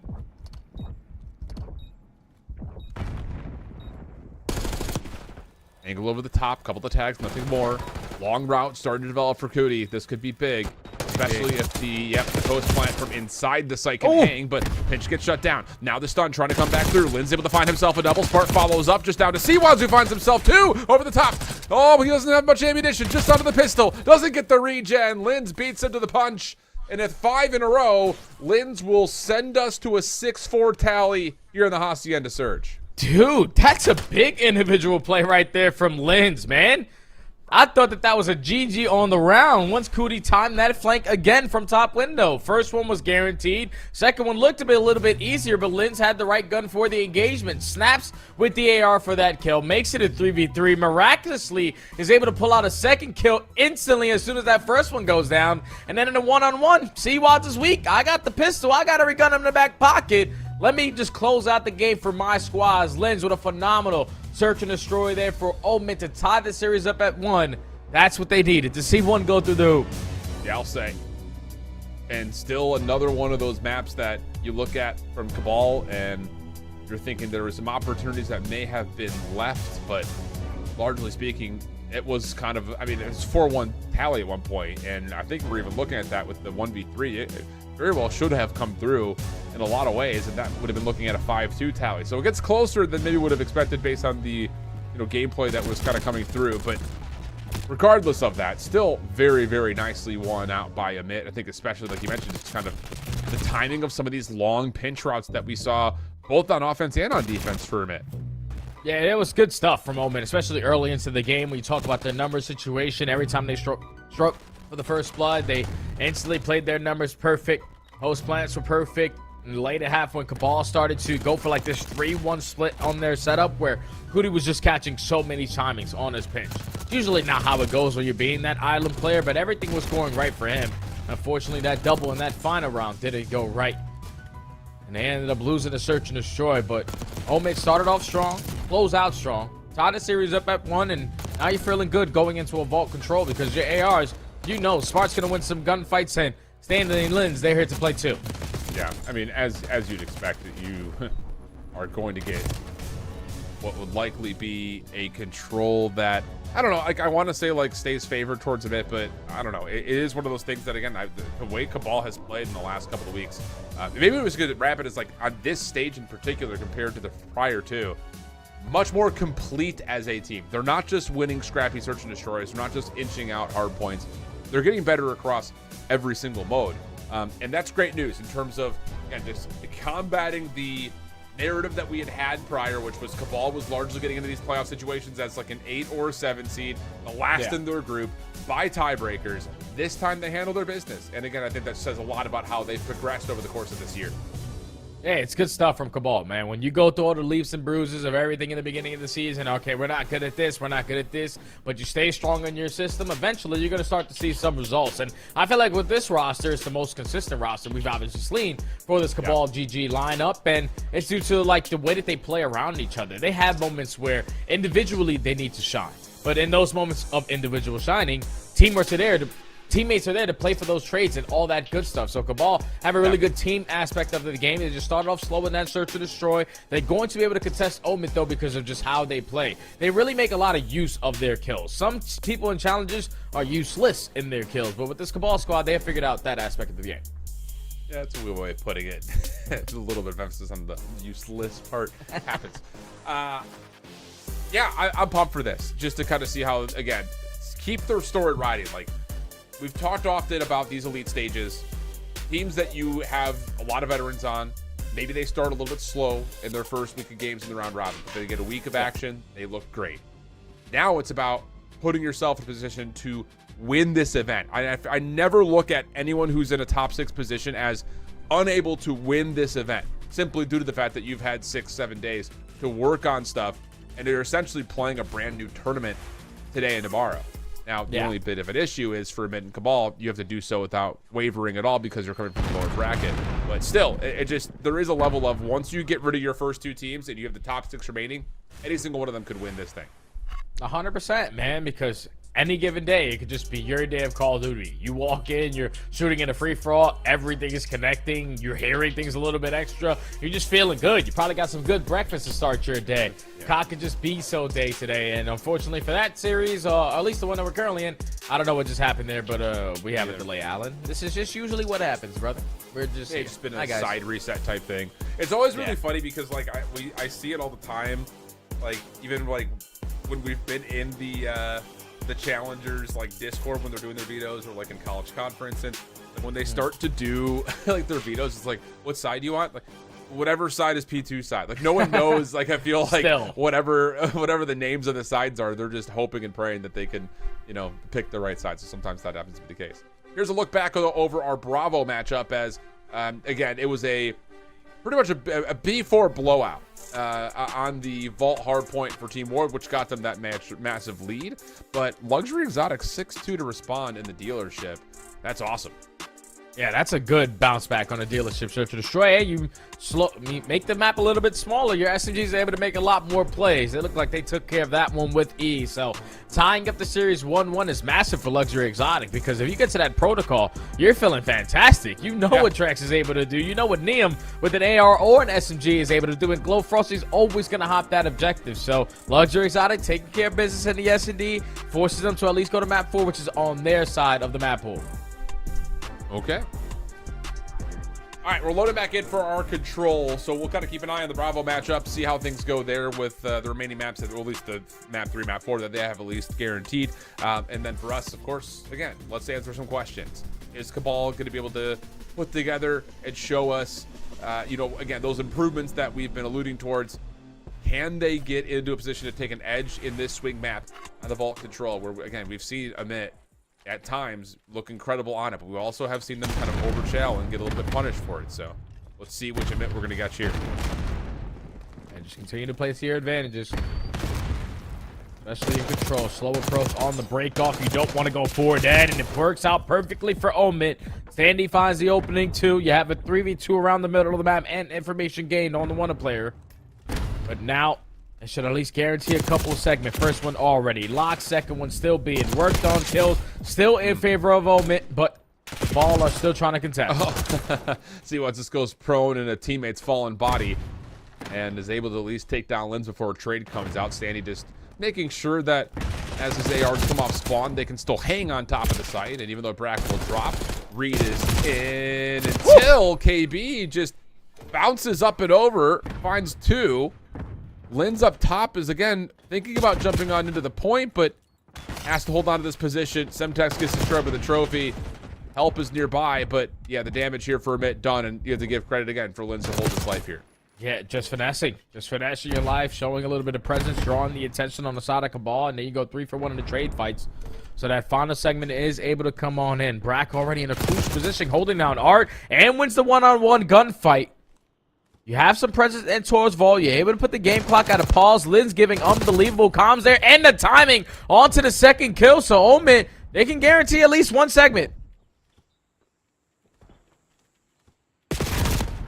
Yep, they're going to get it. Second possibly on the way, especially if Spart wins that battle over towards Vault Stairs.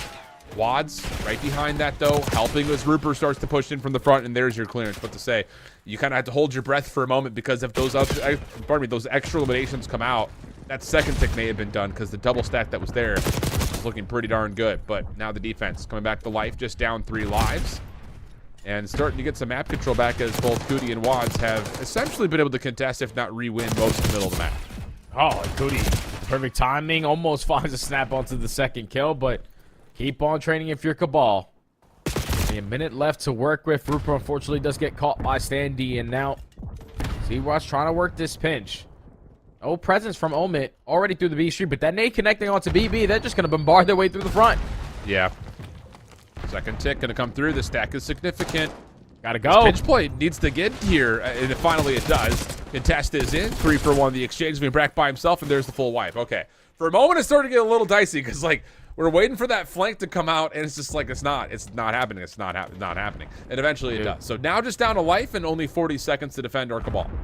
Yeah, and Cabal, they're thinking, all right, we already have gotten a clean 4 dead. No way in hell someone should slip on by, but I thought Standy had himself a very crucial position right there to take some art control away, because he was able to slip by enemy lines. But now 25 seconds left to go. Brack trying to work the Prince. Brack wins a big one-on-one gunfight. He has our control. Everybody sprint through the front. We can still do it. This comes down to, can Brack create something, and instead he'll fall off that top side at Art, play the cross down low as the clock will stop at 14.6. Every kill a big one, and so far everything's going the way of Cabal. Yep, absolutely. One after another. Last 3 lives, tick gets depleted. Spart would have to get 2 and drop onto the point to stop the clock. And he will only find the first. Brack 1v1 through street side. No, not going to be able to get that in time to get to the point. So Cabal will still put together at least a defensive win, but it comes at the cost of 5 ticks of progress. Yeah, 5 segments is definitely wasn't on your bingo card to give up there in round number 1, but at least you got the defense. And this was a big play to why you're able to shut down at least 1 wave here. That initial kill to start off on Lynch is so massive, because at that point you saw Rupert's arrow. He was going back and forth trying to make a decision. I'm like, dude, I don't want to get bad timing here. I want to assist my teammates over the point. But when Linz gives him that kill, instead of just like finessing his life a little bit more around, or even staying on the top side of Palace at P4, that would have been a better play than just dying first. But Cabal able to withstand a couple waves there. Cootie has another phenomenal start in this control. 11-5 on 5 in a row. Got some segments to work up for, but get your trophies now, because you know these nades finna hit. Yep, and it's all 4 members just immediately dashing on in towards the 8 points. So careful on the balcony play. You've got Wads kind of watching it. Actually, he's playing over towards poolside. He wasn't up top at all. So Amit are able to use that as a way to get a couple of kills, stop the progress from being secured on A, and more so, they're finding extra kills to get up the map. Wads trying to hit a bit of a pinch, finds one but can't stay alive, and Amit will hold an edge here defensively. Yeah, Omit on both sides, offense and defense. They love the slow and steady approach on the initial breakups because they know how crucial they are to dictate how the way the round is going to go. It's already been 40 seconds gone on a single segment earned. Cabal now forcing to invest themselves all over towards B Street, but they lose the 2 initial gunfights. Now you're simply going to be outnumbered. Not going to stand a chance through the middle of the map. Another wave down. And now you got to get through your base even more. Yeah. Oh, gosh. No. Yeah. Yeah, look at this. Every lane is being watched. This is... Slaughterhouse. Wait. Those spawns are freaky. Wow. I was about to say, dude, like, where, like, they're literally looking at where the spawn points would be. And hold on a second. Cabal able to utilize that as a chance to catch 1 tick of progress, and more than that, a second is here. 2 members are stacked. Rupert could just back up to the B point. Did they spawn trap too hard that they're going to give Cabal a bit of a lifeline here? Maybe, but they at least found the 2 initial kills to not give up this A point. But C-Wads is able to still stay alive and earn the 3 segments. So Cabal makes something out of nothing. C-Wads in the right moment. Able to find that trade onto Lins, now on 4 in a row. And they still technically have a chance at this round. They find an opening kill as well. Yes, they could. And they get the player out of point. No, Lins instead has the car bomb in his favor. Stand you off the pinch will clear things back out. 18 will play 6. It's just, that's the first time that I've seen that, Jay. Like, we've seen that spawn trap get close to being executed to that level, but we saw it from Brack's perspective. He's looking into the spawn the entire time. I've never seen offensive spawns that look like that. Yeah, it was 2 that spawned inside ammo and 2 that spawned inside P2 at the fountain. So you're just not going to be able to read that. Because you're only pushed out on the backside of ammo. You're only pushed out on the backside of fountain. And then they just spawned in front of you and win 1 gunfight to earn themselves a couple segments. I'm Omit, though. Let's not let this round slip. Thankfully, it's a 1v10. But you do give up an extra segment that you probably didn't want to. Rupert's still finessing, but eventually he will fall. And like you said, Omit just spawn trap a little bit too hard. You probably want to just put your focus on one side of the map so you can consistently have 1 play on the side of Cabal. I'm telling you, Jay, I've never seen that. And I don't even know if, not even just on this map, I don't know if I've ever really seen that at challengers at the CDL level in control, maybe ever. To where like you've blocked every spawn point and you're looking into the spawn of where the offense would essentially be spawning at their worst, and that's crazy. I've seen it in COD Mobile plenty of times in COD Mobile, but I don't think I've ever seen it in the CDL or Challengers. That's crazy.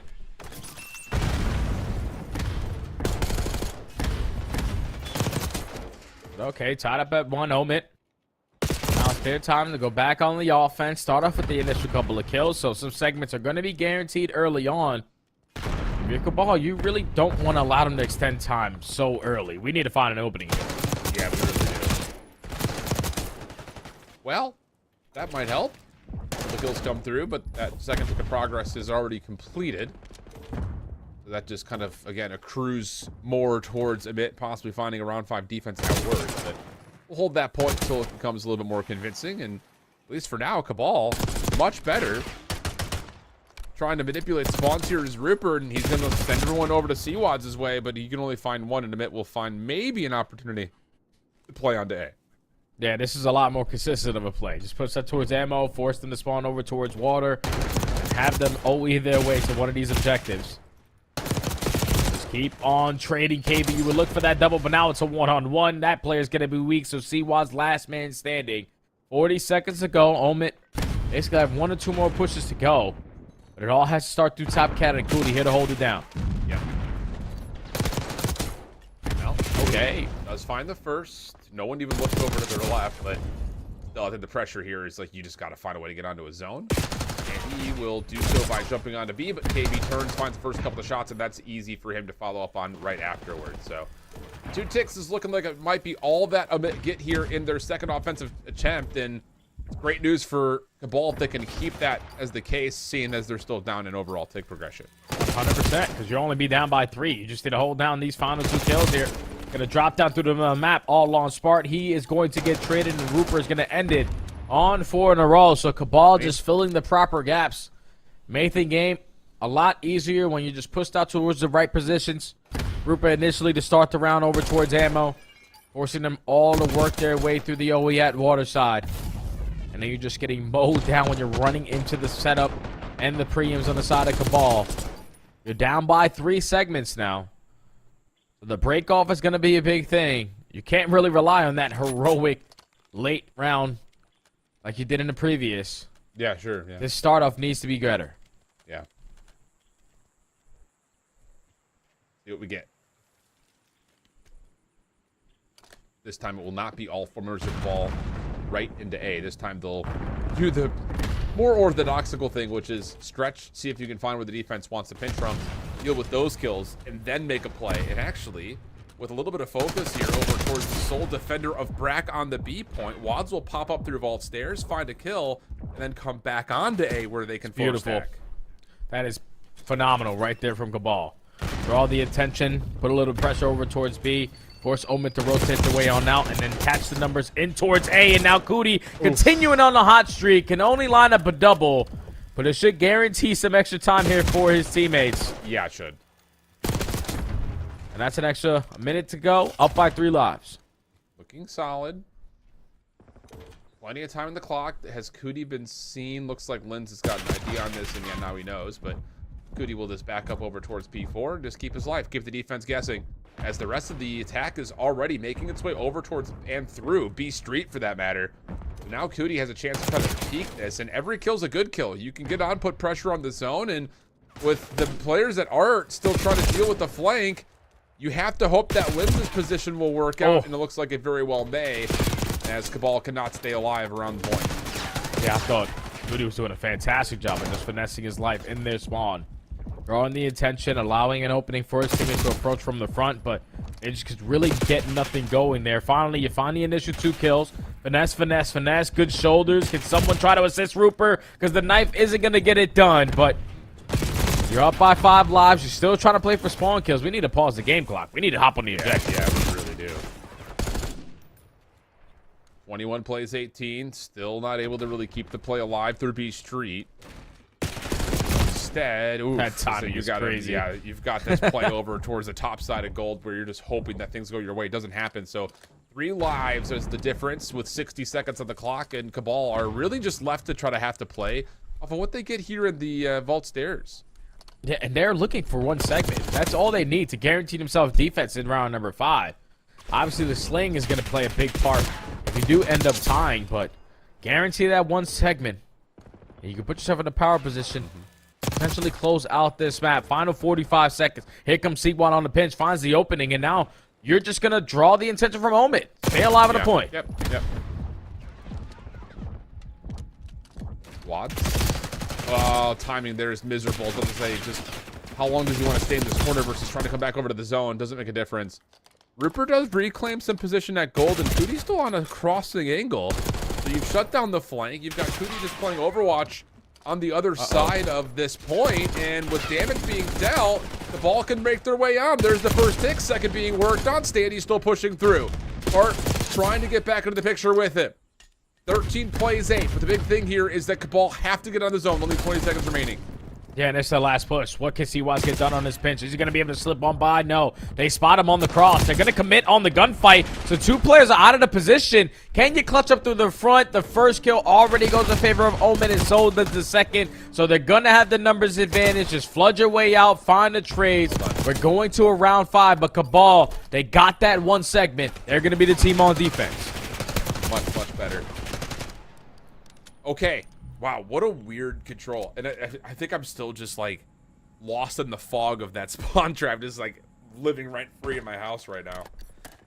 But you know what's crazy about that, Alan? Is without that situation happening, they'd be the team on defense. Like, Correct. that's so tough. Yep. true, dude. So strange. Okay, let's reset. Too much kills, too much bad stuff. You just can't control that. Too many kills, just not a good thing sometimes. They're too good. One of those things. They're just too good. See what we get here. Andy. Gonna try to maybe hit over towards vault stairs to B. Looks like that's gonna be the case. Rupert is gonna be aware of this though, and he's put himself into a spot where it's a really good nade. Wow, it's a really good nade. Wad's pushing on the other side of it. That's absolutely freaking beautiful. Really well done. And that's gonna stop the additional attempt here. For this completely having them to just cause fun and win gunfights onto A. And they have been good for that for now. Some big plays right there from Brack, man. Picks up the SMG off the ground and is able to find himself on 3 in a row. Sets its home through the middle of the map. Second segment should be guaranteed. Smart doesn't win the close one-on-one gunfight. So now it's last man standing in Standy. He is going to fall. Linz, now you just need to play your life. Wait for the next one to come on in.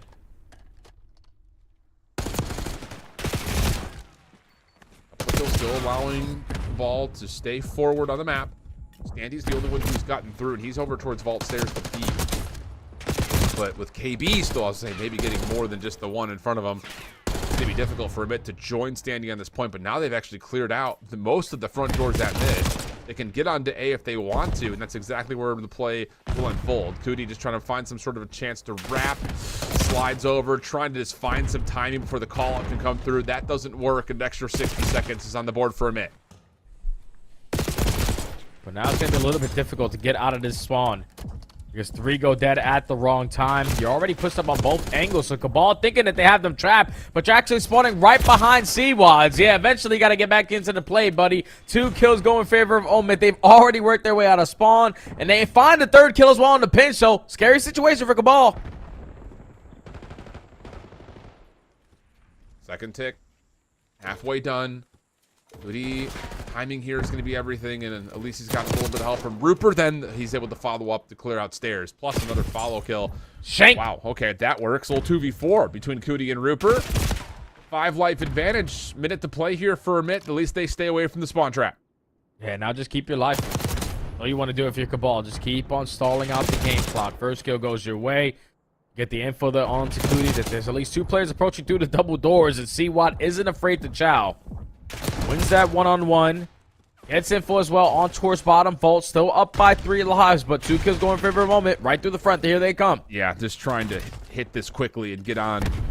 See if they can get this second tick done. Cootie still waiting to see what the ARs can maybe find first. But as Rupert drops now, Cootie has to make the play. Good for the first. Trades are out. Back and forth we go. 40 seconds on the clock. But Amit still at least near the point. Wads is working on that through vault stairs again. And the SMGs for Cabal continue to just establish some level of contest through vault stairs, and Amit are not happy to have that, as they've been really trying to utilize that position to get onto B. That's 30 seconds. So this is basically the last push. Cootie again on the pinch. He's breaking them down every single time he finds the opening, but you gotta go. You gotta contest.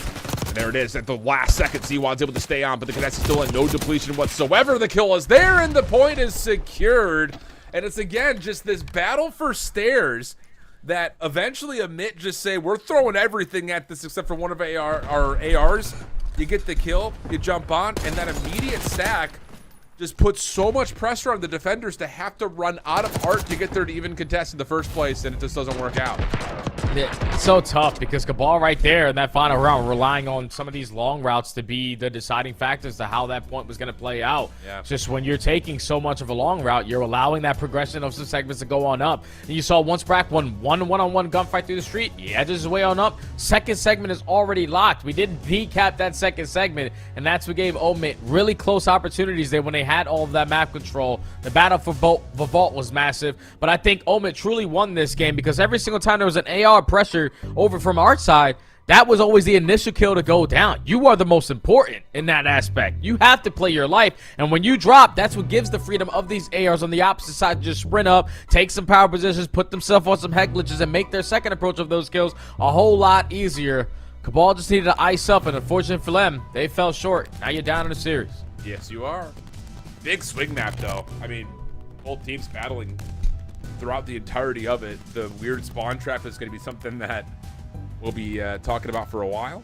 But I think the thing here is, for Emit, it's a lot of just trust the game plan that they put together, because kind of like that last round was showing us, it was a lot of continual hits trying to play through vault stairs, They really didn't get many looks on someone playing through like the front lion statue and trying to play for pinches or trying to get in towards, you know, gold, or not gold, a P4 to threaten art. It's just, who cares about that guy up there? If we can get 2+ members on from vault stairs, they have to get out of that position anyways. So there's a level of trusting that, and even though Kuti was good for a number of clearances, not enough there at the end.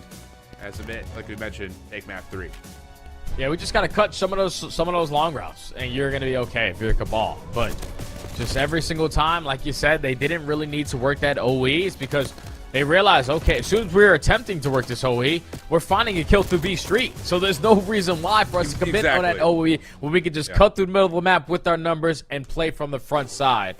And that is what worked out for Omid there, and that vault control. Now you're up 2-1 in the series. You obviously shortened the map number 1 because you sort of had like a slow start. Setups weren't really the best. But on a map like Hacienda, those setups are basically going to be right in front of you. So you can't mess this map up when you're winning the rotations. Just be locked in on those one-on-one gunfights, and you should be straight if you're Omid.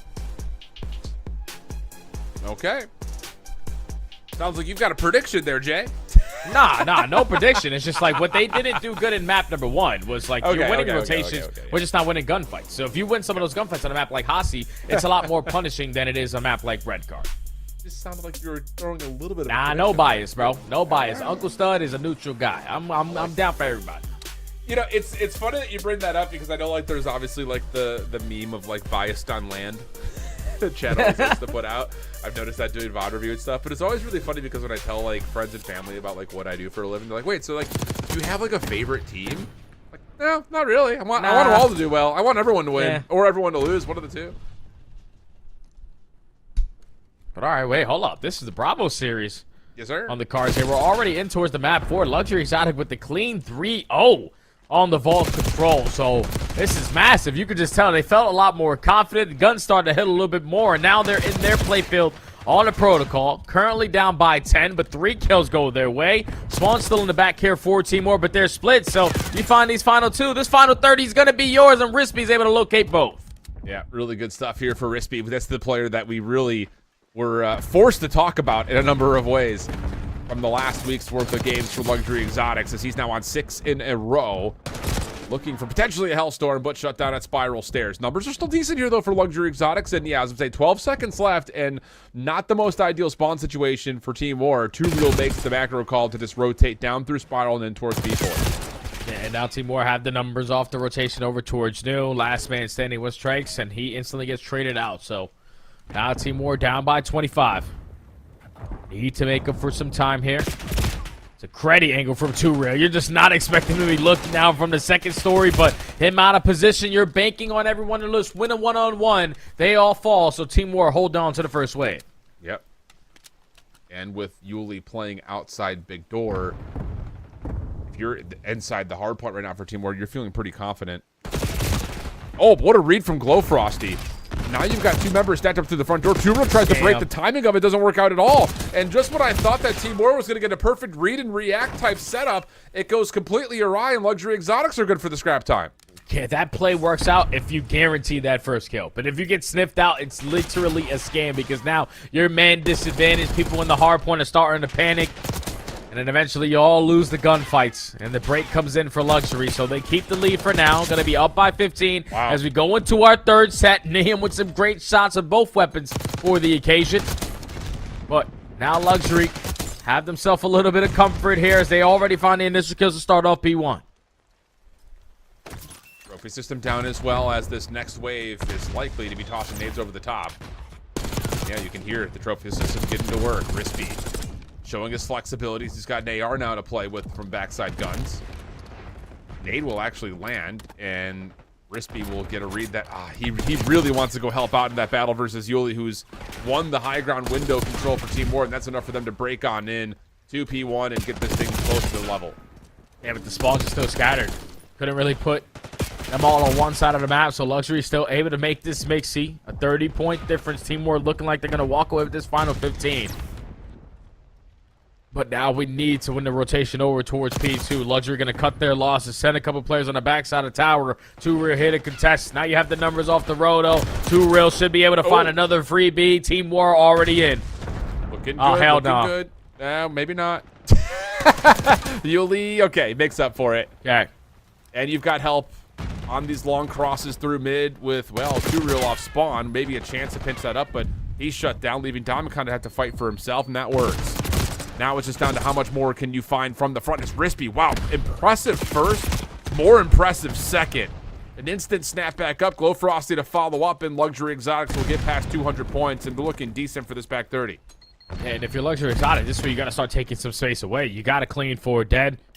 If we could spawn them behind us, that'll be picture perfect. Now Trax trying to play through the middle of the map, not watching the cross, and all those first gunfights led to absolutely nothing. You got to be able to take space there because now Team War, they bombard their way right back in, get it clean for dead. Only 10 seconds remaining here at P2, and now you got to haul your ass all the way across the map, and you're laid off the rotation anew. Yeah. Tough scenes here, though, as Diamond Con's going to get stuck at mid. Split spawns for Team War on top of that. So Yuli has to play his life and hope that his teammates stretching across the map are not going to get held forever by Trix because you're already at 230. And Yuli, he's going to get traded. This is how the game ends. Luxury Exotics looking good to shut down and eliminate Team War. Anyone else around the back? And anyone even get here in time? You've got Assault playing on the long route, but he's going to get pushed off. And now the only hit can come from the front or through Spiral. They're trying to run up Spiral, but Rispy's in position to watch the cross. Last couple of the shots come through as Diem finds the double, and Luxury Exotics are going to eliminate Team War in lower round 2. Man, that is a massive series. That's an underdog beating an overachiever in Team War. Team War have a bunch of vets. They got world champions. They got guys who've been in challengers for quite some time. They know what it's like to be in this situation. But the underdogs in Luxury Exotic, they take the series, man. It was phenomenal at the end of that P2 because realistically, I'm calling it. I'm literally commenting like Team War just get 4 dead, 10 seconds remaining. Like, they should be in a heavy power position to win the rotation over towards New, but some people just get caught. And then when you get caught off the rotation, now you have 2 players who spawn all the way across the map. Your setup off the roto isn't the best. And then Rispy just flies on in to find the opening double and just make it chaotic. This is what Luxury Exotic do in the respawns. They make it mixy and they move on and knock out Team War here in the final league. Yeah, that is not expected. I think that's one way of putting it. But oh, wow, what an affair. Again, those SMGs for Luxury Exotics have really stolen the show. Now we head into our own map number 4 at the mid. And Cabal looking to get in to face up against Luxury Exotics. As things start to unfold, good start for Amit. Linz's double will get Standy right back into the hard point for some opening time. Yeah, clean forward that, but spawn's already flipped, so now it's all about soaking as much pieces one time as we possibly can. Brack is going to get overwhelmed through the top hallway for the first kill to go in favor of Cabal, but the stun connects, does not matter. Wow. Linz is able to line up 3. So a perfect start here for Omen. You got the rotation over towards New. He's soaking a lot of time up here at P1, and now Cabal forced to hit that rotation anew.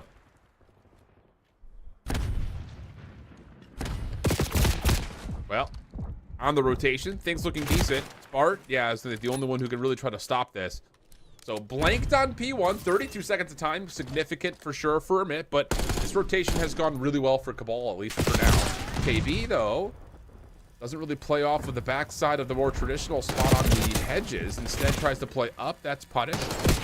Hit over towards Connector on Zig. It's looking like it might lead to a pinch, but he shuts down one side. Spark, the only one left to try to battle in from the front. Spawns are close here for a bit, but the pistol gets to work as KB and Rupert shut things down, and Cabal will hold. Yeah, and that's insane how, like, Omen can have a start to a game like that, and then off the rotation just fumble so hard, and now give an instant response here from Cabal as they're able to take the lead. Still looking for a break here. The player's going to get isolated over towards Well. Now the final pushes through the front, and they're just not going to decide to hit it. So Cabal with a perfect 60 hold. Breaking at the right time before the hill pops. And able to win the gunfight to secure it. Omen need to make up for it here. Did they know that Wads is playing from this position? But yeah, he's weak and also has been stunned, so they know he's playing around the back.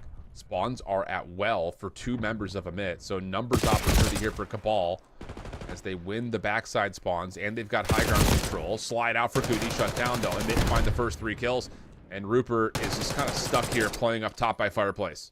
Yeah, they're still in control of the spawns too, so no need to put your focus over towards well side. Everybody still focus on plat. Rupert finds the initial kill. Now you're just banking on your teammates to find something around this hard point, but Brack finds a double. Sandy's still alive. That's already 3. Make it all 4 dead again. Every single time Cabal have attempted a break here, they have been shut down. Yep. So it's been blow for blow between these 2 squads to start off this game, and I'm expecting it to be the same as we head over towards P4 in 15 seconds. Well, back and forth affair here for the scrap time, and if Standy wins that, I was going to say maybe there's a chance for his teammates to have the numbers on rotation, but they're spawning in such a weird spot that Cabal can come back quickly. Good stun check also. Yeah, follow-up from Wads is good as he finds 2. And that initial attempt for Amit to try to go from scrap to initial is shut down, even more so as Standy drops in staggered form. Yeah, now they know they can't commit from the front side, so you're banking on Brack to get something done on this pinch before you approach it.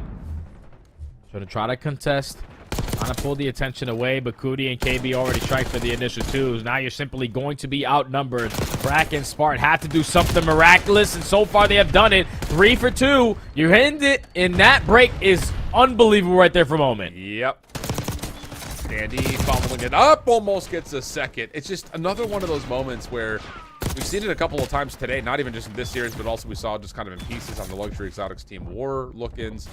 But a couple of setups that look perfect, and then all of a sudden, everyone dies. It's just like, how? And that's just challenges for you, I think, at a certain level. Those things happen. Follow-up, though, from Cabal is decent, as they're going to clear out some of the space at the top hallways to allow them to get into Fountain almost immediately. And they need time here at P1. Last time they dominated over towards P2, so they're probably going to bank on that again. Cootie wins the one-on-one versus Spark to secure those back spawns. And I just keep on soaking up time, but Omit trying to contest from top open. Find a couple kills to go their way. Able to get them out of the HP. 3 for 1 trade. Now you instantly find the break. But it's the next wave of gunfights that contest for the spawns. You can't find the opening. Yep. And it's just, this is so much time for a minute. Counteracting what Cabal had just done, and maybe even doing more than what Cabal had just done. Finally, they get him out of the point. Lynn's also shut down up top in the hallway, but Standy, is he in a position to get a read on this? No, he only finds the first kill, and that will move spawns around, favoring Cabal, set up over towards P2. Yeah, and Brack said, okay, we don't have the spawns. I'll take this final 10. No problem. Because we're going to need a lot more time to try to execute a break here because we couldn't find it last go around. But at least if you're Omen, you have players already in the proper positions. Overwhelming the outskirts. Gonna try to isolate onto Rupert. You gotta predict right. Throw your shoulders. Try to hit the bait and switch. But Cootie here to assist him. So now Rupert's gonna get a little bit more aggressive and just keep on trading. Rupert, yeah, good wins. We also get the shutdown on the pinch from KB. Looking for more as he knows he's got Standy up front towards Lambo. Not getting a good look at it, so just throws a nade to the front doors, and the rest of his teammates are now here to help. Lead swap feels imminent. Team nade comes through. Standy can't break through. And yeah, even a couple of hit markers behind this. If you're a mid, you just don't want to be delayed here. You either want to successfully or unsuccessfully break this hill so you can get the way on the rotation. And as they get pushed off, there's the spawn flip. Really good timing here for Cabal. Yeah, it's not good right there for a moment. They banked on their final push. They said, dude, we haven't got a single second off of this B2 HP. Announcers were spawning at Holden. We're going to have the numbers. Let's break it for this final 10 seconds. So Cabal have the lead. They had the rotation over towards New. Everyone just creding it up in the corner, looking for that initial kill, and Cootie's able to start it off. For 4 in a row, nearly gets the 5th. Can't quite finish it, but Amit will have to pause again. First 20 seconds, largely good here for Cabal. Pinch from Cootie works Big out. win. Timing is unbelievably good, but Standy and Brack keeping the play alive. This would be a 2v4 for them on the hard point. But Standy can really only do so much from up high, waiting for help to come through. And that's, again, it's another 10-15 seconds for Cabal before another contest is even allowed to happen for a minute. But at least they make this contest worth it. Able to find the kills to soak up some time here. KB still contesting, though. Him and CWAS trying to combine, and KB's able to find a kill with a stun, which leads to 3 in a row. Brack's still here to contest it for the final 10 seconds, but the rotation is going to be won by Cabal. You start off with these initial gunfights, this map is most likely locked up. Yeah, it feels that way. Oh, that should be a stick, and it is. Maybe not seen initially, but again, trades come through. Standy's in the hard point. Stun's coming over from this outside area. What is that Semtex? But to say, like, I see a Semtex coming through and a stun coming through. I think that was from Amit. So team kill is in. Brack trying to find a way to work his way on. Incognito finds the first damage out as Standy finishes off the second. And now Amit all of a sudden have found themselves in essentially a tie game.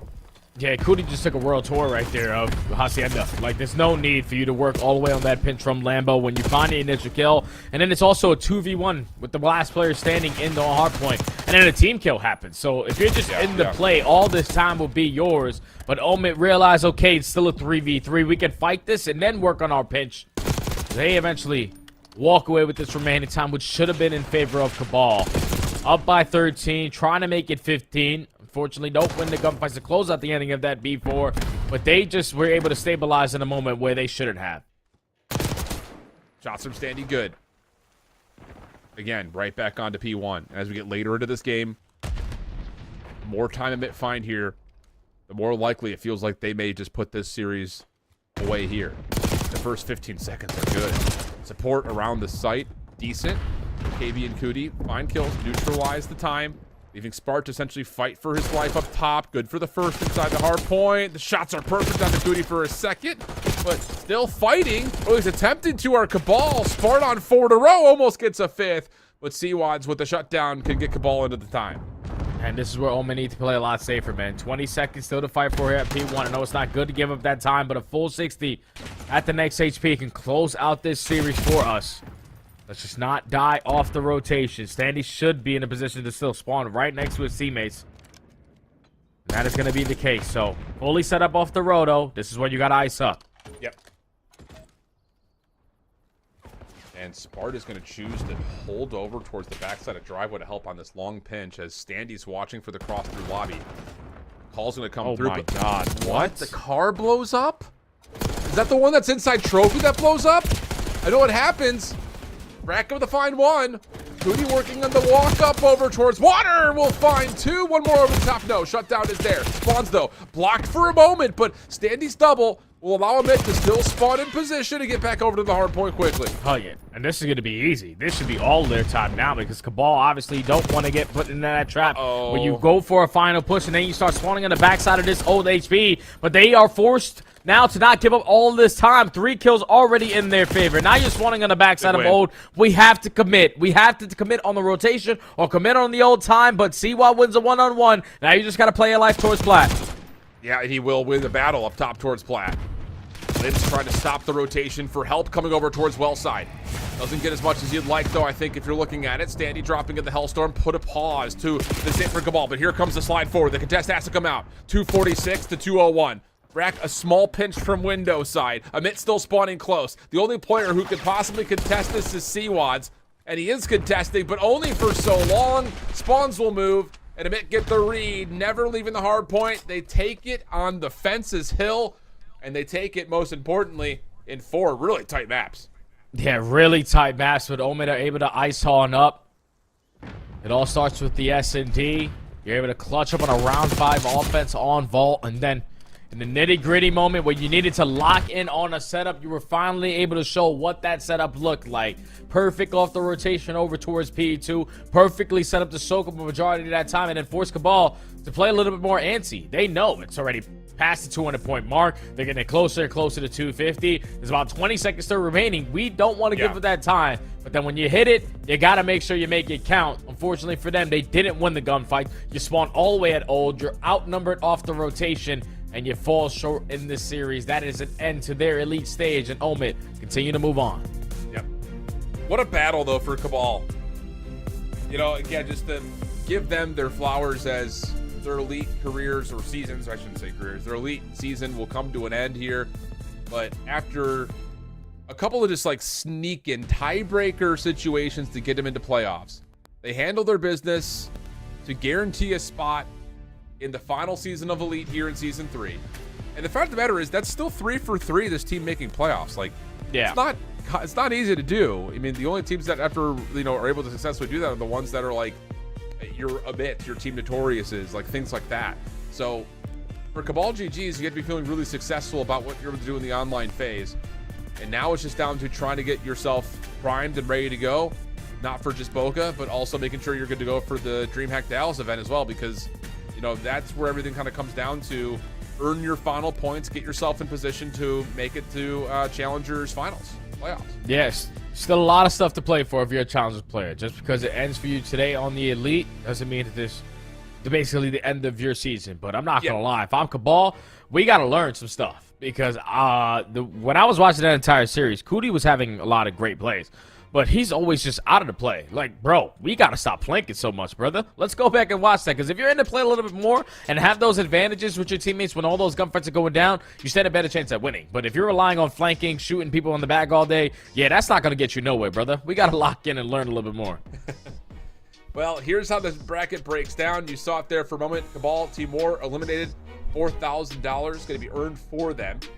Teams that had been eliminated last week were Stallions and Vegas Academy, and the rest still get $1,000 for making it to Elite in the first place. But we know who's going to be playing in now our final couple of matches on the evening. The Royal Spartans and the new Amit Brooklyn team going to be squaring up after Rex had been picked up. And then, of course, you're going to have Luxury Exotics taking on Amit to finish off the evening. Send things to a break, but we should be back, hopefully, pretty darn quickly with our winners finals right after this.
Well, what's up, everybody? I'm scrambling. I don't know what happened to my pen, Jay. I'm always losing my pens. Oh, here's one. I'll just use this one. This one's fine. There you go. Welcome back, everybody. We're ready to go for our winners finals. Brooklyn, though, is going to be in an interesting position because they are filling in Rex after he is picked up to the Carolina Royal Ravens, and they're getting a taste of the Royal Spartans here, previously most known as the YFP team. So definitely one of those that, again, like this Royal Spartans team has surprised us in a pleasant way. I don't mean to be like, whoa, where do these guys come from? But they're playing at a really high level right now. And in particular, kind of talking about players that had never seen the CDL, had really never even talked about it being major forces for the CDL.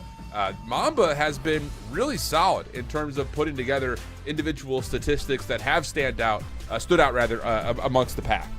Oh, yeah, he's been unbelievable. Obviously, the S&D KD is unreal. 2.33. He only played 2 S&D maps because both of his series last week were clean 3-0s. But when we were able to watch this young man, he had so many highlight moments on that day. But we always talk about how COD can be day to day. One time you're frying, the other day you could be getting cooked. Mamba, you need to make sure you stay as locked in as you were because you saw how easy the game was for the Spartans when he was at that level. Jay, can I get a hot take out of you? Talk to me. Okay. Hear me out here. We talked a lot last week about this Royal Spartans team. Individually, they've stood up and hung with the rest of the groups, whether that be this year, last year. Individually, as group before, they've been into Challengers playoffs. They've been close to making it in towards late stages of elite playoffs. Here, I'm going to ask you a question. I want to see your hot take. If the Royal Spartans win this matchup versus Submit Brooklyn, go on to win this elite championship, do you rate that as high as if they were to have done that against an Admit Brooklyn team that was well rehearsed and practiced, or do you consider it to be kind of an asterisk win because you're not playing up against a full-on squad? Nah, a win is a win, bro. It doesn't matter who you're playing against. Prolu is not like he hasn't spawned in all season. This is the first time he actually misses the elite compared to the first 2 seasons of the elite this stage. But I just think if you are Royal Spartans, you can just control what's in front of you. You have put yourself in a position to be in the winners finals, going up against this Omid Brooklyn lineup, regardless of who's going to be on it. Your job is to simply win. You win, your stock goes higher, you give yourself more chances. That's your only focus. I just don't know, like, I guess what I'm thinking in my head is, like, if you're the Royal Spartans and you end up winning this and you've got teams that want to make one more change in the CDL before we get to the Major 4, is that enough for them to say, oh, they've won an elite? I don't know. It's compelling, I think, to put it out there. But talking about this Mid Brooklyn team, not having Rex because he just got picked up, they do bring in Prolute, but this is kind of what they're missing. Rex, we've talked about him a lot in the last handful of years. It's a matter of it's about time when you talk about it because his individual KDs have been unbelievable, especially lately. The thing that he had been able to provide is the fact that he has won. So it was kind of a question mark of like, what is taking teams so long to actually get an evaluation on a Dylan Rex and bring him into the picture? Obviously, that's not the case anymore, but these are some big shoes to fill. And Prolute, who I will say, like, he's been a flexible player, I don't put him in the same kind of categorical position that a Rex plays at. So there's the big question mark here in terms of how Admit Brooklyn are going to fill in that kind of more mainstay AR position that they're going to be missing. Yeah, they're going to miss a lot of slaying presence, especially from an AR player like Dylan Rex. You're swapping him out with Prolute. So realistically, your whole identity of your squad changes. Craze has been like the staple of Omid Brooklyn. He has watched so many of his teammates just get called into the pro leagues. He's waiting for his chance. But now you might stand the best chance of potentially getting an offer because there's realistically not a single kill whore on your roster. You need to go out there and put up all the numbers to compensate for what Dylan Rex brought to the team. Prolute's probably going to have to move more towards the flex role. Mercury's is going to have to be a lot quicker and a lot more slay dependent with his AR. And then Exceed, you're going to have to put up a couple numbers as well. Everyone just has to now step up, including Prolute, who finally finds himself in a position to where he can compete for another championship. I know he did it last stage with the Spartans when he got to the winners finals and fell flat, but to not play any of the matches throughout this stage and find yourself in the winners finals, you'll take it if you're Prolute. Now you just got to make the most of it. Instant opportunity brought to your doorstep without question. Yeah.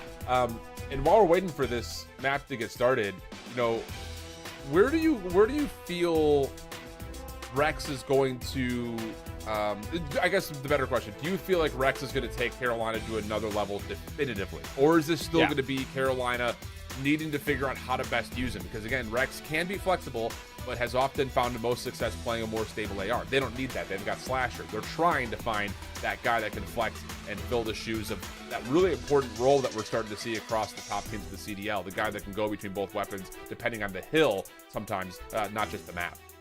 Yeah, I think with Dylan Rex on that lineup, they just get a lot more consistent in their respawns. I know every single time you watch Carolina so far this season, everyone below them, they have made easy work of. But all the top 4 teams is where they tend to struggle. LA Thieves, every time they score up against them, they only get about 60 points in HP. And you're just not going to ever be in a position to win. So they needed to make some sort of change. There was obviously talk of potentially Kenny before joining Rocker was going to join that lineup. Potentially that falls through. But then they looked for the next viable option. And for them, it realistically happens off of that reverse sweep of Vancouver. Like, if that doesn't happen, Vivid is probably still in the lineup. But with that situation happening, the way that it did, with the 3 final maps that weren't even remotely close in that series, yeah, something was needed to change. A little bit more consistency you're going to get out of Dylan Rex. So I think it's only going to bring Carolina upwards. Okay. It's just, that's a hell of a team to be debuting with. 100%. That's the best chance. Like, if you're a Challengers player and you got the call up to join a squad who's basically top 5 in CDL points, guaranteeing himself in the champs, and you're walking into a pretty good lineup because Slash is playing at an all-time level. Gwyn is right there, at least online, and so is TJ, who's been reinforce his career so far this season. So probably the best opportunity ever a Challengers player has had to get called up into the big leagues. But on the flip side, just kind of playing devil's advocate here, is there a level of, if you don't instantly make this, not instantly, but if you don't have the chance of making this team a top 4, top 3, you know, because I think like there is like this pandemic going across the league right now where like we have a clear-cut top 2, and then there's like a who wants to be the third, who wants to be the third best team any given day. And for the Ravens, they've been there before, but can they actually dominate that spot? Because there is a level of, yeah, you're going to be in a good spot to be playing with a good team. You're not joining an LAG, for instance, where it's like they're expecting you to turn around the whole squad. But there is also, I think, you know, a level of you're meant to be the guy to take this team to the next level. And if you don't, then all of a sudden, I think your stock gets hit really hard because of that as well. And maybe even more so, where it's just like you have everything you could possibly want, and if you're not performing, you know, then obviously the problem seems to be very easily directed. So I don't know, just kind of, again, playing both sides of the fence right there, because it's a great opportunity, but it's also one that comes with a lot of urgency to fill a void that Carolina's been missing, which is be a top 3 team every single week. Yeah, and I think like it's good for him to join this roster for that opportunity, because Carolina realistically have so much of a lead compared to that 5th or 6th spot that they can take some time to find this guy very comfortable on the map with that lineup. They can go through a loss or 2. They don't have to really have that urgency like if you're on the LEG, like if you're on the Falcons, to try to make a heroic run to make it in towards champs. That's basically locked. So with Carolina making this change, you know, this is our team going into champs. We have time to mold it into what we want it to be when we get to that stage. So you don't have to be perfect off the rip. It's just about working towards that right direction. Yep. Okay.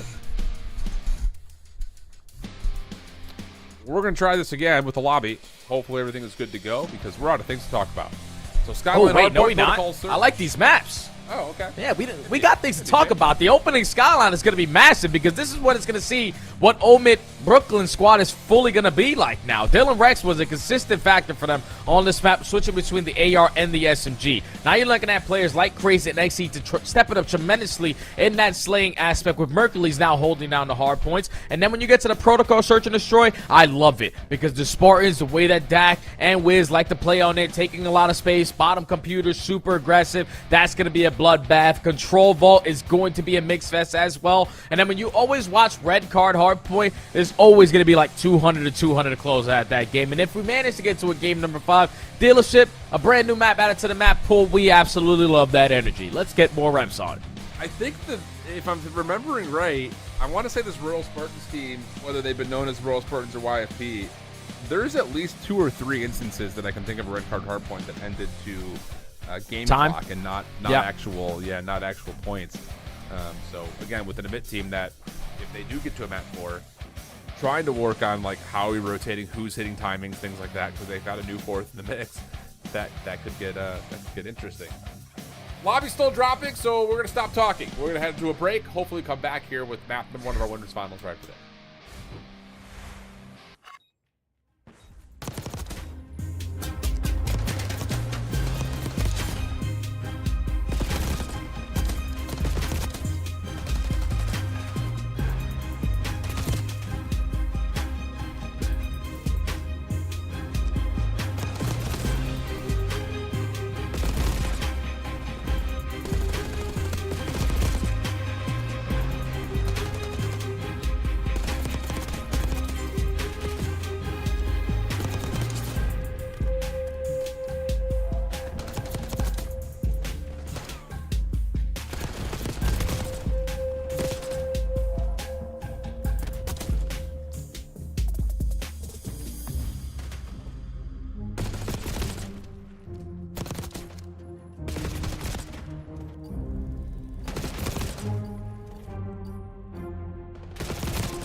Welcome back, everybody. We are good to go here. So it's going to be a Skyline Hardpoint for our upper finals. Map number 1, Royal Spartans taking on Amit Brooklyn. And all eyes to see how Prolute will step in with, again, not many reps. This is just jump on into the server, brothers, and see what you can do. Yeah, this is basically like an 8 series for him. You do have at least 2 or 3 days of practice with this lineup. Craze told me that it was going somewhat decent. Pushed a lot of teams to the brink at the end of these games, but now you need to be perfect here if you want to try to push your way to the grand finals and potentially three-peat under the organization of Omit. Yep. But the break-off isn't the best. Spartans dominating here at the P1. Now you have Wiz trying to contest for the spawns. You know Omen is still going to be close, but they locate Wiz, but they give up a lot of time to start this game. Yeah, tons. I mean, tons and tons of time. Mamba swapping between weapons and finding a double. Now all of a sudden there's threat over towards New. Mamba just trying to stay alive and wait for help, but they cannot get far enough forward, can the Royal Spartans, to actually move the spawn. So 41-0 on the first hill, but Amit Brooklyn in a setup and getting a read on when this hit's coming from. Yeah, big double there from Prolo to start off these gunfights. Now Mercury strikes at the right time to find the final 2, but already off the respawn, the SMGs are aggressive here from the Spartans. They're going to get cut down. Great shots there for Mercury's, a 5-2 start. There's some kills that are going to be left around the map now that Dylan isn't here to find them.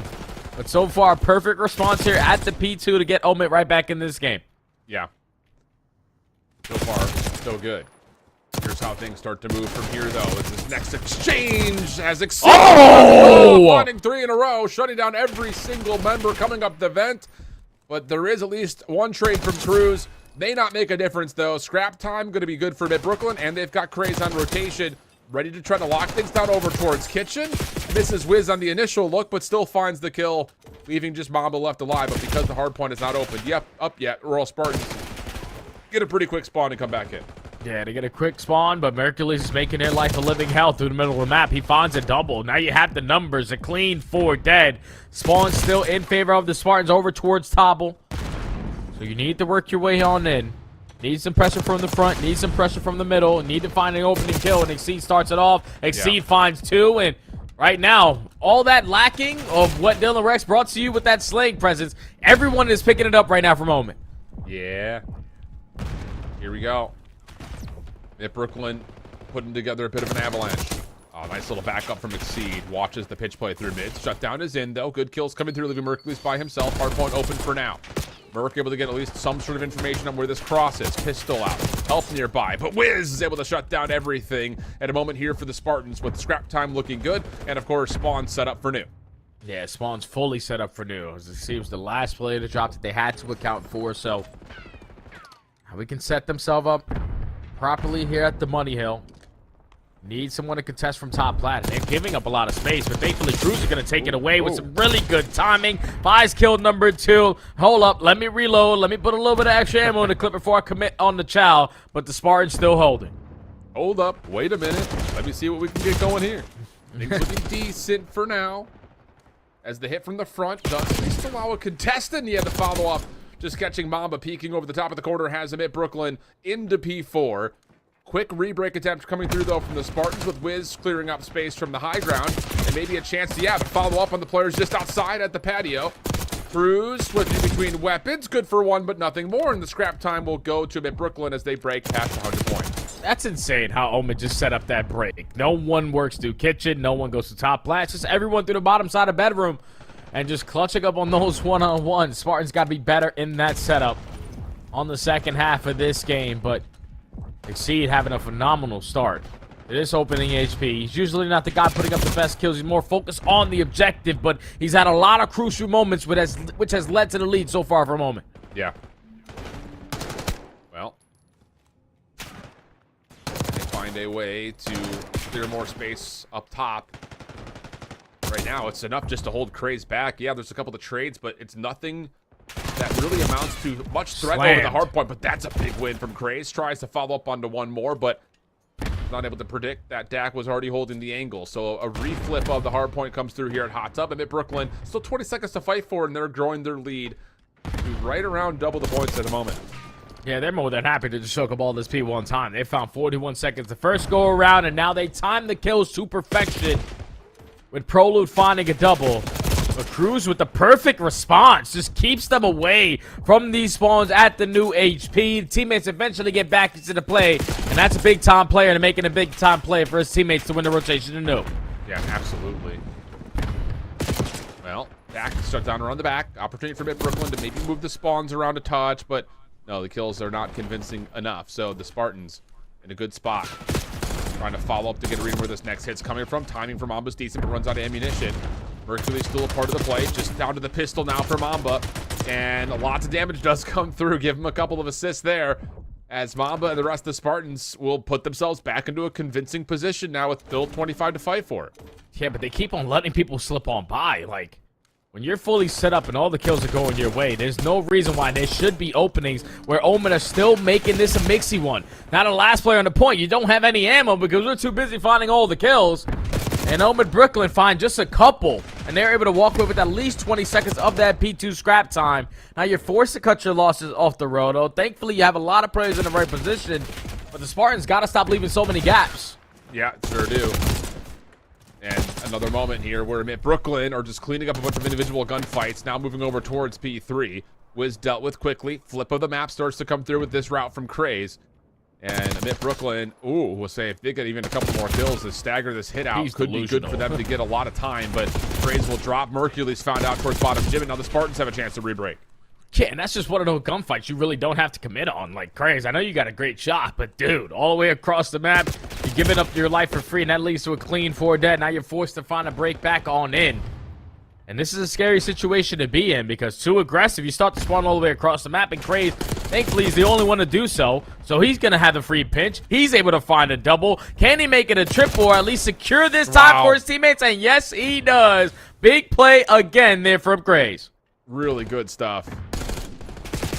Now you're in a position of power, rotating over to P4. Pro Loot watching at the middle of the map. Now, I will say there's a hit up top, but Craze, he's able to find both members.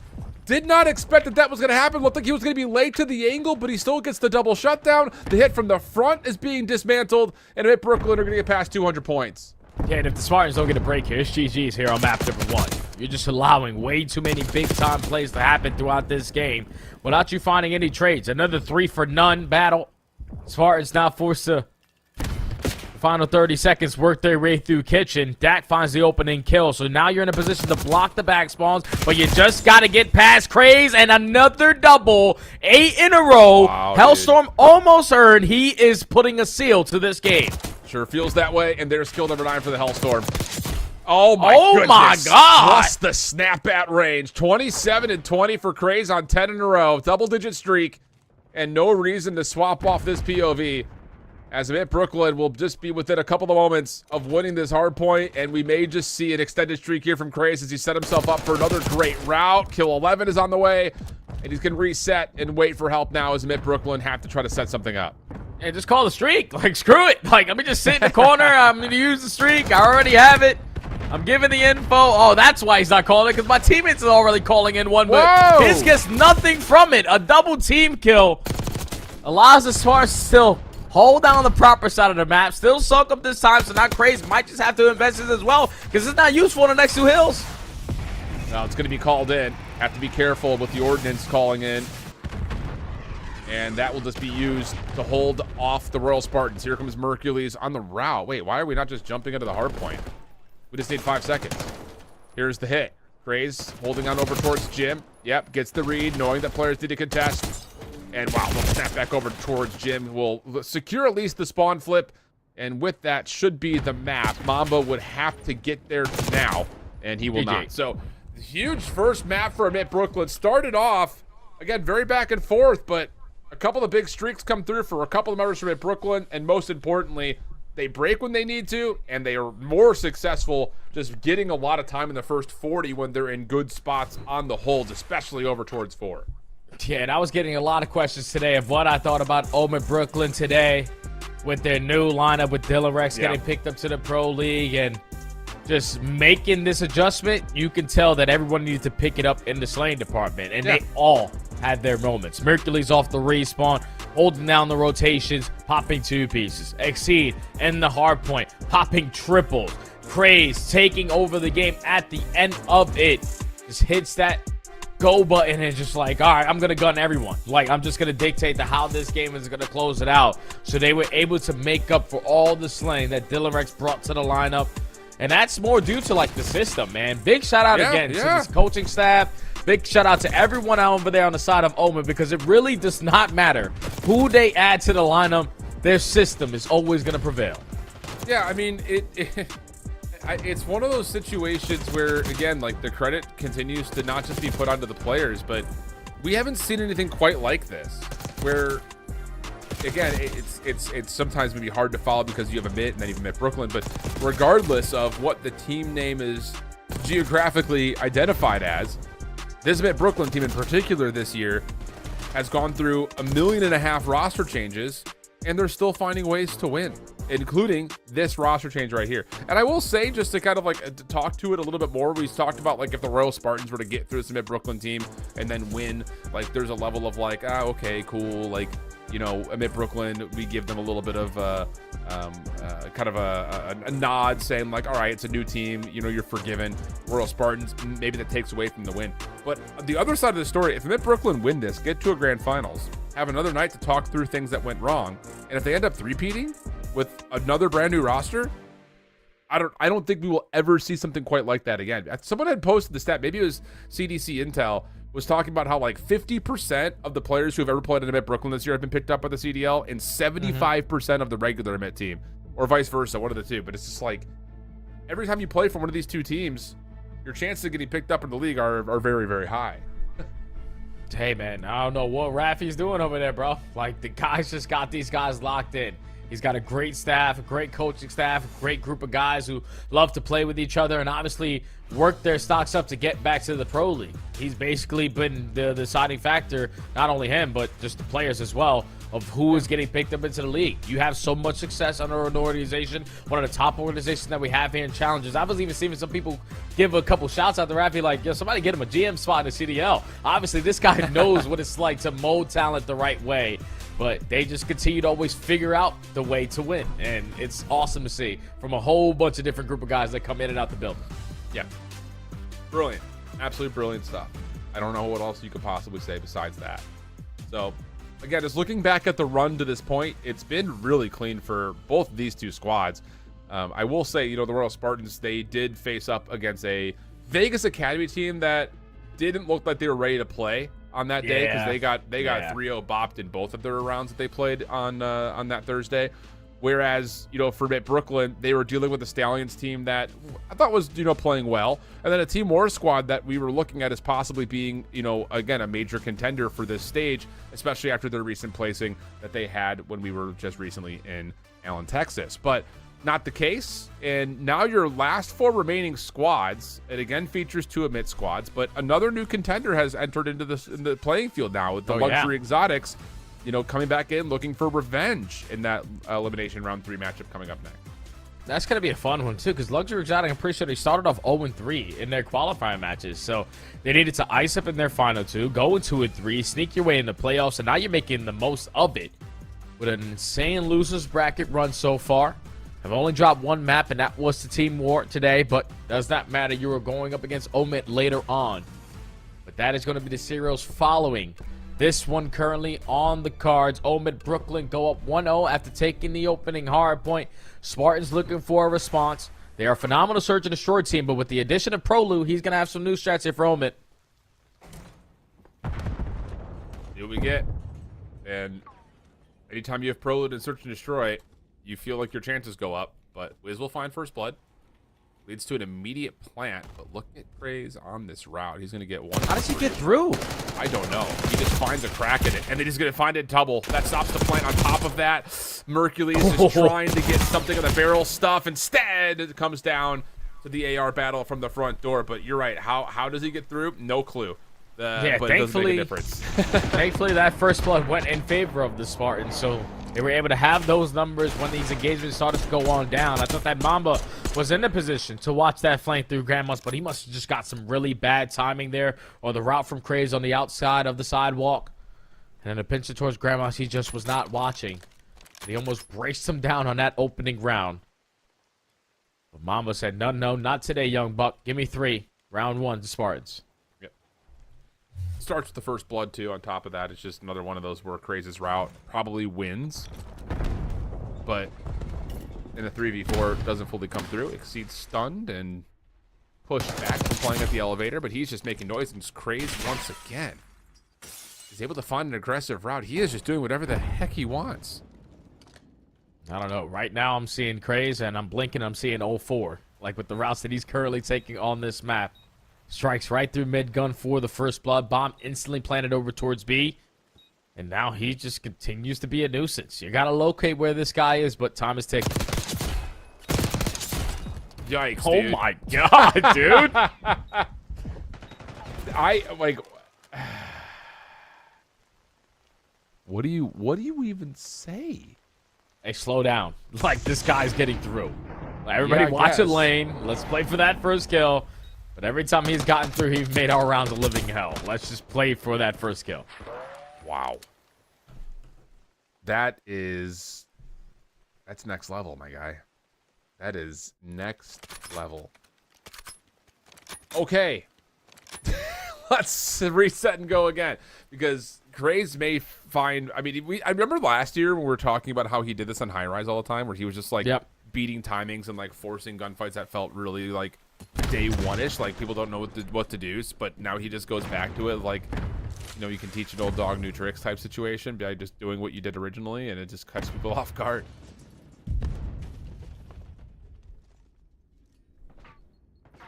Not going to catch him off guard on this round, though.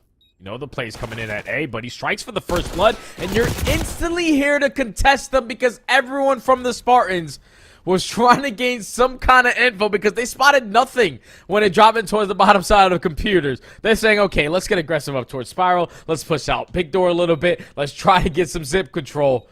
But when you give up all that space, Omid realize, okay, there's something open. Then you strike for the first blood. You're weak on your setup, and they just break you down as soon as you put the bomb down. Omid Brooklyn, 2 quick rounds there to go up to 1. Yeah. It does baffle the mind, like legitimately, because it's almost like you see the map in 8 dimensions where you just know exactly what time, space, and gravity is going to do to your timings on these routes. As Craze once again just kind of floats into mid-map with the bomb, getting a read into a player topside window. Mercury shuts down the pinch from Wiz. That felt like a route for Wiz where he's just like, I guess I'm just going to try to do what Craze has been doing to us. Yeah. It doesn't work out. Yeah, it doesn't work out. He gets caught. That's because he's going against Prolude on the other side, who's giving the comms. Yo, this is open. Someone make sure you pick it up. So they strike for the first blood again. Spartans in a man disadvantage, but the bomb carrier and Craze is so aggressive up through both sides. Wow. Dak trying to make up for it. Perfect on the kill on the zip, but Craze instant with the response. Numbers advantage still in favor of Omid Brooklyn as he lines up number 6. This is unbelievable. This is unbelievable. I mean, these rounds, when we talk, I think the thing about it is like when we talk about how, you know, protocol search came to be, where it's just like a lot of mad dashing through elevator, through spiral. You're going to get all your action right down to the bottom site.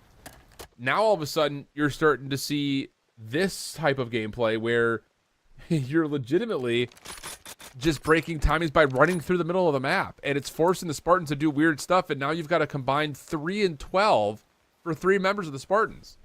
Yeah, Craze is just way too confident, man. I don't know if it's due to the reinforced barrel being un-GA'd, so he feels like he can do it all again with that SMG. Maybe, yeah. But he has just been running and gunning so far. Immediately taking space again over towards sidewalk. You know the play is coming in at A. We're banking on the retake again, and now you have an RC car to make your approach a little bit easier. Well, Prolute finds the first. Exceed's having some trouble with the stairs, or with the ladder, rather. But that will come around, find the damage. Can you push through that? Trace tries for it. Not going to happen. Exceed able to find one before dropping. Mercury sliding through another. And now you're just down to Mamba. And he's going to have to check for this defuse. Prolute watching on the corner. Here comes the check. First shots are in. That is Mamba! awful. That's that top KD leader that we were talking about in the playoffs. Just dives on through, finds the bodyguard, finds the diffuser, and saves a round. Yeah, that's a massive play there from Mamba, but that is a breakdown on the side of Omid Brooklyn. If you're Prolude, we got to put ourselves in an angle Because I don't know if they didn't have any info onto Mamba, but when he switched over to his POV, he was weak in HP. So you had to have known he was coming from that zip side. If we just don't give him the slide chow and allow him to catch a jump on us there, we're able to secure that round with ease. But Mamba making big-time plays. Gives the Warrior Spartans a spark there in round number 5 to try to continue on and make this a game. Yeah. See, another stun check down low. This was the same look as the first round, but this time, as I say, Craze is being held by Wiz at the first hard point, but nade will land. Good isolation coming through, and now Craze is just getting to work, finding more defense members to take care of, but Dak's route come through, pops the door. Is there isolation here? Not quite, and the bomb will make its way over to A, where ProLoot will get to read that Dak has backed off. Yeah, Dak's going to get the info. The play is going to be over towards the A site, so now we're forced to retake it in a 3v3. No trophy sims are currently down, or at least one is, but if you are the Spartans, you're going to take your time to work through big door, try to find an opening kill. ProLoot, good snap. Good read on another. Backs away, gives himself a chance at it, and now it's just down to 1, nowhere to go. Yeah, really well done right there by ProLoot. You kind of call it before it happens there, Jay. Like, if you're looking at that from the perspective of the Spartans, they're just trying to focus through front door. ProLoot gets the read, gets 1, backs away, puts himself in a perfect spot to deal with more. It's like that's the first shower that comes in. Like, you know that they're going to be stacked in towards this site. We're not just going to jump towards the white box, allow them to have the head glitch, and then instantly pepper us with bullets without a bait and switch happening there. Because if you cruise, you want to wait for your teammate, but the bigger picture, if you're Wiz, also stop getting caught. Like, Craze knows your kind of play style, and every time you give up that first play, you're just putting your team end-to-man disadvantage. So play a little bit tighter on a setup, stop taking so many risks. Seed now looking to get aggressive, sees an offensive player over towards the P2 barrels, and will say I'm good enough. And yeah, this is actually great intel for him at Brooklyn. You know, you've got a good solid setup inside of A. Raw Spartans are trying to just kind of keep the noise silent and then burst, but everything's being watched right now. Yeah, everything is covered right now for a moment, Brooklyn. And at the same time, Pro was throwing some extra shoulders, gaining some more information. It's still sitting over towards P2, and Mercules is able to line up a double from Top Trip's window. So the slow and steady wins the race. Currently not working for the Spartans. Dak and Mamba trying to make up for it. Now it's a 1v3, all left up to Dak. Not looking good at the moment. And Dak, a couple of stray shots will alert everyone to where he's positioning. You can see the defense is moving over just to make sure there's no exit away from this B site.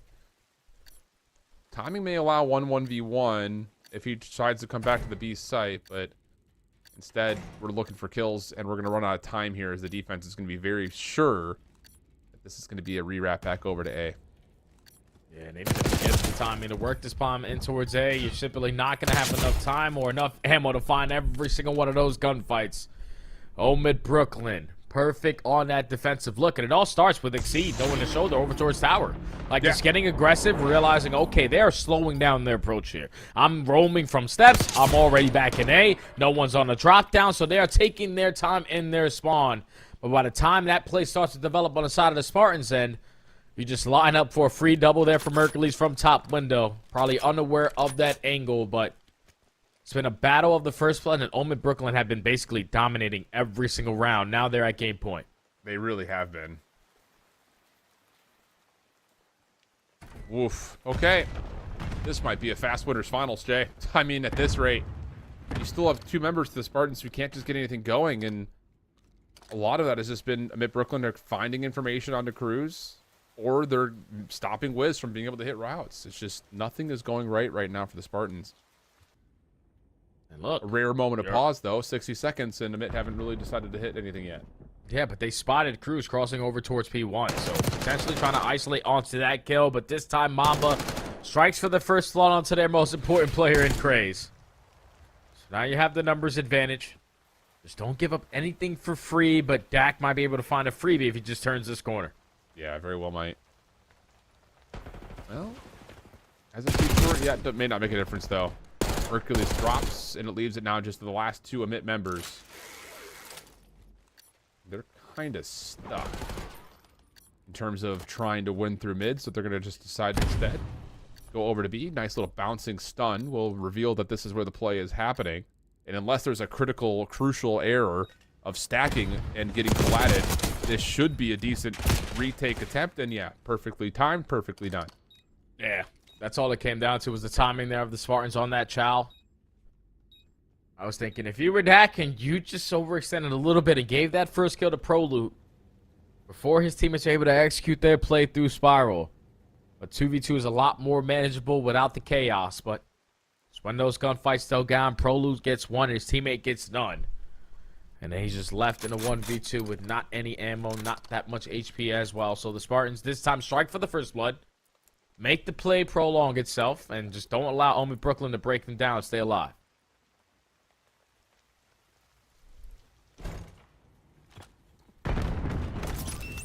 Quick trophy, quick hit. A is the target. But Exceed, yeah, down low, I was going to say he's going to get a look at this, just not really pushing through front door, but just contesting it. Yeah, because he's got an RC that he could work with. He's going to wait to see if maybe the distraction can come through. He can find some damage. That's going to find a considerable amount of hit markers. But no follow-up. Everyone stays alive, and we're going to keep 4v4 going. Yeah, that's a useless RC car at that point. You're just going to use it to get some damage, but not be able to attack right after the contact goes down. But you're already hidden through big door. You're finding the initial 2 kills. Now you have the numbers 20 seconds. Wow. It's just... Crossfire setups look decent. Mamba still gives himself a chance at this. The barrel stuff was nearly there, but not going to happen. As Exceed had slid past him. Enough time for the defuse and a bit Brooklyn, largely thanks to the dominance early from Craze and just easy follow-ups from Exceed. Those guys combined for a 20-9 stat line in what was a lightning-fast search and destroy protocol. It doesn't feel like a winner's final matchup yet, I'll tell you that much. Without question, it doesn't, man. Omid Brooklyn, even with a new guy in the lineup, they're still making it look very, very easy. That final round was beautiful. Again, just off of the information Exceed is able to get this time with an RC car. He backs it down, forces people out of their positions, has a couple players weak, so no one is able to watch Big Door. That's the second time now where the Spartans get the bomb down, but no one watching Big Door. You allow people to slide up to computers, contest you in those close angles that catch you off guard, and then you just get bombarded if you're the player sitting towards Zip or Spiral. Just perfectly played from Omid Brooklyn. They obviously dominated in the first blood column 6-3. But even in the man disadvantage right there, the teamwork is still making the dream work. And it's crazy to say because this is a brand new team. Only on 4 days of practice, they are looking good. Yep, that was the point I was going to go to, was like, this does not look like a team that was put together a couple of hours ago. Like, how do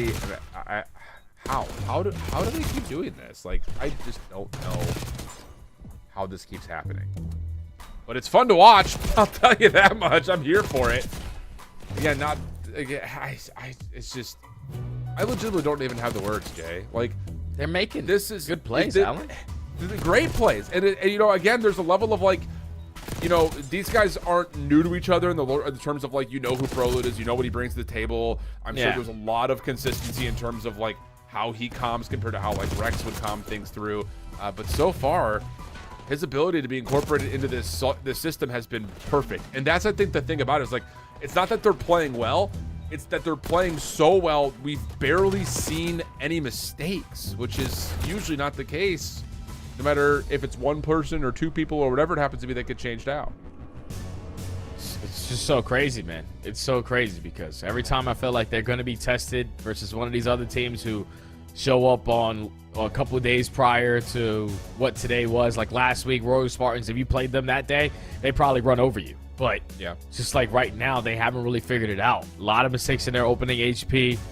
A lot of risk in that S&D just don't pay out for them. Like, you're giving up first blood 6 out of the 9 rounds that you play.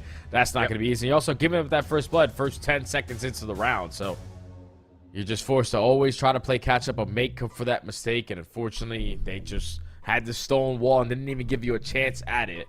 But the winners finals is going very, very quickly. Keep in mind, ladies and gentlemen, we still got one more to close out the night after this one. Luxury Exotic versus Omid should be a lot closer than what this one currently is.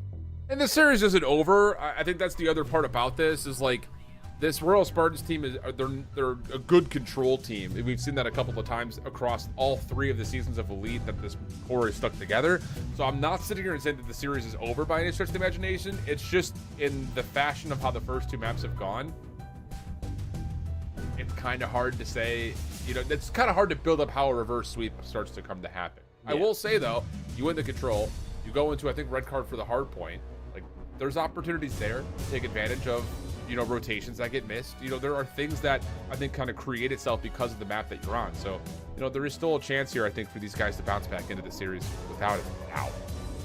And I think the only person I'm really looking at to be like that spark is Wiz, man. Like, this is a guy who plays off of his timing. So right now, none of it is going his way for that SMG. Wasn't working out on the opening hard point. Obviously did not work out in that search and destroy. But when his timings go correct, that means he's dictating to how the game is being played. Right now, it's being dictated by Craze. He had his moments in the hard point. He has moments in the search and destroy. You have to be able to contest that guy and shut down his confidence or shut down his playmaking ability, or he's going to continue to do it. So, Wiz, you have to come out early into this control if you want to stand a chance potentially at a reverse sweep.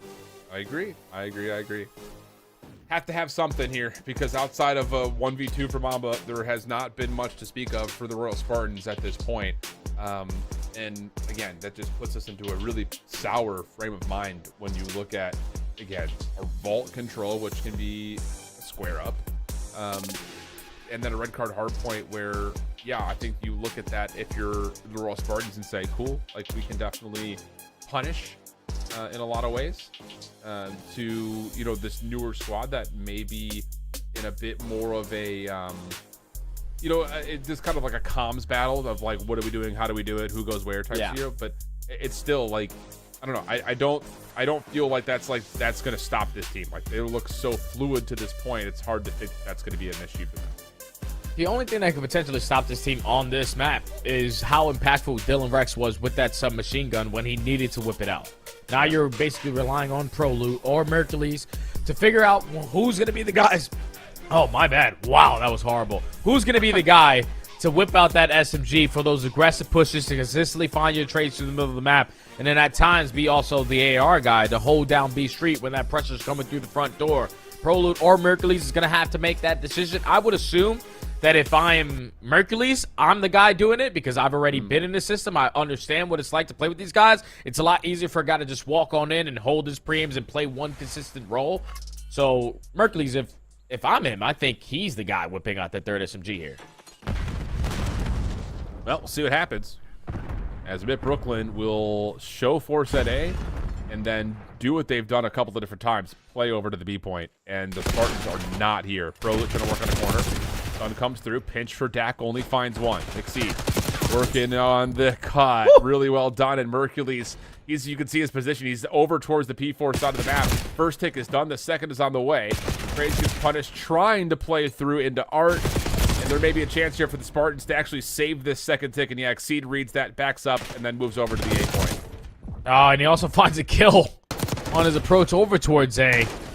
Great shots onto Dak. Now can Mercules find kill number 2, and he's also that player running that third SMG. So the pressure is going to be in for Mid Brooklyn. They're working on some segments here at A. The pinch is on the horizon here from Wiz. Can he get something done? He puts down shots, but he gets nothing. Yeah. Or at least one. All right. Yeah, he ducks, I think, right there. I don't know. I think it may have been Mercules that was on the backside of that play. He ducks under it, and now all of a sudden, you've got the extra 60 seconds added. Craze had maybe a chance to slip into Art, but gets caught just before he can make entry into it. But this has been tough. The Spartans are they're trying to force battles to take away space, but they're not winning a single one of them. And the timings aren't going their way, so they're just putting themselves in very difficult situations so far in this control. Second segment already guaranteed. Craze drawing the attention on the pinch, and now when you put your focus on the point, he's going to shoot you in the back. He's only able to find one. You're up by 7 lives, but 1 minute and 40. Yeah, Craze just continue to finesse back here. Yeah, and this is just a bit Brooklyn saying, we've got that third ticket in front of us, but we don't have to commit to that and then get wiped. Like, let's just take our time. We've got the lives. We've got the time. And now, as the status of the battlefield starts to look a little bit more favorable, Exceed can jump up, find a couple more, and he's working on a nuke. He's 8-0. Dude, he's frying right now. Vault was his happy place. Eventually, he is going to fall. I don't know if he earns himself the Hellstorm, but the perfect start to the game. And the entire time you're doing that from the front, Craze is still roaming over towards the backside of Art. They have yet to account for him.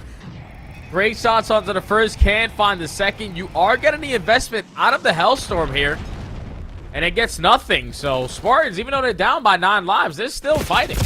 Still fighting. Clock is starting to look a little bit more favorable, but only 8 lives remain. And the full overextension play is on the way. Sloppy. Craze gets caught.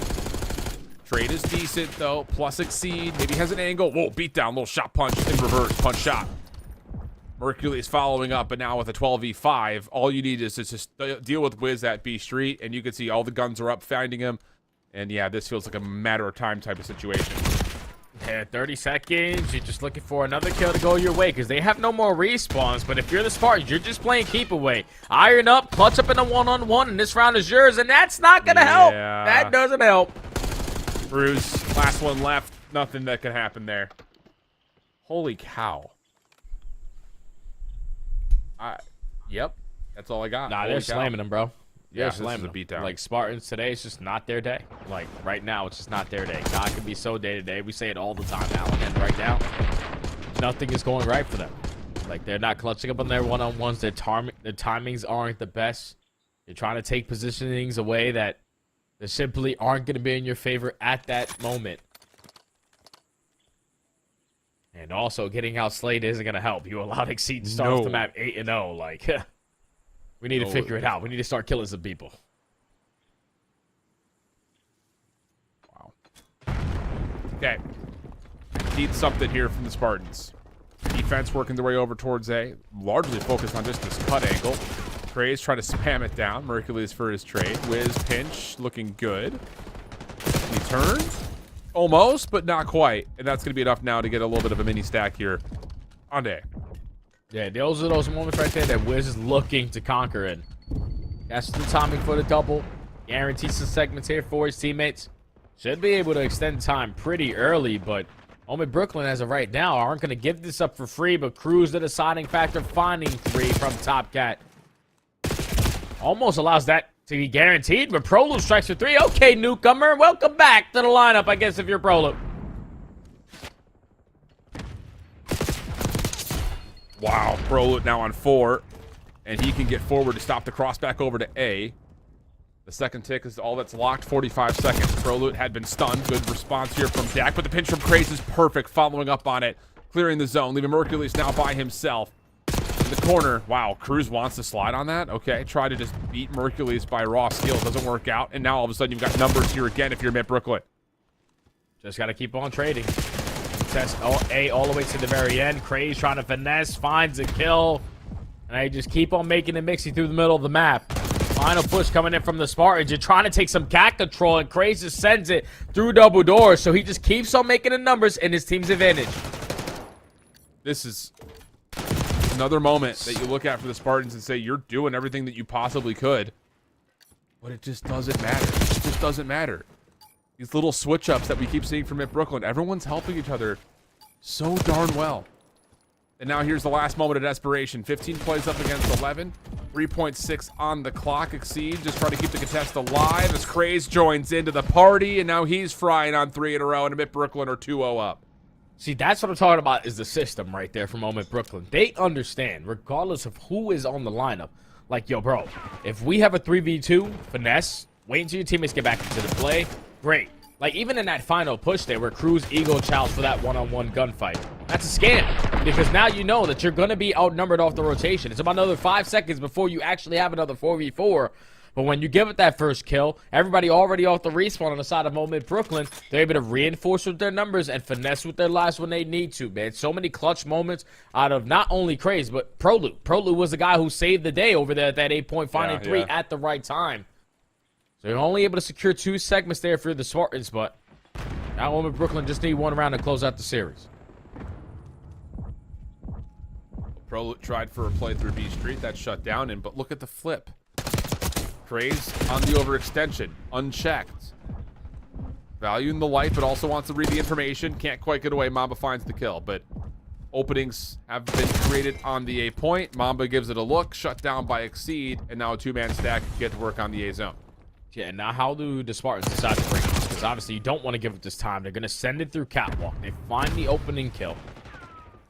Now, if you're Mercules, you need something to make up for it, but thankfully the player's still remaining alive. Find 2 kills, so it alleviates the pressure here. Second segment is going to be guaranteed. No one yet to jump out from top. Cat, you're just giving up segments. Finally, you jump on out, and you make it Mixie, but Krace is still here. Yeah, and Prelude as well.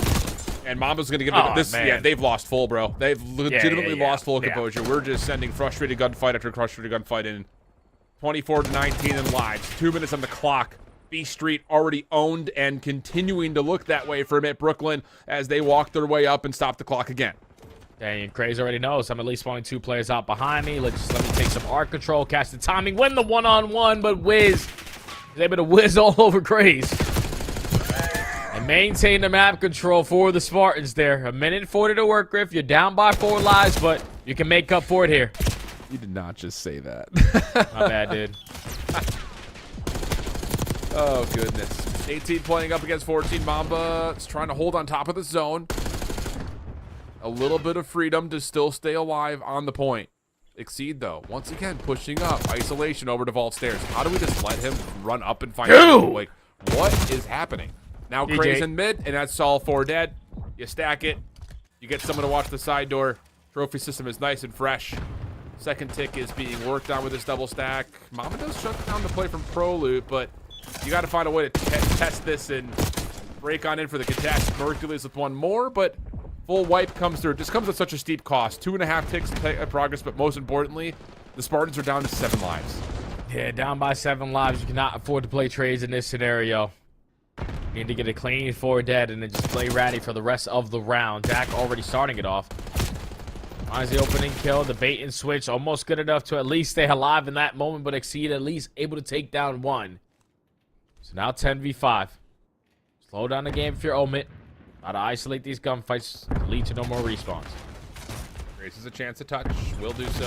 Help is on the way. Again, that's that little double stack over through stairs side. It's going to force the Spartans to have to jump into contest. Grace looking for toes. Spun around, found 1. Looking for more, no. Exceed trying to get his trades and will be able to do that. Now 1 more to grab. Bring around the Rosie with the Exceed locks it up. No way, no how that our winner final is a beatdown masterclass like that. What? Wow. Get me out of there. Get me out of there. Omit Brooklyn, no matter who is in the lineup, they are going to be able to dominate. The system is way too strong. We were curious of what this squad was going to look like when Dylan Rex got the call up, because Dylan Rex just brought so much slaying to this team. They needed to make up for it.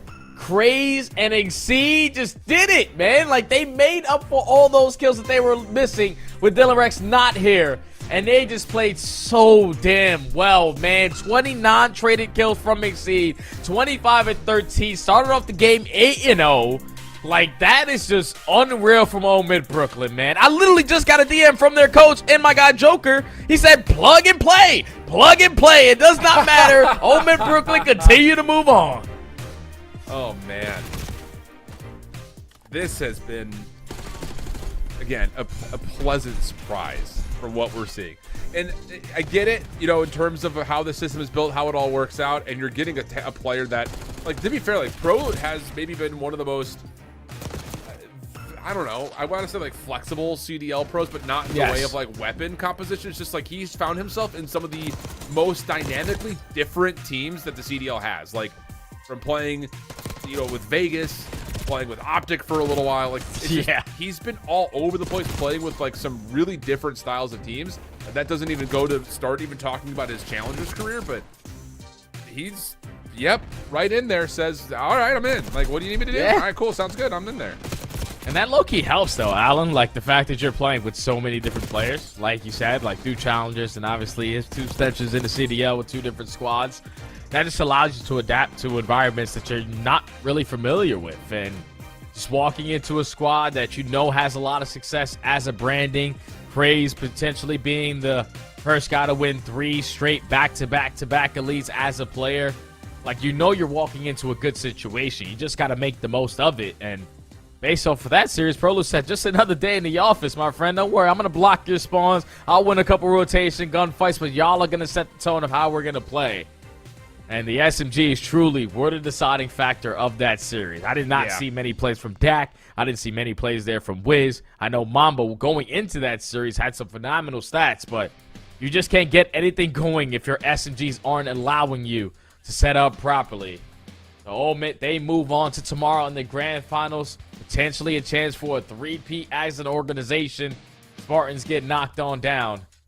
And I'm not going to lie, Alan, today it's not going the way I was expecting it to, man. Me neither. It's actually going a lot better. It's insane.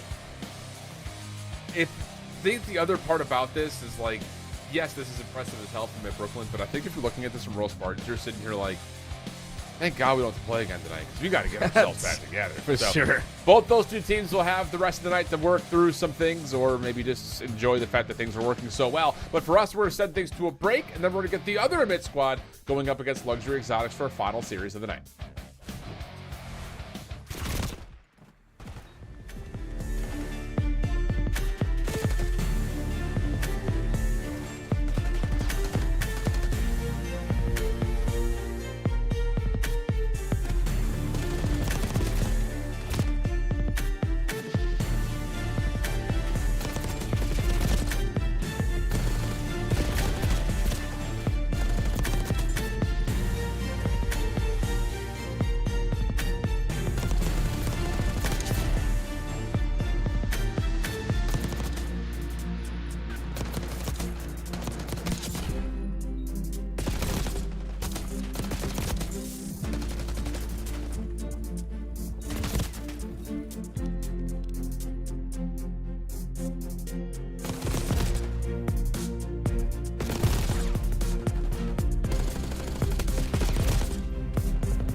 Hello, welcome back to Call of Duty Challengers and our final match of the evening.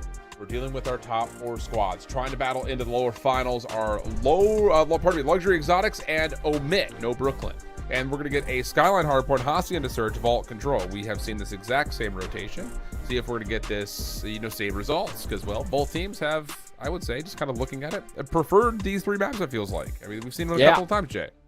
Yeah, we haven't seen the Skyline and East today for Omit. Yeah, for Omit, we haven't seen that. But we saw the Hasi Search and Destroy. We saw the Vault Control right in the middle. Like, we've seen a lot of these maps so far, but I think this is a massive map for Luxury Exotic. If you want to try to set the tone early on with all that aggression, with all that slaying presence that you have, you need to be able to open up with a W here on the Skyline. Neum already starting it off with a double. He's trying to soak up time, but the numbers in favor of Omit, especially when Linz is making plays like that, they're soaking up P1 now. And they get high ground control, starting to make a way through hallways. Smart will be shut down there as the spawns had not moved at all. Sandy, route up the backside of elevator, catches one for free, and we just can't turn in time to deal with it. So that will be spawn moved. Yep, exactly the case. Plus the majority of the first 30 coming through. Trake's the only one left alive. Catches one, but nothing more. And Luxury Exotics are going to chalk the hard point and try to play for rotation. Yeah, they're cutting their losses, and now you need to make up for it with a couple kills off the rotation. But they do not find the kills. They don't find the trades. And now you're going to waste a lot more time with this initial P2 already popping, trying to find the break now. Just need to find an opening. Rispy starts it off with the pressure over towards Kitchen. Almost ended bad there for Glow Frosty, but Omen's still here with the back spawns. Yeah, Luxury Exotics working on a bit of a split hit, though, as they've got some success moving through Piano, and they have Trakes on this back patio. Diem gets one. Sparty doesn't get a read on it. Rack, good for one for the block, but no, immediately dealt with. And Luxury Exotics able to get some good time here, at least to the middle portion of this hard point. Spawns are still in, but they're on this back corner, and Luxury Exotics have to fight from out of spawn to get there. Yeah, Standy was just staying alive, waiting for the teammates to now assist him in this fight. Already finds the opening kill, trying to set pressure to the back, does get cut down. You go 2 for 2, make it 4 for 2 with Sparty lining up the final 2. Leads to the break there for Omit. So they're going to have about a 50-point lead as we head over towards P3. And Luxury Exotic, you need to wake up because you're losing gunfights off the road. Oh, this is not the start you wanted to try to get top 3 here. Yeah, this was, when we did our Bravo look in our first block, Luxury Exotics were down pretty big in the second set of hills and eventually lost the map 250 to like 168 to Team War. So just trying to find ways to correct upon a very recent kind of humiliating loss on the map. And maybe a moment here as Rispy and Trakes looking good to watch this crossback side of the kitchen. Trakes kind of still holding. His stuns continue to affect him. Good response to a call out through mid. Glow Frosty the same, and Niem is right there. So much better, and Luxury Exotics can still fight for this back 30. Yeah, they're playing a lot tighter now in their setups. Effective on the trades, being the last team standing just to soak up this time here. But now 25 seconds. You already found the initial 2. You know the last 2 guys are sitting on the backside of bar. So let's take care of them and flip these spawns on its head. Now Luxury Exotic in the driver's seat. Potentially walk away with this final junk time, but big picture, they have the rotation in it. Yep. At least for now. Hard point's not open yet, so the spawns are not fully there. Trakes trying to play recovery, gets the stick. But it's got to be on to Rispy. Oh, good stun. Should be enough for him to finish this kill, but help was here. And that's enough for Amit to get one more crossing elimination. That's Sparty from Hot Tub on some threat through front. And Luxury Exotics will lose the spawns, and with that also the first bit of time here on 4. Yeah, now they need to find a break. You need some success through Top Cat. Trakes is only able to take down 1. Keep on trading if you're Omit. Now you just got to read the pressure for these spawns. You take care of Glow. Now all your focus on through the front. You're able to hold on to the first wave and potentially soak up all this time here because I don't think Luxury are going to work their way in. Yeah, doesn't look good. This is the thing, though, like, our picture of the Luxury Exotics this map versus Team War was very brief. We only saw them kind of as we got through the second time we were at 3 to 4. But one of the things that I feel like this Luxury Exotics team is primed to do is when things start to get dicey at like 25 seconds, they don't even try to really hit for any exit or finesse time on the scrap. They just try to play for long chalk and rotate moments. And if you don't find the quick kills as the new hardpoint is about to open, you can sometimes lose spawns just because the timing of when you make that decision. It's not going to punish them here, obviously, because we're going to a middle of the map hardpoint, but it's just one of those things to kind of keep an eye on as this map continues. Yeah, no, 100%. I agree with you. Like, when there's still 20 seconds to fight for at P3, we just got all 4 dead. We need to make sure we're reinforcing through that middle of the map and not allowing them to take so much space on their first attempt. Yep. Then exactly just right. makes your life a whole lot more difficult when the kills don't go your way. But thankfully, as of right now, they are all going their way with a clean 4 dead. Glow on 5, Neum on 3, Spawn's already flipped. Ulmit trying to find a break through Old. They're sending everyone to commit through bottom bed, and that leads to a perfect 3 kills. 12 seconds still remaining on this hard point, so Spawns will start to move here. Trake's holding on, playing his life once again. He's been so good in these moments, and he continues to be here and now. As Standy eventually able to follow up, find the kill. Hardpoint's going to open. Amit's going to have control of P2 for now, but you do get Spart really far out off that last spawn. But it doesn't make much of a difference. Brispy's been seen around the back. The pistol whip is in, and Amit will find themselves the setup they want. And Brack is always like their safety net for this Omen squad. Like, he always has so many clutch gunfights. It doesn't really show in the stats when he's sitting at 15 and 17. But a 3-piece right there allows Omen to hold down that time a little bit longer. Before this break attempt comes in for Luxury Exotic, they find 3 with Brispy finding 2. Last player you're looking for is Brack. He's accounted for, so you could potentially now walk away with this remaining 30 seconds, and you realistically need it. You need all this time. Yep, you absolutely do. Looks like they're going to be pretty good for it. This last hit is going to all come from the high ground. Good read for Glow Frosty for the initial. Linz able to open up some contest time here. And this is, again, what we talk about. It does this all the time. I don't feel like Luxury Exotics do this, where, like, you have one player who's just stalling you on rotation because they're just playing their life behind the old time. So Linz will essentially accomplish the job he was meant to fulfill. 145, 121 the count. P3 at kitchen is opened. And even though Amit are in for now, this next hit needs to be received because middle is rude. This pinch is coming through, and Brispy finds himself a double. Semtex up and out. Good damage coming out, but Linz gets the trade. We'll just keep on flooding. Keep on trading. Now 2 kills in favor of Luxury Exotic. So you got to bombard your way in with the numbers. We can't afford this player in Glow Frosty to just be sitting at P1 because consistently you're just playing in a man disadvantage. It's always going to be a 4v3 unless someone on your team is able to pop a double, and thankfully Brispy is able to do that. So you can walk away with this final 20, but the battle for these next spawns are going to be the biggest one of this game.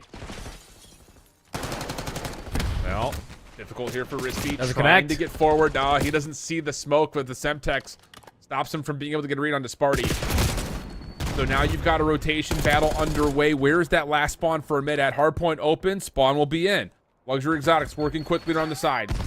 Stuns and nades trying to hold this back for Amit as the opener through bottom bedroom will create maybe some opportunity. Trake's just finessing his way through. That'll block spawns. Last one left is Standy, and he's just fighting for his life topside bed. Yeah, you got to secure those spawns. Now, if you are risky, you cannot afford to give it on up. You know, Standy's just playing his life, trying to finesse for the teammates to get back into the play, but now it's all on him to make the play. Last man standing, gonna try to make it a little bit more mixy, only able to take down 2 before falling. So Luxury Exotic able to flip the spawn. Still 25 seconds here at the money hill of P4. You soak it, you're gonna be able to take the lead, but Ome giving it one last hoorah. Yeah, this is, whoa. Looking dicey here as we get to a tie game situation. Scrap time will essentially be guaranteed as, again, Amit trying to contest some of the exit, but not really contesting the time. So Luxury Exotics take a late lead in this game, but it's a tight one. And as we open up the new hard point, Amit have the positions that they want. Spark just kind of dipping and diving in and around the hot tub. It is a double hit through vent to elevator that I think Brack is, well, he's read the first. He hasn't read the second, but the alarm bells are ringing now. Yeah, that's the biggest thing. You only reach the first, and you're thinking, okay, that's the pinch watch, and I can just watch over my teammates on the hill. But Neum, actually right behind him, finds that trade. Now you're able to lead to the break here at P1. Spawns a little bit scattered around the map, but this is where Luxury Exotic usually like to thrive in. 3 for 1. Last player standing is going to be Linz with 25 seconds. You just need a finesse. He gets taken care of, but just him staying alive now puts Spartan in his position to make that same exact play. Oh, but and he can't get lock gunned down too. the shots. He can't lock down the shots. So now it's going to be rotation battle 1 for Luxury Exotics. Hit for Amit, largely coming through top halls. Maybe a little bit of a pinch through patio. And now it's just going to be straight into gym. Hardpoint hasn't opened yet. What happens to these spawns? They're out. Okay. Wow. Luxury Exotics, again, just off the gas just a little bit too much. Amit Brooklyn, or probably just regular Amit, trying to come through, but Tranks is double followed up by Neum on 7 in a row. May have just saved this hill. Dude, this guy, every single time we've seen him at P2, he has found himself in multi-kill situations a majority of all of this money hill. And he continues to make those massive plays. Neum, on the other hand, though, on 10 in a row, lining it up with the AR. You can still close out the game here. 2 for 1 in the trade, 3 for 1 in the trade. We're the last team standing. Where the hell's the last guy? And there goes Sparty. Neum is popping takeover to close out this game. 11 in a row, make it 12, 37 and 22, eventually shut down. One more chance to try to hit this, but a team kill is forced, and Tranks will finish it off. Whoa! Another moment of this map where you start to look again. It's back and forth, back and forth, back and forth. But then Luxury Exotics, a huge turn up in that scrap 20 of P4. They do a really nice job making sure that any rotation play for Amit to try to break through 1 to 2 was at least contested, if not maybe even better than that, beat up on. And a lot of it comes down to Neum. He finds so many of these reads and ends up on a 12 spree to finish the map in favor of Luxury Exotics. It's just crazy how much of a turning point that game took, because after Omid were able to manage the situation that happened at P4, where if you are Luxury Exotic, you cut your rotations early, you rotate with about 20 seconds, you lost all those gunfights, and then initially got broken down. Omid were able to put themselves in like a 60 to 70 point lead. After that, they only get 60 points for another 7 HPs that happened after that situation, and that's just not good. That tells me that Luxury Exotic, they started to fix their mistakes. Obviously, they showed it there at the P4 by securing those back spawns. But just so many times where you're just thinking, Omid need to get a trade here. Tranks was popping multi-kill. Neum obviously goes on almost 13 in a row. But then Rispy, time after time again, was always popping a double. The kills started to come in for Luxury Exotic. The setups were a lot stronger because those kills are happening. And Omid just really couldn't figure it out towards the third half of this game, man. They just simply couldn't keep up, and Luxury Exotic walk away with it. But a dominant map number 1 finish. Yeah, we're getting a little bit of a headache and a workout right now. They're still in the tournament too, man. They're both still in the tournament, bro. Like, that's what's even more tough. Yeah, going straight from Amit Brooklyn into an Amit game is pretty funny. It's definitely difficult to get vocabulary down for it. But here we go. 251.88 the opener. Now you've got the Hacienda Search and Destroy, where I will say Luxury Exotics, I think that's where they've really stepped up their game, is their ability to be more proficient in the Search and Destroy, because they have had moments where we've seen them running and gunning and doing well. But when we look back at that Team War series that they played in the last one, they had a 6-2 win in their map too. So the Search and Destroy seems to continue to get better and better for Luxury Exotics. And this puts a lot of pressure here on Dobet to come back into this and say, whoa, okay, wait a second. Because I think, and maybe Jay, you could tell me, because you're obviously, have a lot of experience in the pro side of the game, but like, you're in a bracket, whether we call it, some sort of thing that resembles the elite playoffs, or if it's just a cup, or if it's an open, or whatever it happens to be. You're on a team of veterans and pros. You're expecting to be tested by teams of other veterans and pros. This isn't the case. What does this do to your headspace to where you're loading up thinking, how am I losing to Drakes and Cooney? Like, that's got to be playing on you a little bit, you think? No, 100%, because you're sitting there like, what kind of play is he making? Like, I'm just not expecting that. They might just catch you off guard because these are not names that you're familiar with. You're not scrimming them every day. You just know that these guys are in the elite and this is who we have to play next. But just catching them off guard, just doing things that are out of the ordinary. When Trix is consistently challenging over towards P2, where Neum always consistently changing up his pacing between the AR or the SMG, and Rispy is always going to go for the Eagle, Chow. You just can't really expect that if you're a guy that's been playing for a really long time, just like this Omid squad. But now that you're down 0-1, thankfully you played this map earlier in your series, but a lot of it did rely on their SMG presence. Linz had a lot of big-time moments. Same thing can be said with Standy initially to start that game. And you can just tell in that Skyline, it's usually ran through your SMGs. They didn't really have a good time there. So and then you're going to need to have a really quick bounce back here on Hasi Search and Destroy, because you don't want to go down 0-2 to this squad. I agree with you. Because, again, we've seen this Luxury Exotics team do what we just saw right there on every hard point and a number of controls where they just run and gun you down. The SMGs are just so hard to keep track of. I don't know. It definitely feels like a map that for a bit, you just got to find a way to bounce back, tie your shoes a little bit tighter and get ready to run at this one, because we have seen, I think, on the other side, this Amit team has been, again, as good as every other Amit team in certain ways that we've come to expect. You know, they're meeting that level of expectation. They're not falling short really in any regard. It just comes down to, you know, for players like Brack, for instance, a guy that did everything you possibly could have last year to be at the top of the North American rankings as a Challengers player, never really get a legitimate chance, shot, or even shout being called up to the CDL. You got to come through and just continue to win. And to this point, he's done very well to continue to keep himself at the top of the leaderboards in certain ways, but you don't want to drop O2 down to Luxury Exotics, not being able to make it into your final elite, lower final, or grand final. I think that's the biggest part about this, is there's a lot on the line here in terms of, you know, trying to end your elite season off on a high note. Lobby dropped, so we're gonna take a little bit of a break here, and hopefully it won't be too much server pull, and we'll be back into map number 2 in a jiff. You're back.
Welcome back there, friends. Loading on into map number 2 after Luxury Exotics kick things into high gear at the end of the Skyline Hardpoint for the map 1 win.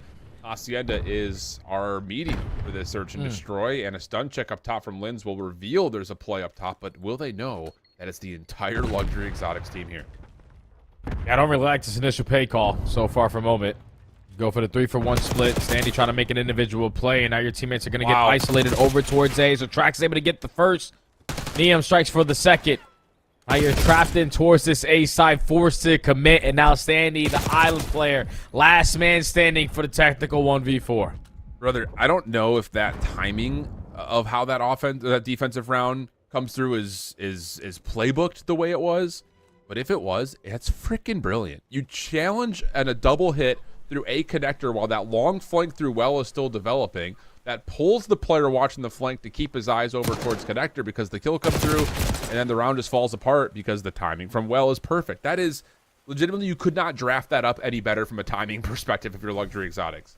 Yeah, and it's also a tone-setting round as well. It's just like, all right, there's no trophy systems. They're probably not going to go over towards B. And to slowly try to work for that guaranteed at A if they get that secret control, so we take it away from them. And then when they are already showing presence in that area, there's no one contesting them. So they just saying, all right, we already have this. Let's see what else we can try to find. And just get aggressive on the pinch. Once Drake's is able to find that first blood, no one contests Neum. It's a very easy round there for Luxury Exotic. Omen Brooklyn, I didn't like that opening to that round. No, me neither.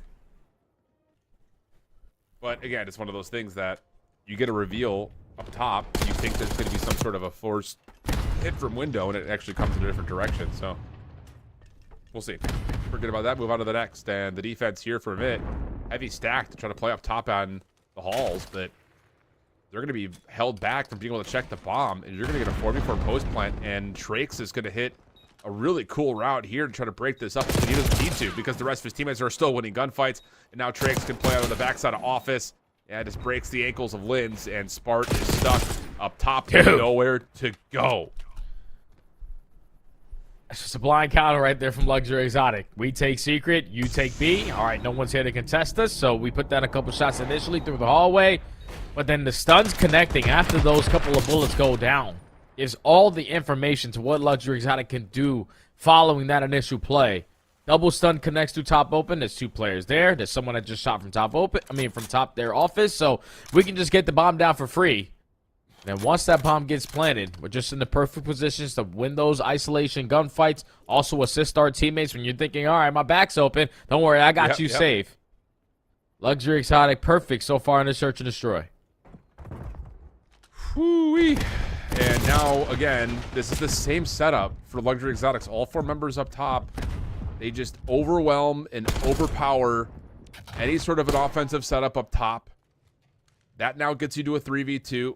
Long wrap over towards the B site. But again, with this front hallway control, Luxury Exotics could try to play retake, and even better, they're going to see Brack and try to isolate onto him. Yeah, you just wait for this pinch to develop. And Neum, fortunately, doesn't get there at the right time to keep his teammate alive, but still the numbers in favor of Luxury Exotic. Does Linz have himself a moment to provide a spark here for Omen? It's taking a lot of time to clear, though, if you're Luxury Exotics, but as they've gotten some off control, now you'll know where the hit's coming from. Linz down to 22 HP. Rispy's going to hop, but you're playing up against Linz. He's going to check this. Yeah. Really good read from Linz. Great 1v2. The first gunfight, the most important, but I think also just on top of that, because it takes so long for Luxury Exotics to clear out space through Office, they have to split up as they try to get back onto that bomb, and that allows Linz the window to come back through and win the first one and then get a free second. Yeah, and I even think the round is done previously. If you rewind a little bit, when Glow Frosty drops uninitially, like to that kill onto Brack, like you know that he was in that position. You know you had a player working on that pinch. You just got to wait it out a little bit longer for that kill to go down without you dropping. Because a 3v1, Linz probably does not stand a chance there clutching up the round, but able to make both of those one-on-one gunfights possible, and then secure it there for Omen. So a little bit of a spark as he's able to secure 3. Just got to be prepared for what Luxury have thrown at you, and that's been nonstop aggression. You got to match it. Yeah. Andy not going to check through connector. Doesn't feel like he can do it by himself. Rispy backs away, though, and he actually just kind of puts himself into the worst possible position with Standy watching that angle. So post-plant setup, 3v4. Amit, hard focused on playing once again through Tin side. Nade lands on a Glow Frosty, and now Trix, he has to keep this knife on. He's got to keep sprinting, and as he does, Spart will deal with it, leaving Neum to the 1v4. And the M1v4 already watching the angle, not going to stand a chance, and that's due to the fact of what Standy initially was able to do on the round. Like, you're giving up that A-bomb site. It's okay on that round if you're Oma because you were prepared for all the exits. Once you find that initial kill, everyone trying to make up for it. You also hit a nade on the Glow Frosty, and then both players in Neum and Trakes try to set up some pinches, but both get caught. So a perfect retake there from Moment. Starting to show some life on their teamwork. Tie the game.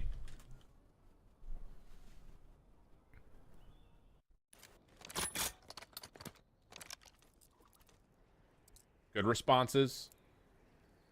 Not allowing Luxury Exotics to just get away with absolute murder is everything. I still have to say, though, like, defensively, Luxury Exotics are looking at that break off towards top A saying, this is fine, this is working. It's just timing-wise, we gave Linz too much of a leash to 1v2. This time, a different look here, though, for Luxury Exotics. Stuns towards the corner. Glow Frosty in trouble, backs away, but not far enough.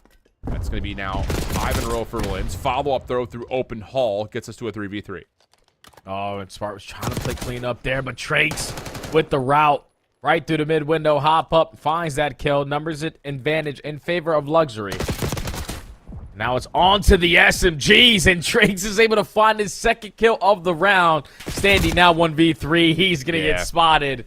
And even with the first blood in favor of Omit, doesn't matter because Luxury Exotic just don't care. Like, these guys I'm super confident in my individual gameplay that I'm just going to run around and gun you to shreds, and Trakes is the deciding factor of that one. Really solid stuff, man. Like, again, like, kind of reflecting back to the defense prior to this one, as much as you sit there and say, like, yeah, you let a 1v2 come through, like, the leash was just a little bit too large because of how they 4-man stacked that hit up towards top A. But it's just like, everything else about that round, break-off-wise, was still really good. And so you're now finding a different opportunity to hit it by playing a 3-1 split off towards B, and it's just like, Amit had to be feeling like on offense, they just don't have many options in terms of where they can go. Look at the adjustment on this round. Right here from Luxury Exotic. This time you're going to put Trakes in a position to watch that mid connector. He knows there's at least 2 players towards bottom middle, but he's going to get isolated for that first blood. Numbers in favor of Omen 3v2. Yeah, looking good for this one, and they will. Okay. Yeah, the defensive adjustments are really good for a bit. Just knowing that Luxury Exotics are going to play with a little bit of you know, an accelerated tempo, but at the same time, they're going to do that by largely stacking together and playing off each other, like, within quick tradable areas. Let's just hit them with that same aggression. Get a read, know where they are, and then let's just get ourselves the setup to make sure we can kind of almost trap them, like, almost trap them on site. Yeah, you're letting the plants come through, but no one can get away, and it's worked out really nicely now for 2 straight defenses. Yeah, and that's tough, though, because if you're Trakes in that situation, you were, like, the saving grace to potentially walk away victorious on the round. You could have at least lined up 1 kill there through bottom mid, or at least finessed your life a little bit longer. But once he got caught, all of Luxury Exotic remaining were just trapped in towards the site. So high game. Omen Brooklyn trying to match that pacing now. Get aggressive up through top all the way, but Track on the opposite side makes it a 3v3 still. Yeah, and there was just a small pause right there where I think Luxury Exotics was thinking maybe they're going to back off this play because of where we found that kill. And in that moment of consideration, Rispy tries to slide onto the bomb to guarantee that's the case, but gets caught.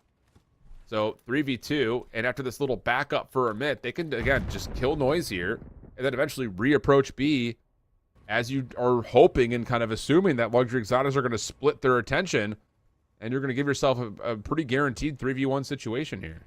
Yeah, it's just a lot better to, and the man advantage stack over towards this B side than it is over towards A, because there's so many different angles that you have to watch. Some that can go unaccounted for, but Trakes, here's the info. There's a couple players here. Can he get the angle to at least stop the bomb carrier? The nade's going to be in the proper position. Glow Frosty makes it a 2v2, 40 seconds. Drake's pushed off, 2 HP.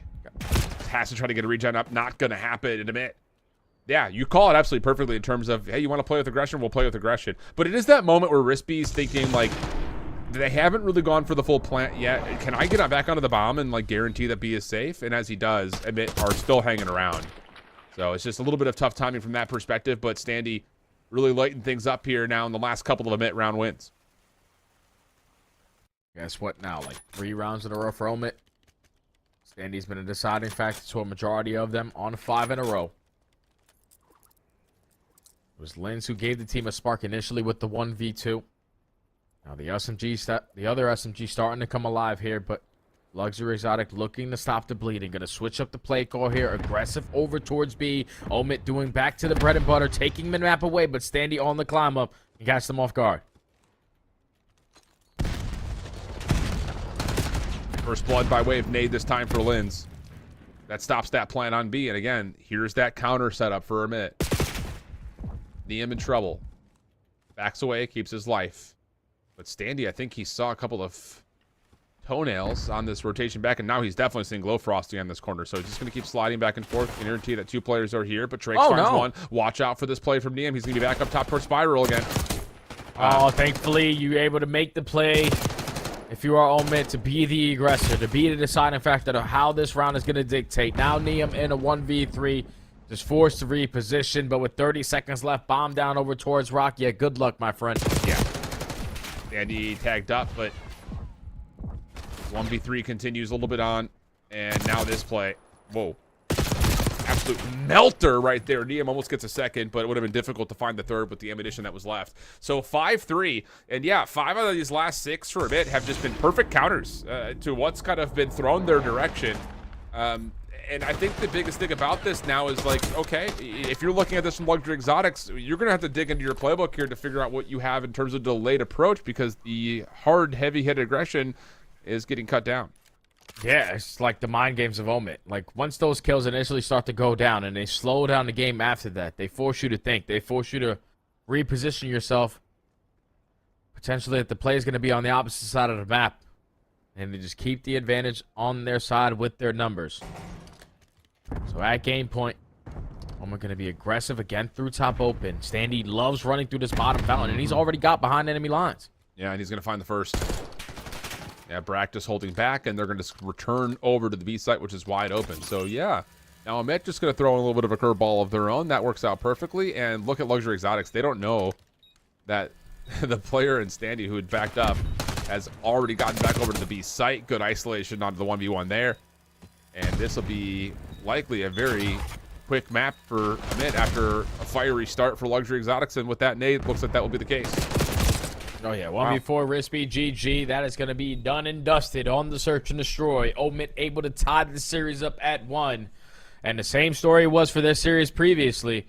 It was all through the SMGs, man. Linz provides the spark initially in the first round with the 1v2 clutch. And then after that, Standy just kept on finding so many timings for those first bloods. He was just dictating the game. I think if you're Luxury Exotic, the way you can evolve your SD gameplay, though, is to not just be dedicated to the aggression. Like, we need to have some of those setups to where we're spreading map. We're not allowing anyone to slip on by what our default setup looks like. And then after that, we're able to make adjustments on what they are throwing at us. Just when you're consistently, every single round on your offenses and your defenses, trying to be the guys to initiate that opening kill, and if it doesn't go your way, you're just always playing from the back foot, and Omit took full advantage of it to tie the series.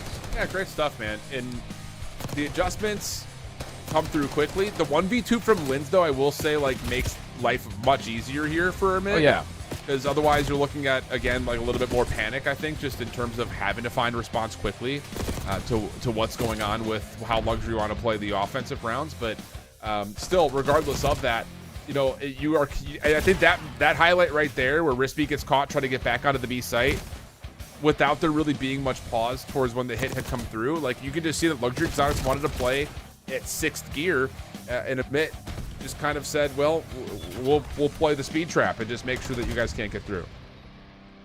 And that was the perfect recipe to shutting down their game plan, man. Just letting them walk into you. It's like one of those, what are those things called? Like a Venus flytrap? Is that like the plant thing? Yeah. Just like, all right, don't worry, it's going to be here. You guys can walk right into it, and then we're just going to close and collapse on you to close out some of these rounds. And that's just the way that Omit were able to dictate that search and destroy. Now tied up at 1, going into a vault control. At least the opening Skyline, you could just tell the Luxury Exotic were a lot to handle when you lost track of players. You cannot allow that to be the case on vault control. We saw them spawn on it earlier. They were able to walk away with a round 5 victory. But it's just right now, the way that Luxury are shooting, you need to be able to match their energy. Like, their aggression is what's leading to a lot of success, and if you're the players on the opposite side and you get one kill, let's not try to play for that two-piece unless it's necessary or guaranteed. Just finesse your life as long as you can, stall out time, always keep them on their toes. Just small protocol things to make sure that you're not getting too loosey-goosey. Keep in mind, though, just kind of reflecting back on the bracket as we see it here, we're waiting for map number 3. This is a rematch from winners round 1, where Amit came out and handled their business 3-0 versus Luxury Exotics there. I don't recall if those maps were close or not, though. I actually think they may have been pretty tight. But regardless, a 3-0 is a 3-0. And to come out and set the tone, not just in the first map win for Luxury Exotics, but also kind of taking advantage of some speed in the Hacienda search and making Amit have to like respect you and respond to you, is a positive sign for Luxury Exotics in the lengthiness of what could be this series. But I think the other part about this is Amit, after a back and forth affair with Cabal, I think they're finding their footing on the day today. Like, I just felt like they were maybe not prepared, or maybe again, like, not in a position where they were really doing the homework to study their opponents more than they were like trying to fix up their own game. And I think they got a little bit, I don't know, I won't say like too cute, but there were some things that you just like wouldn't expect them to make mistakes on that they were making versus Cabal, and we saw that in map number 1 here versus Luxury Exotic. So getting themselves like just level set and just steer the ship one direction. Don't try to like navigate obstacles that aren't actually there. I don't know. This is a weird metaphor that I'm throwing out here, but go with me. I feel like they're in a good position though. Like, if you're Omit, now that you've already been able to tie the series up at 1-1. Obviously, losing the opening hardpoint probably wasn't on your bingo card, but the response to Search and Destroy puts you in an advantage for this series, because we were able to watch Luxury Exotic earlier on in their vault hardpoint when they went up against Team War. You could just tell consistently they're playing from the back foot. The SMGs couldn't get comfortable because the map's so big and it's so punishing. Like, so if you're losing your rotations, you can't really rely on the breaking on that map. So if you're Omit, you just need to get through this control, because if you get through this control, well, your AR should be able to put themselves in powerful positions to try to close this out in 4 instead of trying to get to that game 5. But this control is big for both squads. If you win it on the side of Luxury Exotic, I think you at least go game 5, because I don't think game 4 is going to be in their booking. But if you are on the opposite side for Omit, this is game 3, you win it, you probably close it out in 4.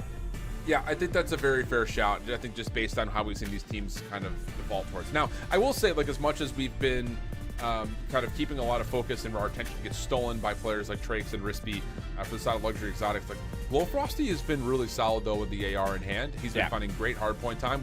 I remember there was one map that we watched from him last week. I forget what the map was, but he finished with, like, 26 kills, and 18 of his eliminations were on the objective. So it's just, like, the guy's getting it done by playing on bigger maps inside the hill. So there's definitely a level of, like, it's not a one-dimensional team that we're talking about here for Luxury Exotics. And that's, again, good. It's impressive. It's what you want to see as we get into our final 2 days here of Season 3 of the Elite. So good things in terms of trying to build out a more diverse, more well-rounded squad. It just comes down to, like, you're right, though. The map pool will, I think, influence favor towards one team or the other just based on what we've seen throughout this stage in particular. I'm trying to think about, like, who is going to be, like, the deciding factor for this next map for me. I feel like Niam, what did he have, like 37 in map 1 on Skyline, switching between the AR and the SMG. His AR is going to need to be felt, but I think I'm more focused on the battle between Glowfrosty on one end. That's a guy who I feel like if he's going off, you're most likely seeing a W at the end of the screen, because he's just always focused on the objective. He always focused on just playing for the W. And then on the opposite side, I'm looking at Brack. I feel like Brack, so far for this squad of Omit, he's always been like their safety net. You need a clutch 2-piece, you need a spawn, I'm there to get it for you. But sometimes you need to have yourself a couple takeover moments. So both of those main ARs for both their squads are going to be the deciding factors for me. And someone like that. All right. Well, lagged out is one way of putting it. Trying to finesse and pull the servers another way, which is often what we've got. I don't know what the thing about it is, like, this only happens when we're in, like, this day, like the last 2 days of playoffs. It doesn't happen all during group stage. Crazy shit. We're gonna go to a break. We'll come back though as soon as the map is actually loaded in and ready to go. Don't go far.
Welcome back. We're in and good to go here for map number 3, a 1-1 map count between Amit and Luxury Exotics in our lower semifinals, and it will be Amit on the opening offense. The big key here, we talked about kind of what this map series will look like, and if you're Luxury Exotics, you're really wanting to get this map number 3 and guarantee at least a map 5 affair in the series. Yeah, you want to get through this control, and already off to a great start on their defenses. You have a lot of players contesting into their spawn. Neem is able to clutch up in the 2v1 and win both of those gunfights, and now time just continues to dwindle on down, and he's getting lost. You're able to finally spot him if you are Linz, but he stalls out enough time. Linz is able to find his second kill, but every kill that he's finding is being matched on the side of Luxury Exotic, so you can never get a good team push in. Well, B Street controls looking decent for now. Linz has held from touching the B point. They're waiting to hit the flank first. And as you do deal with the player on the long flank towards the offensive spawn, everything starts to clear itself out and reset back to essentially how we started. One on one side, one on the other. Brack not going to get the YY off, but standing right there to follow up for 2. And that will stop the clock at 28.2 with focus on it. Yeah, but still, there's only one person on the objective, so you're giving Luxury Exotic chances. Work their way back in towards this point. First kill does not go their way. Effective on the trade is Rispy. But just keep on trading if you are Omid. Now Standy, I thought he was about to make a very terrible play there by taking some art control without aid being captured. But backs on up, guarantees the second segment. They should be able to extend the time when this final one comes in. Yeah, and there it is. This restack will make sure they get it confirmed before Trix can try to hit some topside balconies. 13 plays 14. Glow Frosty caught trying to toss the stun. Niem also red, but the kill comes through, and numbers advantage, well, as I say, is a marginal one, if any at all, and it pretty much is a dead tie game with a minute 10 on the clock. Now you got to ice up if you are Omid. Don't come in on some of these one-on-ones that are not in your favor. Brack's able to find the opening through B Street. Trake's effective on the pinch through the bit of map for the trade. But now you have no presence in towards Vault. Omid able to pause the game clock. Nice little snap there from Niem, responding to the play on the point, and then kept safe by Trix over the top of it. So now you can get back over towards the Amit spawn, and just kind of reading the 6 lives that remain, plus the map control. It looks like a round that should come to a Luxury Exotic success with no more ticks to follow, but you get a couple of 1v1 wins. You get a play through this overextension. If you can clear out this player at mid, this is very doable. Well, Frosty ready for this. Stun comes through. Standy just playing through the cracks on top, and you're going to get a pause on the clock here with 1 member on. It's just down to what exactly you can find here, and these may be the kills that they need. And yeah, the nades over the top will get Glow Frosty back over to the point to at least contest, and the last player will drop. Realistically, that's such a big stun that connects onto Standy there from Glow Frosty, because if that kill goes their way, then you have our control. You start to panic every single player off the respawn if you're Luxury Exotic. But thankfully, you're able to gain that information, still set up the pinches, still trade out the gunfights to close out these rounds. But that was just like the thing that happened all of round number 1. It was just every single time you were seeing on Omid, they would find a kill, Linz would find a double, Linz would find a triple. It was consistently being traded on the opposite side for Luxury Exotic, so they can never actually get a full team push in. And they only get 3 segments to their name in round 1.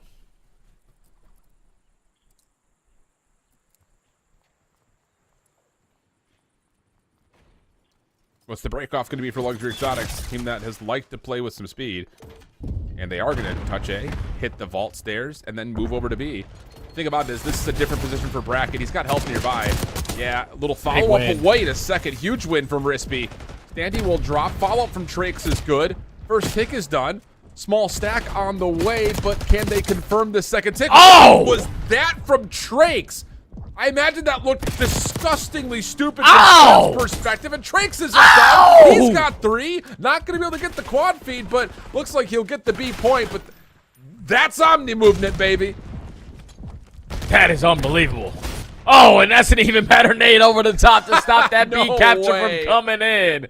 Not a single trophy system. They were just relying on all of the movement there. And unfortunately, it comes back to bite them. So you're up by 1 life. You're thinking, all right, we're going to have 2 minutes to just work over towards A. But thankfully, that might not even come into play. The kills are still going your way if you're Luxury Exotic. You're already at B. I wonder if Trakes knows what he did and how he did what he did. Or was it just like a, I'm side diving. Whoa, okay, okay, here we go. All right. But the depletion of that third tick is pretty menacing right now for Luxury Exotics. They've lost a lot of their routes to get over to B with any sort of safety. And they're still kind of focusing on it. Like, they're still trying to pull this opening break off, but they don't have mid-map control. Pinches are here.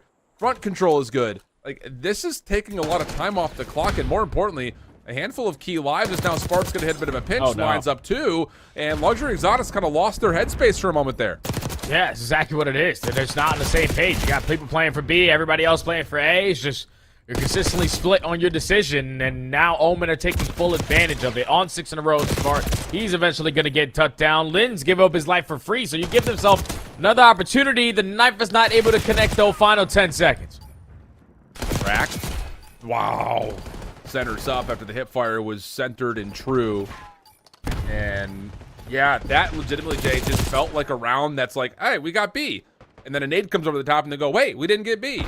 And it gets depleted, and you're still forcing and forcing and forcing those same type of routes that you hit in the breakoff to get back to B. But once you lose the B point, you also lose B street, you lose mid-map. You've got players on the overextension or deep towards gold, and it's just, there's so many layers to what the defense is doing that breakoff attempt that they try to pull again just never really works. Yeah, it's just so tough, man, because once that nade is able to connect, you can just tell, like, from the comms perspective, they're thinking, all right, we just need one more segment at B. So let's just keep on drawing attention over towards A. We get this final segment at B done. It's going to make our job a whole lot easier to capture over towards A. But just not being on the same page, people doing whatever the hell they wanted. Leads to you only earning 2 segments there, which was insane because you had such a phenomenal break off. Now, Omen in the advantage. Keep on trading through the middle of the map. Instantly puts himself in a 3v2. Should have guaranteed at least 1 segment. Yeah, and it's interesting because, Brack was trying to, pardon me, that was Standy. There's 2 different number 4s in the map. Standy was trying to play up in towards Art, and I was surprised that this hit that found success to clear out A didn't just go down to Vault to try to play over to B, but instead of it, just going to hold their positions right here on top of the A zone. Linz goes the drop shot, finding himself now 4 in a row. Standy watching the cross to make sure no one can hit towards the top balconies, and that will likely guaranteed A. And you can see that Linz is already making efforts over towards the B zone as Standy continues to get to work in the Luxury Exotic spawn. Oh, and now we got some arc control. Can you slip by the player that's already off the respawn? Yes, he does. So it's all Standy, just stay alive, hold this position. The shots are insane from across the map. Shout out to the reinforced barrel getting un-GA'd there because that was not happening with Game Twist. But time got extended, and you're already up by 7 lives of your Omen. Yeah, this looks pretty darn good in terms of what you look for in building a offensive win onto B. Nade does land, takes Brack out of the point. Test is here. Yeah, that's difficult trying to line up with your teammate but not playing on the zone together. You end up getting essentially collateraled in response.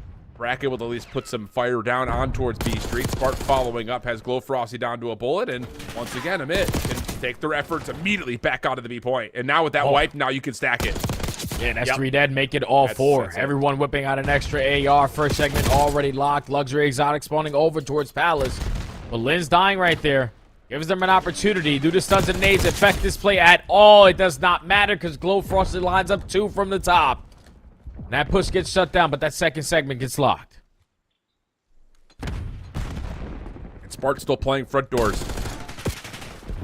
Doesn't get a good look at Rispy, who's now taking the battle to him. Really good play from Rispy. Still a chance at this, 14v7. Here's the next hit, though. And yeah, Rispy just doesn't have anywhere to go. Glow Frosty shut down. And do you get here in time to contest this from the back? Not fully. Standy gets 1 trade. There's the cross from Brack. BM trying to keep his life, but the 1v2 is not going to happen. 1 more contest for Rispy. Glow Frosty with a couple of tags on the cross gives him a chance, but now it's just out of Glow Frosty. Gets in just the nick of time to contest, but no way he could fight against the presence that Amit was able to put together, and they win the offense and go up 2-1, guaranteeing themselves at least around 5 defense. Yeah, that's perfect. There from Omit. You start off the round by just trading out effectively through the middle of the map, and then SMGs start to get lost. Linz is contesting from the front side of B while Standy's in your spawn. Just giving you the bits. And you just could never get a stable push there out of your base if you were Luxury Exotic because they were always in your grill. Omit now in the advantage. have the advantage as well in the segments, unless Luxury Exotic, I think, need to complete all 6 here to stand a chance. But with only 2, you get 6. You may be able to tie it up at 8. Then it comes down to kills. Need to have a better break off here for Luxury. Yeah, trophy systems do get down successfully here for Luxury Exotics, and that leads to 2 kills right over the top of the A point. Another one there. And now the decision. Do we stack and just try to get this zone, or we try to follow up and help Neum? That answers the question. You stack and you stay here now. If Neum finds that win, maybe there's a consideration, but instead, the triple stack gets 2 ticks in a bit. We're going to try to hit this pinch, and they do clear off the point nicely. Once again, 3rd tick doesn't get completed, and now Amit can play off the map. Yeah, but now I just need to stay put on their setup. Sparty is going to be the first one that falls over towards Cat, so if you're a Neum, just continue to edge your way on out. Draw the attention from Omid on this OE and open up a lane for your SMG to just fly through the middle of the map. Final segment is going to be locked on in unless Brack is able to pop a miraculous double. An extra minute is tallied. And Luxury Exotic have the map control to go with it. And the life lead. So a lot of things to work with here for Luxury Exotics. Just don't get too crazy. Neum is having a great map. 25 and 18. Crispy onto the point immediately. Shots coming through. He's trying to force the gunfight. So difficult around the backside of the van, but the help is over the top. That's 3 down. It's just Spart last alive up top. First tick looks to be a guarantee. Shots towards Glow Frosty, who's just trying to contest the window at all possible. But Brack able to find the first kill. Tick is in. Drake's seen underneath the exploded van, and that will re-clear things out for a bit. And in that moment, they've got this down to a single life of difference. Yeah, and that's where if you're Luxury, you get 3 kills in sync. We need to stack the point. We just can't allow one player to be on it because that progression going up slowly is allowing Omit chance after chance off the respawn to still contest it. So that initial push gets shut down, but at least you do walk away with 1 segment.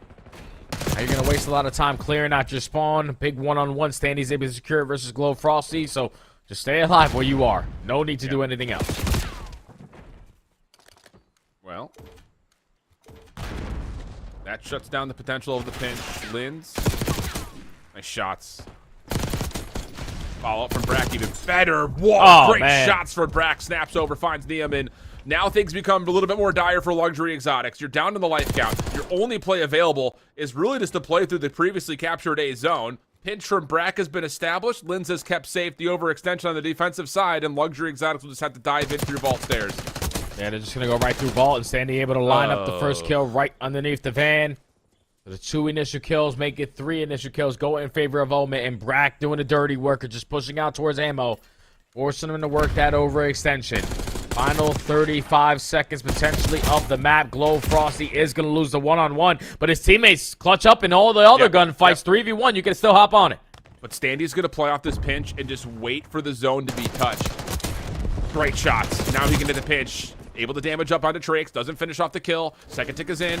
Linz diving forward, but only has the AR. 9v7.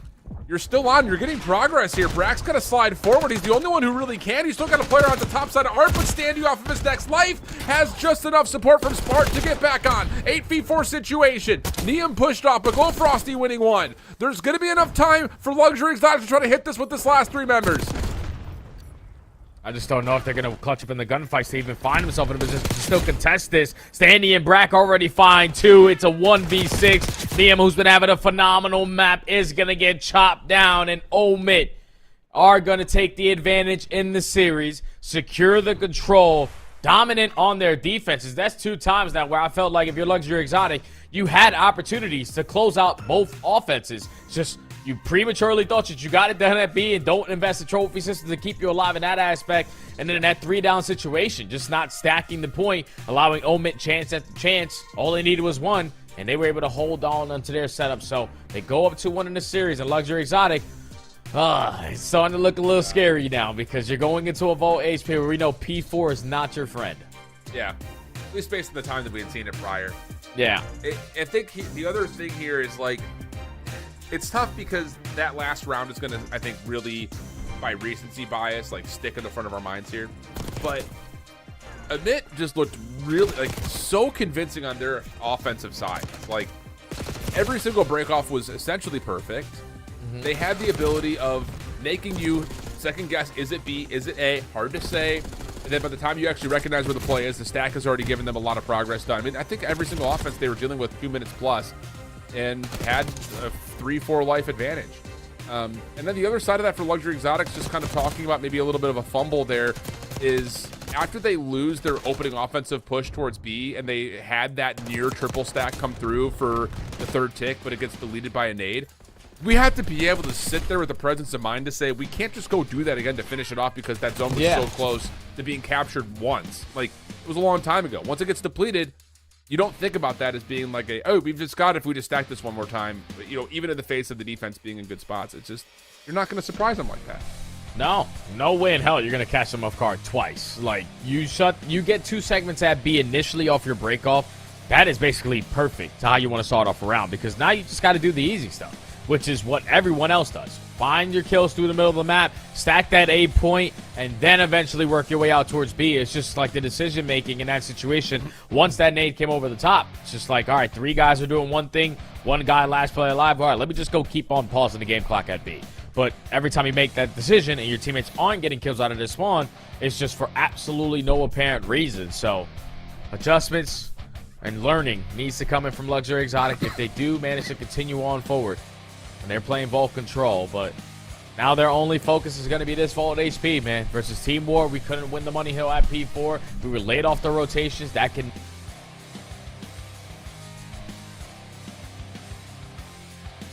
Yeah, and I think there's a level of, we talked about this in the Skyline Hardpoint, of the timings of when we're going to make the call to chalk and rotate if we're losing out on a hard point, because they were doing it so quickly with a lot of time still remaining on some of the key hard points that Emit were able to get free scrap time, read that there's not going to be a follow-up hit, create an exit, and then still move spawns around. And they just got, you know, Luxury Exotics into some really you know, treacherous positions. So I think if you're looking at this from Luxury Exotics, yes, you need to keep your eyes on what timings and what type of focus they pull for a P2 and a P4. But at the same time, like, I think if you're looking at your SMGs who are playing as well as they are, you got to be feeling more pugnacious about your opportunities just to sit up, fight, take those challenges, even if it does mean you're finessing a 1v3 situation.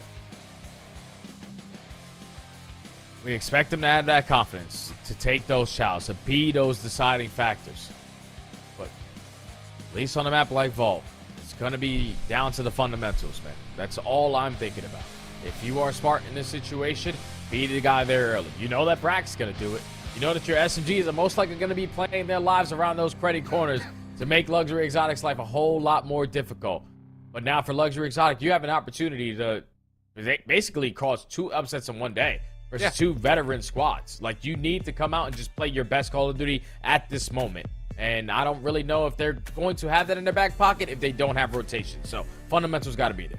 Yeah, I mean, it is one of those things that, you know, we talk about the individual flash that we see from the Luxury Exotics members, a couple of great individual moments.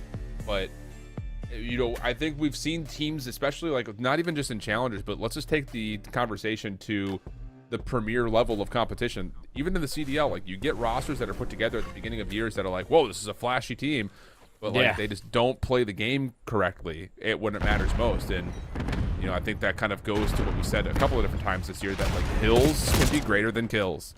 So, yeah, we'll see what we get. Good opening right now though for some of the SMGs. 3 for 2, Diem on the little bench, and that's enough for Luxury Exotic to get some pretty safe and stable time here on P1. Just got to be able to read these split spawns coming in for moment. 1 player on one side, 3 on the other. And so far, they've been able to manage that to perfection. Both kills go in favor of Luxury Exotic. Make it all 3. The spawn still not flipped. Omen have a couple players potentially contesting on the backside of P2. But even the beatdown isn't going to allow Rispy to lose that one-on-one. You win the rotation over towards New, and now Omen forced to break. Yeah. But for now, this has been as good as it's like for Luxury Exotics, talking about the macro game, talking about the timings, and just again talking about the individual skill that's coming through. Drake's in trouble. Wow, that is a big little bounce up to find some extra damage, but Lynn's still able to threaten from the front. One more shot over the top should be good to take care of Neum, and it is. So even though, again, Trakes is fighting from poolside, his teammates can't hold on, and this is going to be an opportunity for Emit to not just get some hardpoint time, but to also move the spawns around.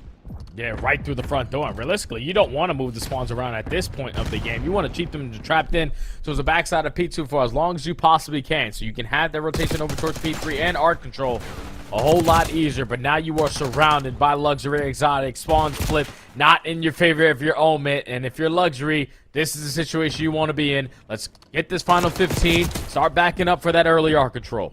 Yeah. Okay. This is already better for luxury exotics. Long route for Neum can be afforded thanks to the wins on the old time. And I think he may have saw Linz at range.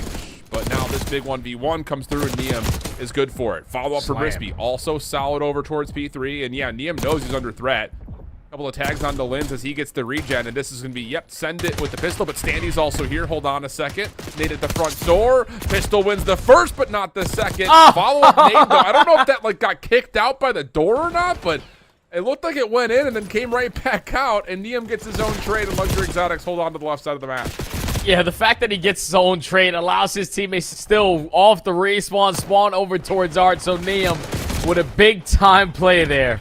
Allows his squad to maintain the map control that they want. They're still soaking up a lot of this P3 time. Yikes. And Neum is on fire again in another hard point. Had 37 to open up on the Skyline. Switch between an AR and an SMG. But no bigger moment right there for luxury, right? If Neum does not find that trade with the nade. Because now they can blow the game wide open over here at P4.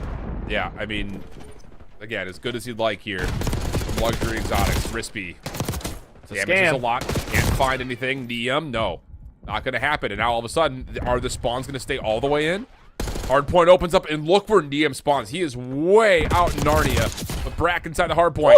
Trying to hang on. That's going to be enough for at least the spawn flip. Glow Frosty's still hanging up top. And now Neum, finally, after his long marathon, is here to try to help out. But the shutdown is in. The flip is good. And Amit will find a way to likely get the setup that they want here for this back 30.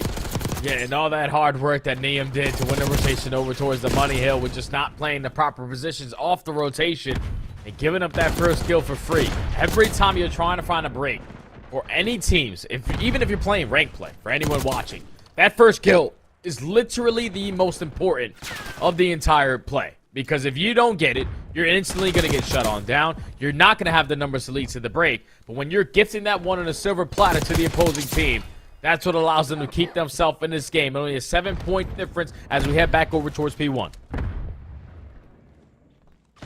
And he reads the threat. Can't deal with it. Amit still inside the hard point, though, as they claim the lead. 5 kills in a row for Spark. And objective kills may get him closer towards that Hellstorm, but he only finds one before being shut down. Standy trying to contest, but instead waits for help. Makes a play over towards the pitch. Reads onto Rispy. But tagged, and now has to kind of force something. It gets one. Not bad, as Linz is there for his trade and the follow-up. Yeah, big back and forth right now between the SMGs, but Linz has the final word in that battle. Okay, it's a big play right there from Standy to not commit on that OE. Like, he knows, Agreed. all right, we just got the first kill. Like, let me just right back to my teammates. Let's have the numbers advantage. And then they were the team last one standing. Now you're also able to flip those spawns as well in that chaos. So, tie game. Win the rotation over towards New. You got the tight spawns on the backside of the pool. But Neum trying to flip it. Knows that every kill he gets from this position or any kill that my teammates get, they're all the way across the map. Yeah. Good win there from Standy. Rispy. He's going to see a teammate spawn with him. Chance to threaten the back doors at P2. Nade's going to force him to try to play through that, and Standy puts him down. Over the 100-point threshold will go Amit. And again, Luxury Exotics, this is kind of what we're talking about. Long route here from Trakes, just trying to set up some sort of a pinch. And it's going to split the focus of Amit. You can see Linz had his head in a swivel, and so the play will work. It comes at a pretty steep cost worth of time, and this isn't done yet. Like, Amit could still try to hit this for the back 20. 100%, because Brack finding that double, you know, you're going to have the numbers advantage with those close spawns coming in. So might as well take this final 15 if they're going to gift it to us. And they also get 3 kills in that process. So now it's a battle off the rotation. 2 players for moment already contesting at Art. Luxury are going to be in a position to contest them, but you're not going to stop them before they get that power spot. No, likely not. The wow, we're just like What? iron walking through the doors. That looked like I thought that was a bot, dog. dude, I was about to say I didn't want to be the guy to say it, but like that looked like some bot movement right there. He's just, I don't even know what. Did his controller break or something? Like it's just like his stick drift or something? I don't know. But regardless of it, it's a kill that comes through, and now you've got a bit of a split hit on top of P3 with a bit spawning on the left side of the map at the moment. And there's still 30 seconds to fight for here at P3. So if you're a luxury exotic, you need to combine these kills with some aggression on the map to flip them on the opposite side. Because there was a mishap that happened the last time at P4, but I don't really want to rely on us breaking in towards a very difficult hill and Omid to scam the way that luxury did. But first kill goes in favor of Neum. You already have a lot of presence in towards Lion, so he's going to spawn all the way across the map, and now you have the numbers, just got to trade it out. Yeah, Rispy able to walk into the hard point for free. Art controls all that Omid really have. Standy's able to find a double. So that will keep things limited. Spawns are out for Luxury Exotics as Standy continues just to rip players apart over through Art. But this quick spawn through pool will get Luxury Exotics in control. We're going to fight this north to south here on the minimap. Drake's good for the opener. Risky also finding another, but Racker on the back can try to block the spawns out as best he possibly can. But finally, another one comes through, and Luxury Exotics will reclaim their lead. Oh, and this is massive time if they can find it.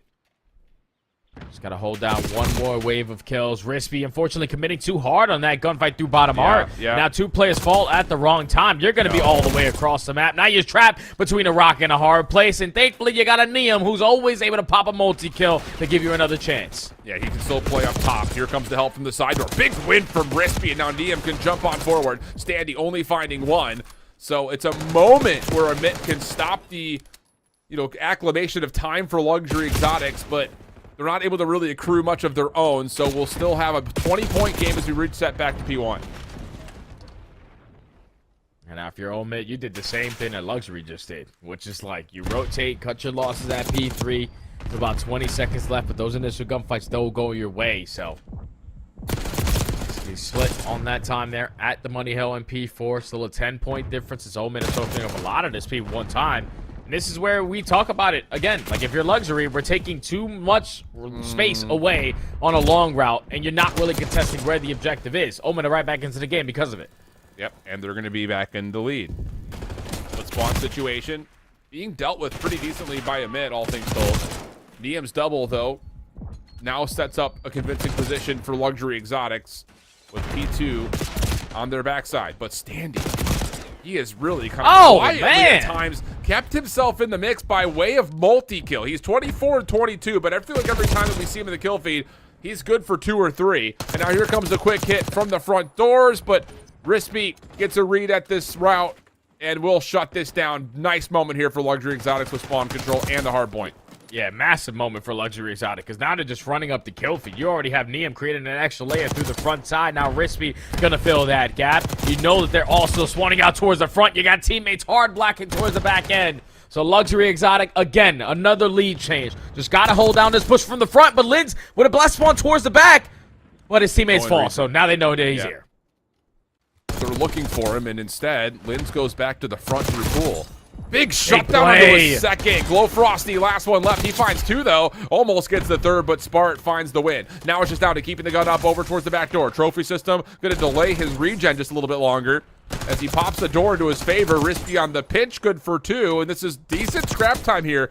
If they can find a way to earn it, Glow Frosty also committed, and Luxury Exotics will get the scrap and put pressure on the rotation to 3. Yeah, and Neum's already contesting over towards Art, so how does he decide to play this? Last time he got caught, let's invest in trophy systems, so no tags are going to be useful, but they are swarming him in this position, and unfortunately he nades himself out of that power spot.